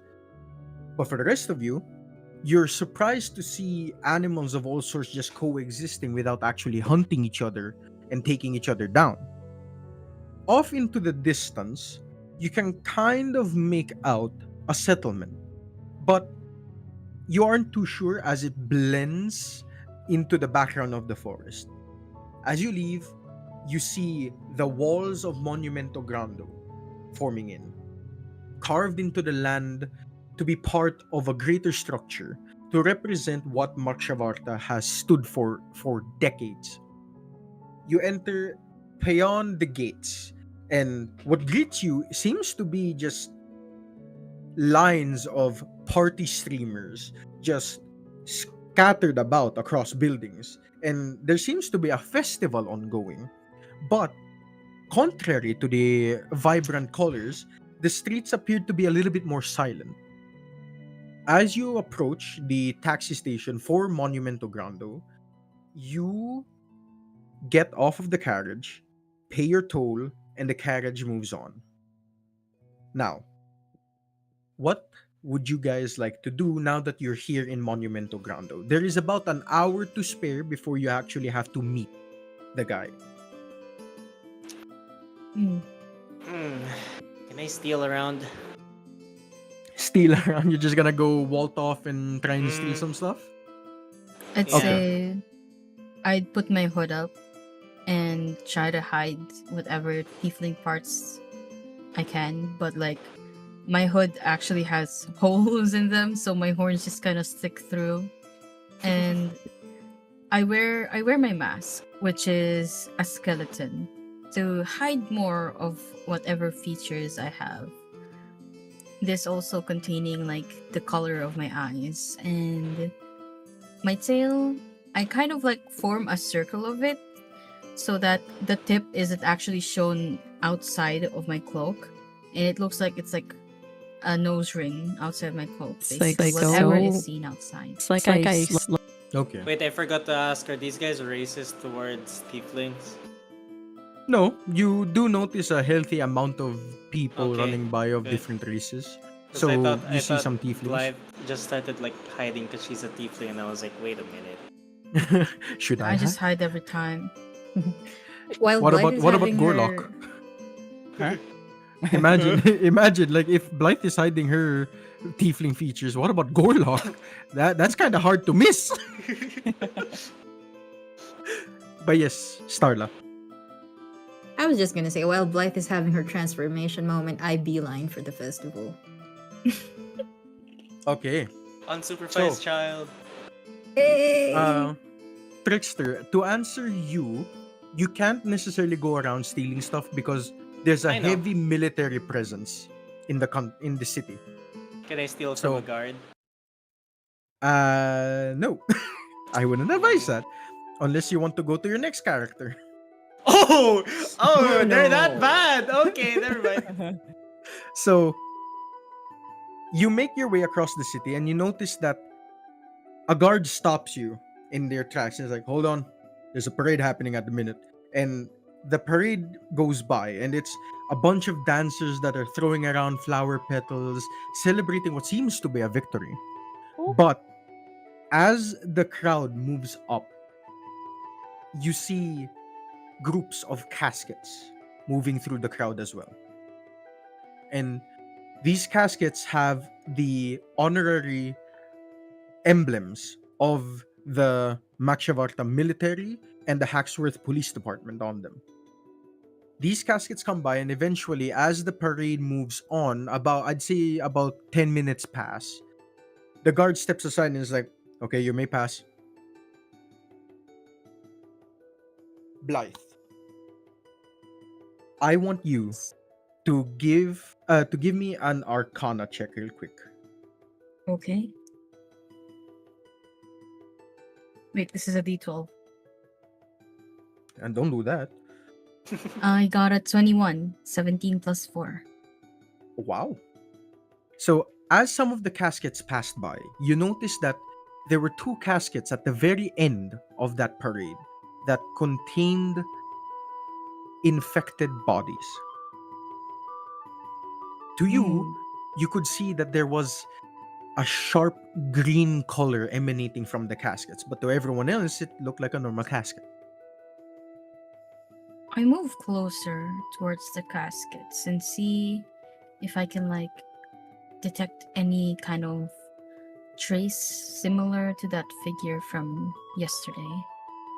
As you try to approach, a guard stops you, like arm out, stops you right there. It's like, "Hey, miss, don't approach the caskets. It's a burial ceremony."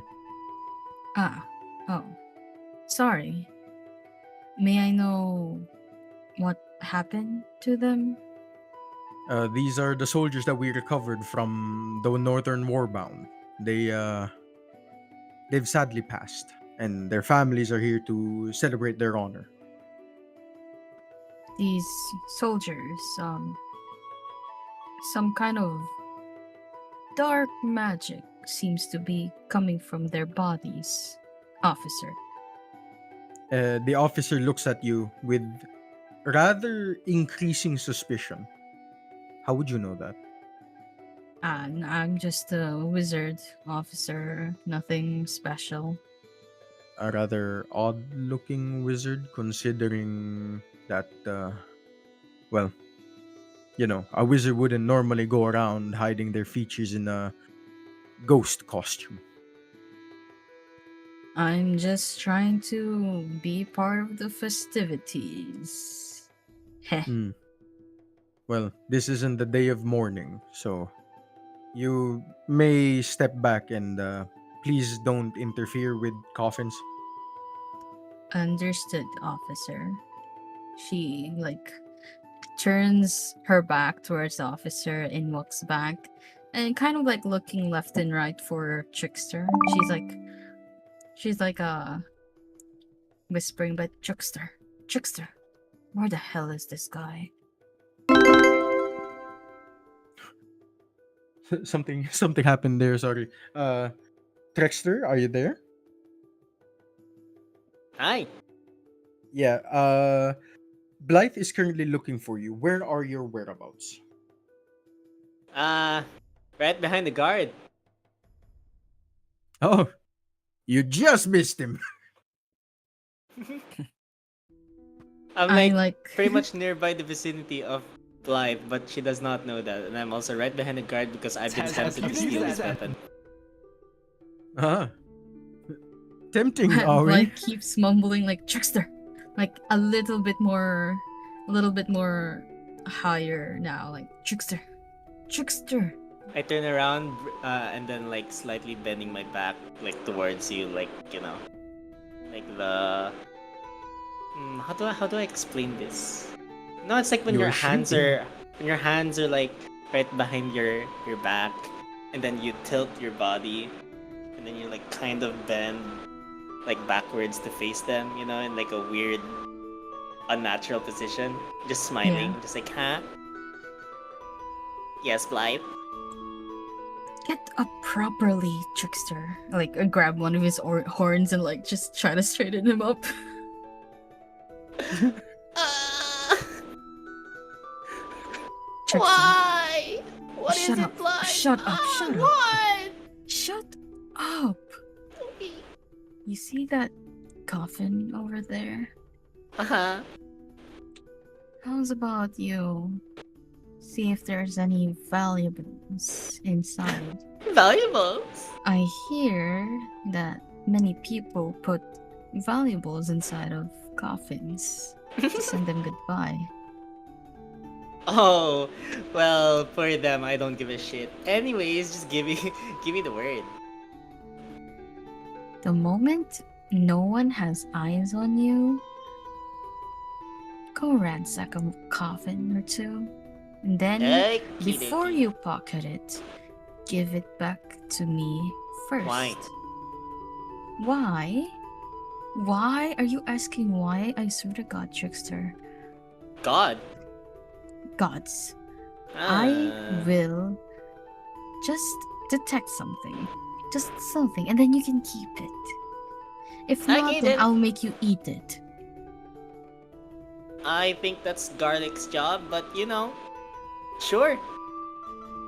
Okay then. Very good. Go on then. So, as I the waltz toward the carts. oh, you do. Just waltz. You see Casually. that a couple guards begin noticing your actions. Mm, They've increasingly observed you, and as you are going about doing your business, you can kind of feel that the animosity is getting to you. mm.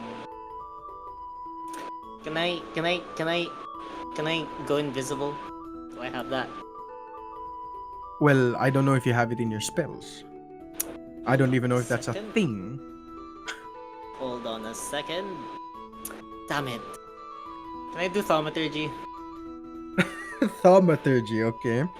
Where do you Is it want possible? to use thaumaturgy? Is it possible to get an alternate version of myself? No, that is not what Damn it. thaumaturgy can do. What can I summon that replicates stuff? Well, Oh, wait, no, I have an idea. Mhm. Thaumaturgy, water elemental. A water elemental. Mhm. Okay. Do you have any bodies of water nearby that you can conjure the water from? The punch bowls. Well, there is no punch bowls. You see, this is just a kind of like a ceremonial Well, they're traveling beer from the kegs. beer kegs. Okay. So you look around, there's a couple taverns nearby, and as you try to summon the water elemental, it forms in front of you, but everyone's attention is now directed towards you and this gigantic beer elemental. Can I make him run around the crowd offering free beer? Which Sure, could you tempt can the do that. guards. You can do that. I'll have to ask you for a persuasion check. Okay then. 16. Okay, so your distraction works, and some of the guards go, but the guards that are stationed towards where the parade is going, they don't budge. But you do Can I notice. do something? Hold on. You do notice that they are heading towards a cathedral. And as you approach the cathedral, Trickster, Mm-hmm. something stops you in your path. There appears to be a certain barrier that prevents you from entering the domicile. For now, at least. Did they go through already? Yeah, I would say they did. Well, tough luck, Blythe. I failed. No, listen. Unless you can Chicks. unless you can make a hole somehow in the barrier. No, it's very easy. See, I will just, and then can I cast minor illusion for the remaining guards? And the illusion would be the this dark presence from yesterday, the figure. And Okay. I'll make him like fly around from the church and outward, from the festival and outwards, far away. Okay. You see, the parade had already reached the cathedral, and they're already doing their ceremony to lay the graves down. So, or rather, lay the caskets down. So, by now, that would mean casting your minor illusion. I would have to ask you for a constitution check at disadvantage, while also maintaining sight of the parade that had already entered the burial site. Can I suggest something? Okay. We let them get buried. We just, dig them up later.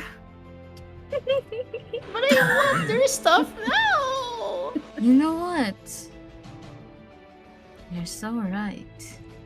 We don't even need to dig them out. They can dig themselves out. Wink, wink. Hey. What my loot? Go get your loot later. You really want that loot? Fair enough. Oh, it's So- money. So, as you guys now kind of draw yourselves away from the parade, you make your way to the Hacksworth Police Department, a tall building that is very Victorian era.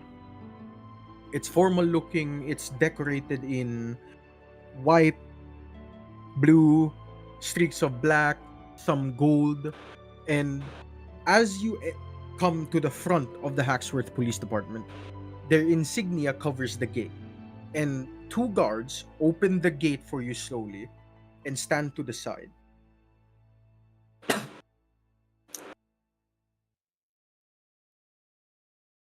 Man, what do you guys kind of want to do as you are perceiving this? We're here to see Officer Graveyard. I mean grave something. Gravestone. Officer Gravestone. Graveyard. Officer Graveyard. So, the guard looks down at you and directs his hand towards the door. You will meet Officer Gravestone. I almost said graveyard myself. Goddamn. You will meet Officer Gravestone inside of the police department.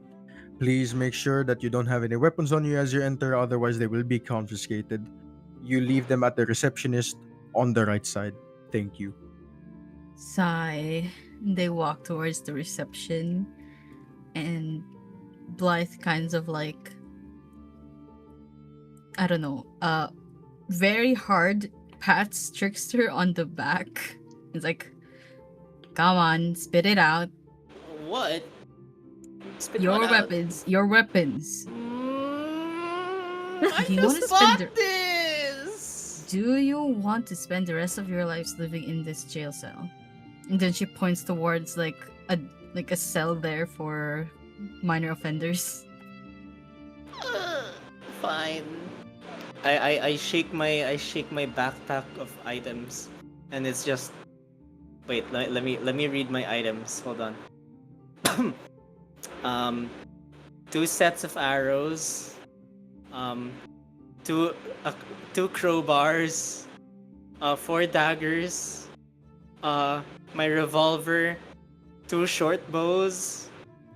2 short swords and thieves' tools. As you present your weapons down, you see the receptionist look at the items at you, unfazed, and says, "So this is the kind of tools thieves carry nowadays?" No. What do you mean? That's they're what they for all they're say. for lock repairs. Sir, why do you need a revolver for a lock repair? Self-defense from a lock that won't Sigh. budge. Now please put your items inside here, miss. Ah! And another tray is handed to you, Blythe. And does Starla come up and give anything? I try to. I have a staff, but I start leaning on it and start limping, pretending it's a walking stick. Oh my Can god. Trickster be on the floor just crying Yeah. But in now, the fetal now position? sure. But as Starla walks through, the officer just sees a wiggling stick that's slowly moving back and forth. And first, she quickly stands up. It's like, Miss, wait a second. That's a child. What's a child limping? Somebody get the medical attention. Come on, officers. And you see that there's one officer running outside, and he looks at you. You recognize this officer, Starla, and you only recognize him by his nickname, Grog. Oh, hey, Grog. What's up? Starla, What the hell are you doing here for again? What do you mean? I was told to come here. I didn't do anything. Why are you acting like you're limping? It's not acting. I sprained my ankle. Okay, running to the festival earlier. So now I need my walking stick. Starla, What? Are you really gonna bully an injured girl? Is it because I'm a halfling? Starla, if I tap your ankle and it doesn't hurt, you're gonna have to give the staff over to the kind receptionist. Oh, it hurts. I promise you, it hurts. All right. And he says this as he leans down and gently taps Hold your on. left ankle. Can I do something? Before he Yeah. even touches it, I fly back. Oh! He doesn't even make contact. Oh no. He looks at you like, see what I mean? Put the staff Really? up. This is bullying. This is bullying. I hand it over though. The receptionist takes the staff and is like, whew, I thought I was beginning to go crazy in this job. I thought a walking stick. Imagine that. And Oh no. you see Yeah, the Grog over Bavarian. here. You see Grog being like, Starla, this is why we have to keep a close eye on you. We can't just let you go out anywhere. What? A close eye on me? I'll have you know I am a stellar citizen. Do you not remember what you did in Studiestat? Okay, stop right there. No, do we not have a confidentiality clause around here? Well, your public record is in the name. Public. Grog. Okay. Grog. Yes. I handed the staff over. We're good now. Okay. We're good. Okay. I'll take it you're here to see a specific officer, and he looks up at all of you and then to Blythe, and he's like, is there a special occasion that she's dressed for, or Don't worry about it. I'm here for the so festivities. She says as she looks him in the eyes and drops 2 daggers in the basket. I really hope it doesn't go Aha. longer. No offense. understood? 'Cause I'm Well, you dying. enjoy anyway. Starla, yes. Are you here to meet a certain Keith. officer, or Sabi mo, abot Here's siya, my yeah. Keith. Oh, I Keithy hope boy. it doesn't though. oh, I Sheriff Gravestone? I might have Yeah, to he's voice kind of out hauled up in the meeting hall that's like down saying, this like, hall to the left, and he gestures to the hallway directly behind him. And Kinda yeah, sleepy. you might want to wait a little bit before you talk to him, because he's kind of got a little angry. Starla goes, "Oh, pish posh," and then starts beelining for the door. Okay, then you guys have fun. Before I actually leave, are any of you with that troublemaker? Nope. No. I have Ah. no idea who that is. Nah. Oh my god. Since Wait. hold on. Since I gave my staff away, can I say I had the sense to cast Find Familiar as a ritual? I just feel naked without anything on me. Sure. Let's say you have that. Let's say you have Okay. that on. All right. I will grant you the familiar of a bunny. Thank you. Yes. I'm gonna use the spell slot on that. Bunnies are good for bunnies too. Exactly. But she only used one spell slot. I don't think Yep. she has another. There we So go. as Grog kind of looks looks at all of you, turns around, looks back at Starla, and is like, "Yeah, you know what? She can be a handful. Just take care of her. Yeah, she'll be fine. She's a good kid. It's just sometimes she can be a little bit quirky." Quirky. Quirky. Right. Well, guess we're going to do this officer gravestone. And then she kind of like quickly follows Starla. Yep. Okay. As you Charles all just now trudging ahead. as you all now walk down the hallway, you notice increasingly that the walls on both sides of the hallway have pictures of different officers that are almost in a shape of an invitation to a memorial, while on the other side they have wanted posters. And those of you who can see the wanted posters, you see a wanted poster that has a blank face on it. It's like a silhouette. And when you make it out, the bounty is 1,500 gold. Did I hear 1,500 gold? Yes, you did. So, as you're looking at the wanted poster, this bounty target, the paper seemingly has been there for a while now. So, this guy has been stirring problems for a bit. I want it. We can What do you take it. want? Blythe The like guy on the wanted poster is worth Blythe- 1.5. Blythe like picks up the wanted poster and then hands it to him like here. No, I want the guy.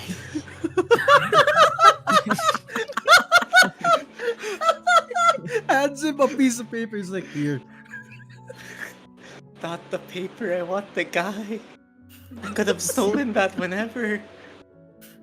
Yeah, well, we're gonna need some more clues if you actually want it back. But you know what? Yeah. Okay. While they're having this The paper. conversation, I'm already up at the door. I'm about to push him open. As you Can go you to push it open them- though? Yeah. Oh. Listen, a halfling doesn't mean half strength. Let me help you, Like- Starla. I like to believe she struggles anyways. Oh. Just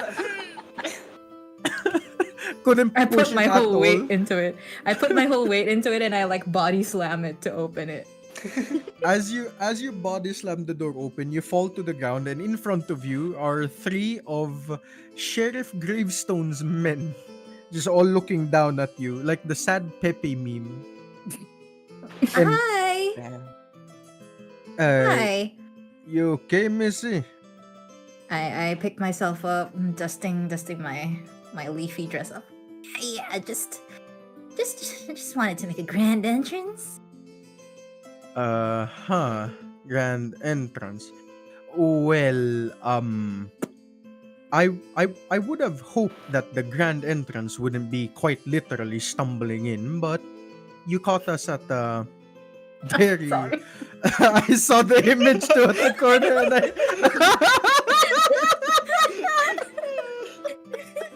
I saw the image.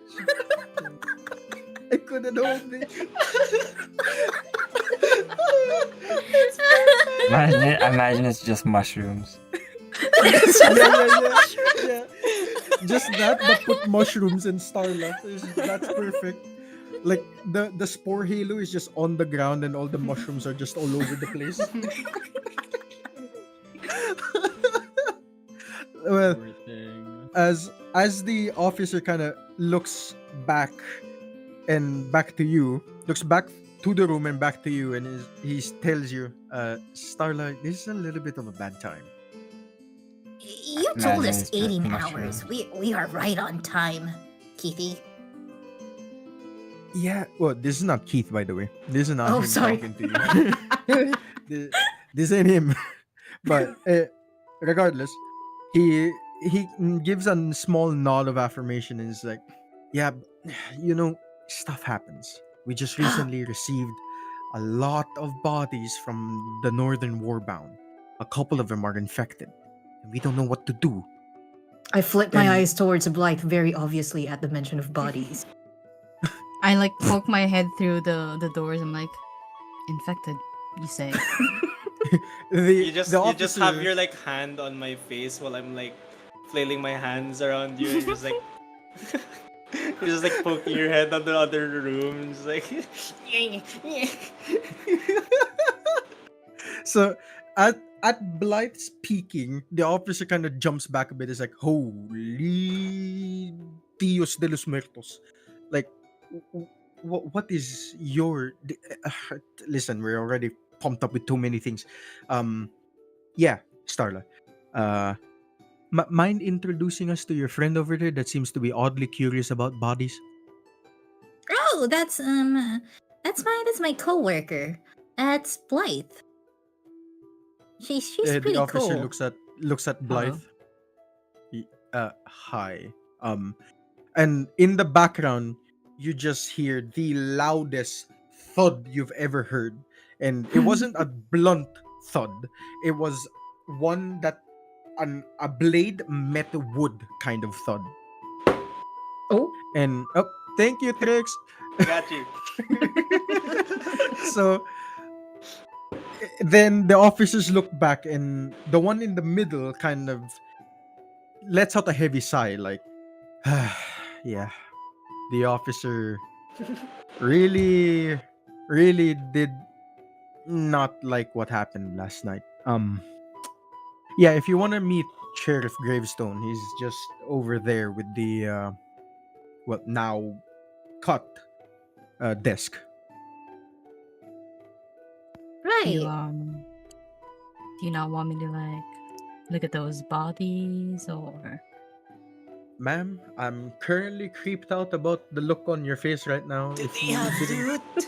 if you didn't have the whole skull get up, I would have probably been able to answer you. But right now, after everything we've seen, I kind of don't want to be talking to a sentient skull. Trickster Oh, pokes his but- head out as well. Do the bodies have loot still? The officer looks down and is like, "You look familiar." No, I don't. Huh. I swear I've seen you on one of these posters before. Nah. All right. Well, either way, You're just gonna Uh, be racist at that point if Blythe, you're gonna like- be profiling the other tieflings. Blythe, Blythe like kind of fumbles a bit and then takes off her skull mask and she's like, is this better now then? he looks at you and he's now able to look at you in the eyes like, yeah, much better. You should talk without the mask more. It makes you look less dead. See, That this was is the why we don't entire hide point. ourselves.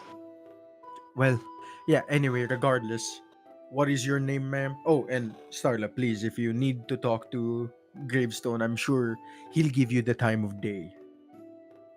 Yeah, like right now.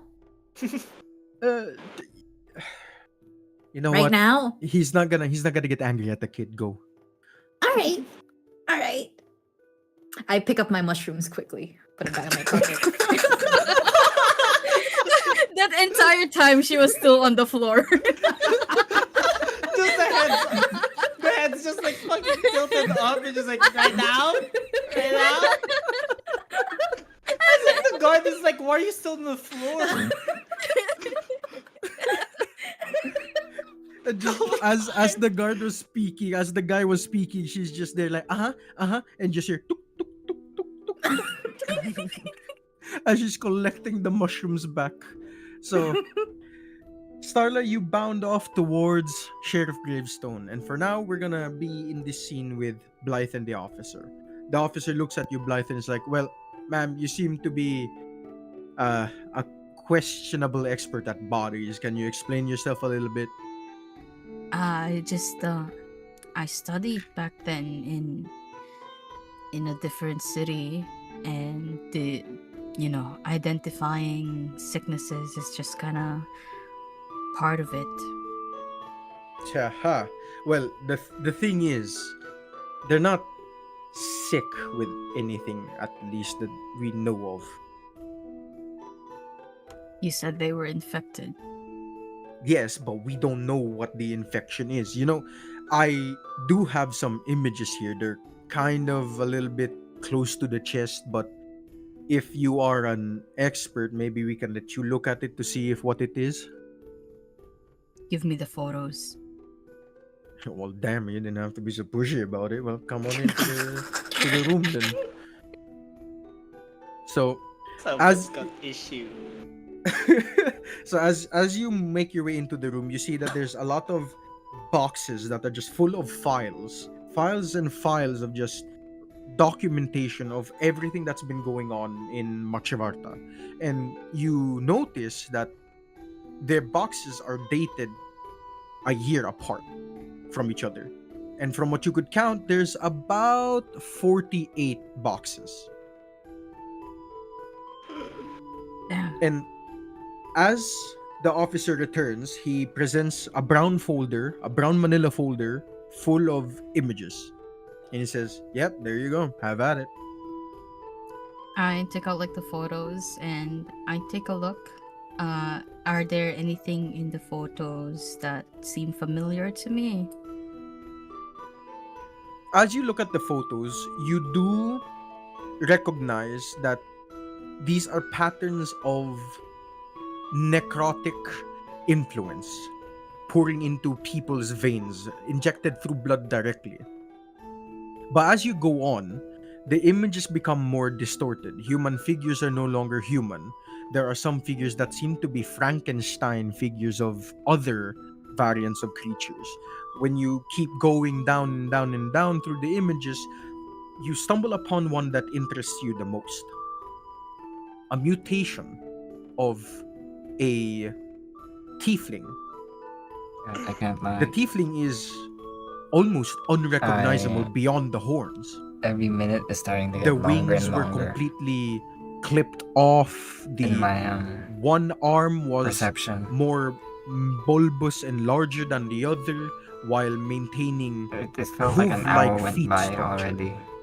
But Yet it's the been 30 body minutes. composition didn't make sense, because if this was the case, then why didn't the rest of the body mutate alongside the arm?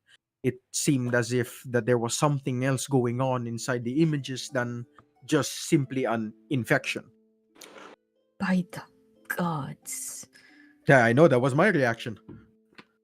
Holy Officer. 9 hells! Trickster takes a peek. You into this shit? Yeah, well, no.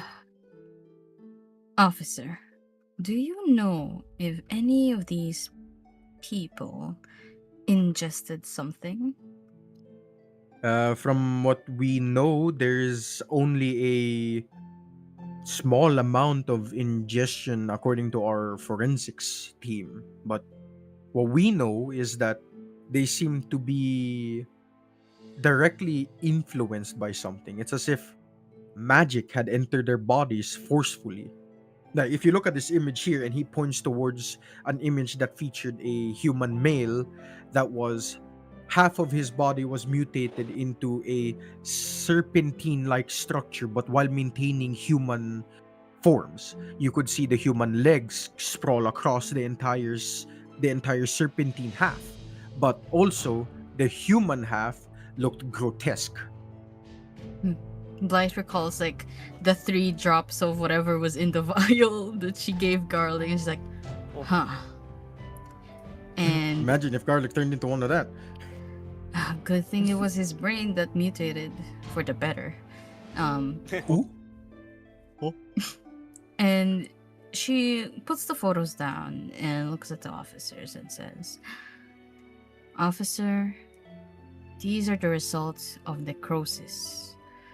Necrotic magic forced into these living bodies and mutated for the worse until the necrosis fully kills them. Well, god damn. That is new information. Well, I'll note that down, and instantly he takes out like a notepad from the chest pocket of his and starts writing down some of what you said. And he fixes his glasses, looks up at you, and is like, "Okay, since we need a source of this information, do you mind stating your name, or do you want to be anonymous?"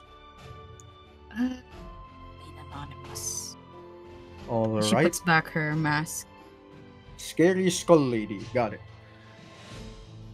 So, that will be all. But thank you for the assistance, kind ma'am. I will be taking my leave. And he walks out of the room. I'm not gonna Blythe lie. follows where Starlo Every went time by Manic the says trail of that won't be all, mushrooms. I'm assuming that's it for the session. The trail of mushrooms. The poor trail of mushrooms. As you walk up to Starla, you can see that Sheriff Gravestone has a little bit less of a friendlier look than usual, but he's maintaining To be honest, I composure kept because disassociating. Yeah. Starla is within his presence. He looks up, is like, "Oh, you're the Kitty! you're Oh. huh?" Well, anyway, sorry, I'm a bit distracted lately. You're the tiefling lady who did the weird juju.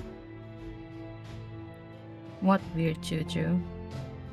Yeah, you know what I mean. I'm not gonna explain it any further. But anyway, yeah, we kind of invited you at a really bad time, a time I didn't expect to occur, at least this soon. Sounds like a you problem, but what happened? Well, Nice one, first Starla. off, to clarify, when we visited your domicile, your tavern, we got reports of multiple incursions happening in the southern regions, specifically near Redwill, for some reason. When we got there was nothing. But then it turns out Thornkeep was besieged, and not Redwill. Someone had infiltrated our ranks and gave us wrong information. So I'm currently busy trying to find out who it is. And I'm very angry at the fact that I don't know who it is. Oh. Well, no leads at all? Nope. Aside from a note that I got that said, this. And he presents a loosely folded up piece of paper. And in it, it says, "You could have never saved the country." Oh. Well, can we, on this note, is there anything I can do to find like traces of, no, I don't have detect anything. Well, I just give him a pat on the back. there, Keithy. Yeah, much appreciated, Starla. It's just the handwriting seems familiar. It's like I've seen it somewhere before, but I can't put my mind on it. I can't stick my finger in it yet. Okay, I'm not even gonna. Well, if it's familiar to what is it? What is it, Trickster? No, what were you gonna joke about? But yeah, never mind. Go ahead. Nothing. I was just gonna ask anyway. I was saying, if it's familiar to you, have you gone through? I don't know any letters that you have. We've gone through many kinds of archives, all dating all the way down to 250 years ago. We can't find anything. It's like this handwriting was lost to time. It's very familiar though. I remember that this was in the archives long ago, but I can't seem to find anything. Can I take a look at it? That have at it. And when you take a look, the handwriting was rather formal. It didn't look like it was written in a hurry. It looked methodical, as if the person who wrote it knew exactly what was going to happen.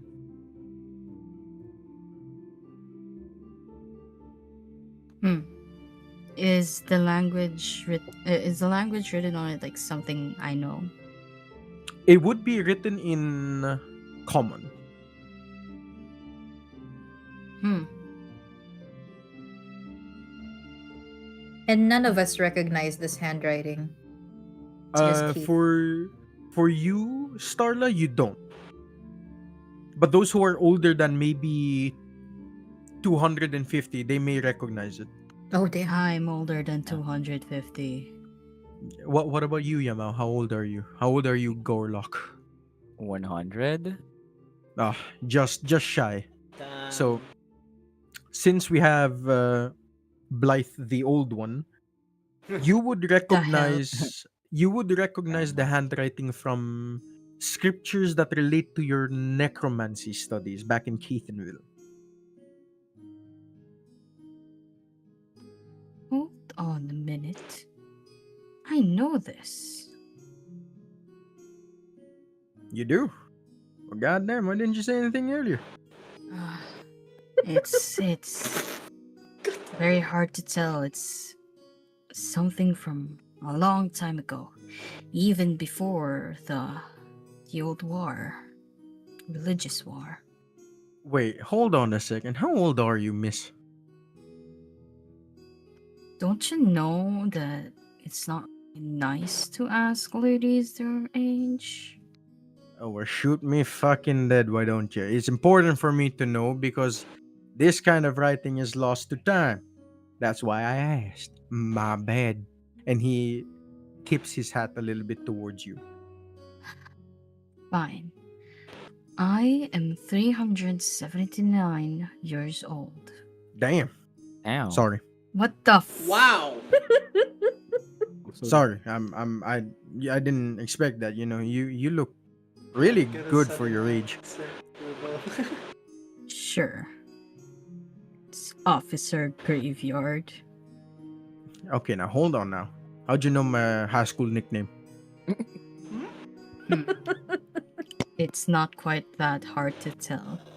Well, God damn it. Anyway. You say you recognize the handwriting. Where do you wager it's from? Keithenville. Keithenville? That's You mean right. it belongs to one of the sanctuaries or the temples? Belongs to the Holy Sanctuary. The Holy God damn it. No wonder they wouldn't cooperate. So, do you have any connections from the inside or? Hard to tell. Well, we're back to square one on that one, but thank you for the help, kind miss. I'll note that down real quick. And he lazily flips open a notebook and starts scribbling some notes inside of it. Lays the Maybe pencil I down. do know someone. You do? She like follows up. I'm listening. All ears. I don't quite know if they're still alive, but I know 2 elves from the Holy Sanctuary. You do? Wait, That's elves? right. You heard me right? They're usually not spotted anywhere else outside of the Airy Forest and the Ashkavar Forest. Do So you that's not interesting. believe me, officer? No, I'm not saying I don't believe you. It's just, it's really rare to find elves. Well, one of them is a nun. Well, used to be. Oh Her name boy. is Henrietta Brownthorn. The other is a sanctuary maiden, or was a sanctuary maiden. Her name, Linnea Halligan.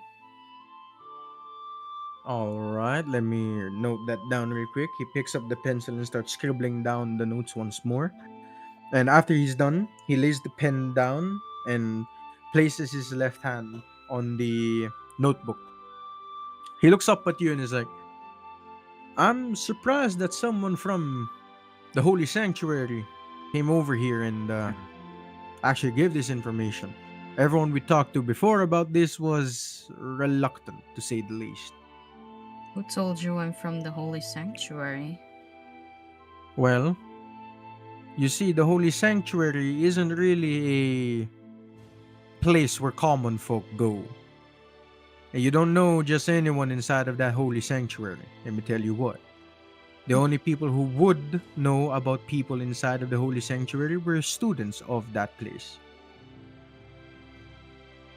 Sorry, officer. I'm not from there. Okay, understood.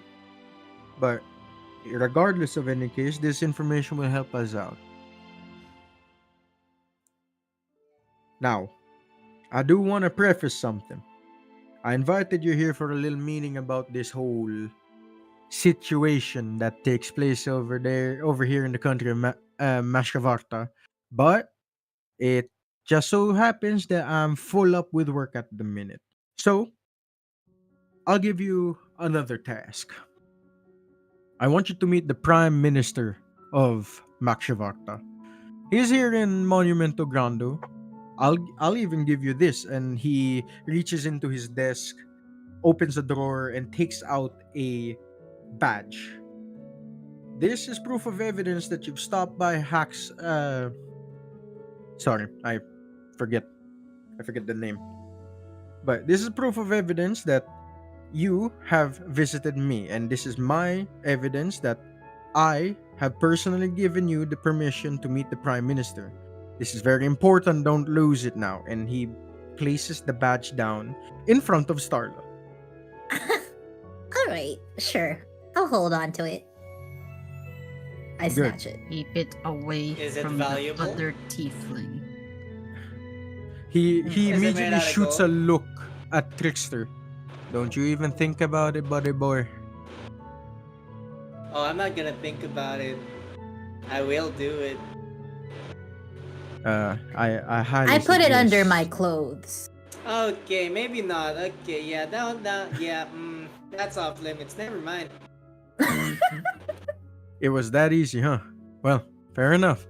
So, as much as I personally wanted to tell you something about this, the Prime Minister seems to have a lot more information about this as us. So, if you show him that badge, he'll be a little bit more likely to talk to you. So, you'll find him at the cathedral for the burying ceremony. If you want to look for him, that's where you find him. Okay. Thank you, kind sir. Are you here this whole time? Garlic Just is in the like back. Drax. That The woke me art up, of bro. moving slow. He looks over to Garlic in the corner. Is like, "Hey, no problem, fella." Everybody just Oh. shoots a look. Huh? He stands completely still. So, at this point, I'd like to personally welcome you to Monumento Grande. Hope you enjoy your stay. And with that, with that, we are ending the introduction. Damn. Ah. No! No. So, welcome to Monumento Grande, people. When's the next session? When's the next Where's session? the next Bro, I was trying so When's the hard to next stay awake. session? What do you mean?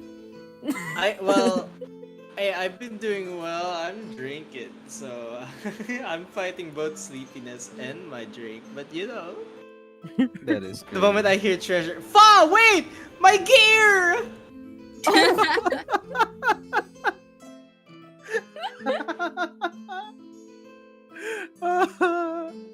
Well, if welcome to Monumento Grande. Things are just getting started for you guys.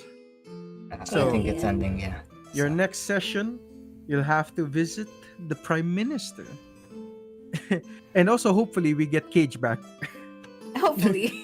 As a side. Next session, just out of nowhere. He's just gonna come out of the like, woods, like, the battered. woman's back. He's, Thank you for he's the gonna come 5 back bits, like Spade. he's gonna come back like, "Ah, guys. He just walks back, guys. Breathless and shit. Tattered clothes and stuff. He's like, where were you guys?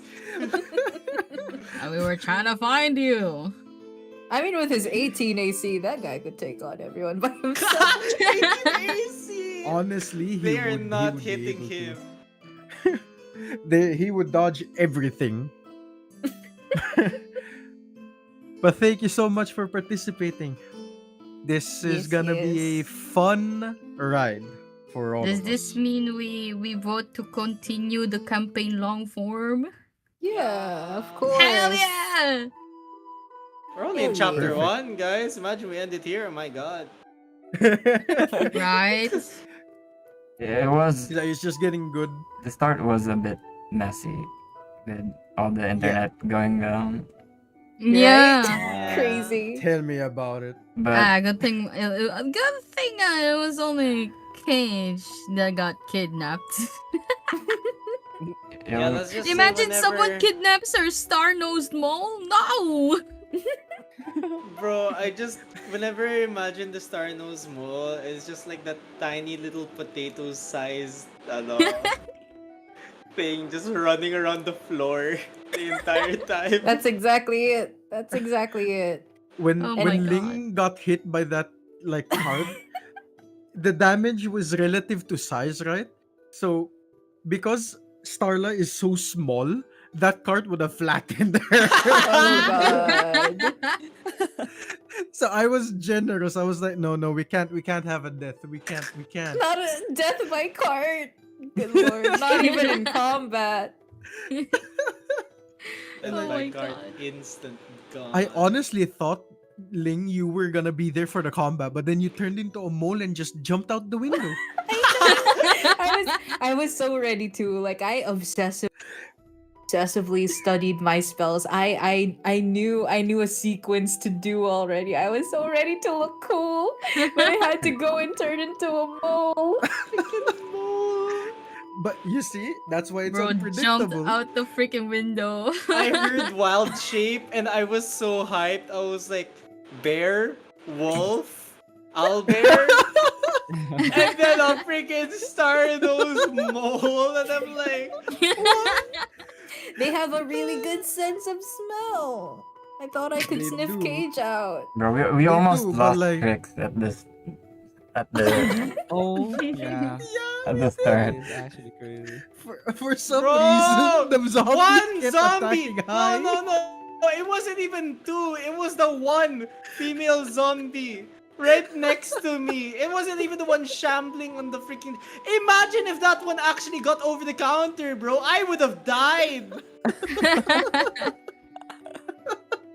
Not You would only have am I gonna died, lose my HP. right hand or my left hand, I'm gonna lose my freaking whole arms.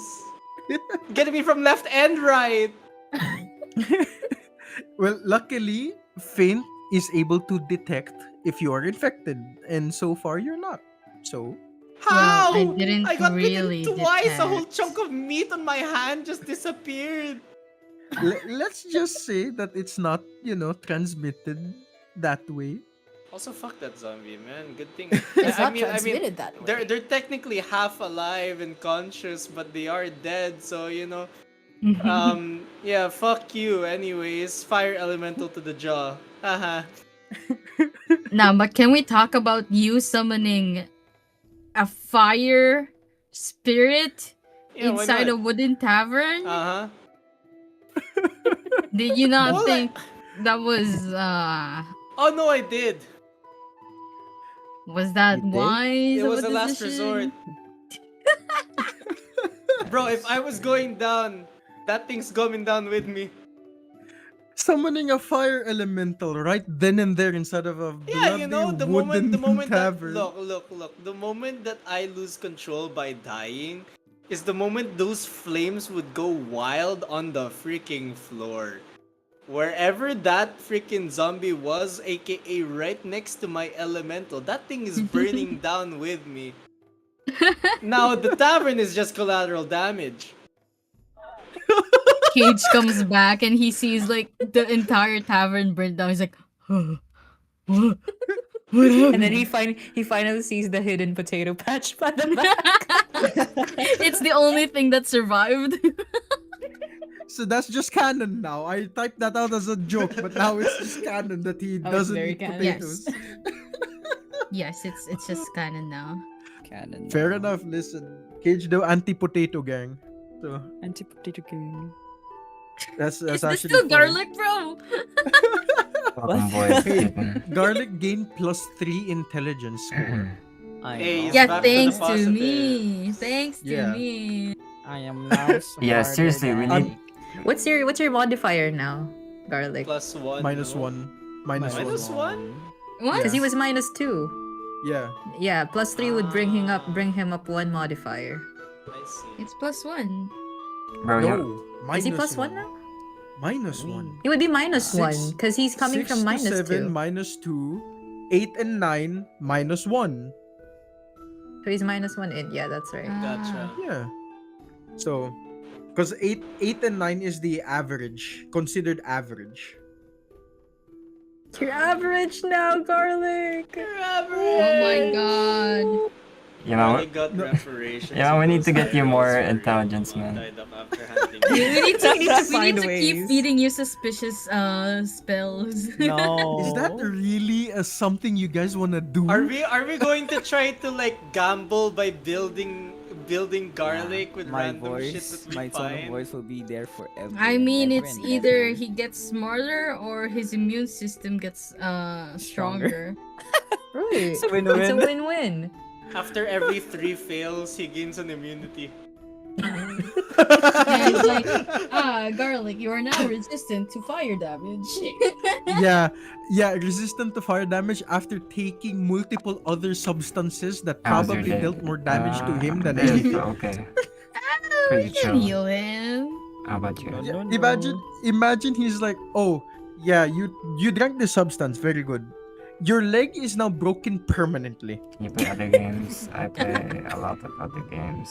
But I'm not gonna lie though. I'm not gonna lie. I'm gonna reveal something a little bit nutty on my Wild end. spell. When you did feed the substance, I'm not gonna lie. I I did- rolled a d6 I used to play GTA 5. to determine what the effect was, and it landed on a 4, which was kill. No. I freaking do What it. would a 5 or 6 be? Oh, is it just a high roll kill? Random. It's Okay. random. Okay. So 1 was the best effect, gain 5,000 XP. Nobody's earning XP here. The second one was you gain resistance towards a certain elemental effect. Oh. 3 was you gain immunity to Yes, I can see fear. your chats. 4 4 was kill, death. And I was like, do I want this? Nah. And I rerolled again. I rerolled the die and it landed on 6. Increase a certain ability score by 3. Oh. So he was gonna die. So I was gonna die. Oh Yeah. shit. Oh my That God. would have been Yamal so really hit the funny. idiot prick from Fallout. Oh no. Oh my days. That's fucking hilarious. Ah. But I hope that session was fun for y'all. That definitely was fun for me. Sir. Yes, Again. Every time I get hurt, I really have to give it my all when I get hurt. Trickster's pain tolerance is not it, man. Especially when the first freaking bite took 1/3 of my HP! And the second one as well! Not to mention Why it does also a took a bite chunk from of my your flesh hand? off. No, I gotta ask, why does a bite from my hand, one of the like Pata, you know what to do. replaceable parts of the body, is like not a vital part of the body, take a chunk of my HP twice? I'm gonna be honest with you. I'm not gonna reveal what the mob is, but because they are that mob, they deal hefty damage. They really do. On my hand? I can't control where the zombie bites. I understand garlic being bit on the shoulder, but my hand? They're like The fuck did I do? Stick thing. my hand out against they're it? like saying the exact Stop! same thing as the other person. So you know what I mean. Twice? Not to mention the same arm. Exactly! Would you have preferred to be bitten by the neck? Huh?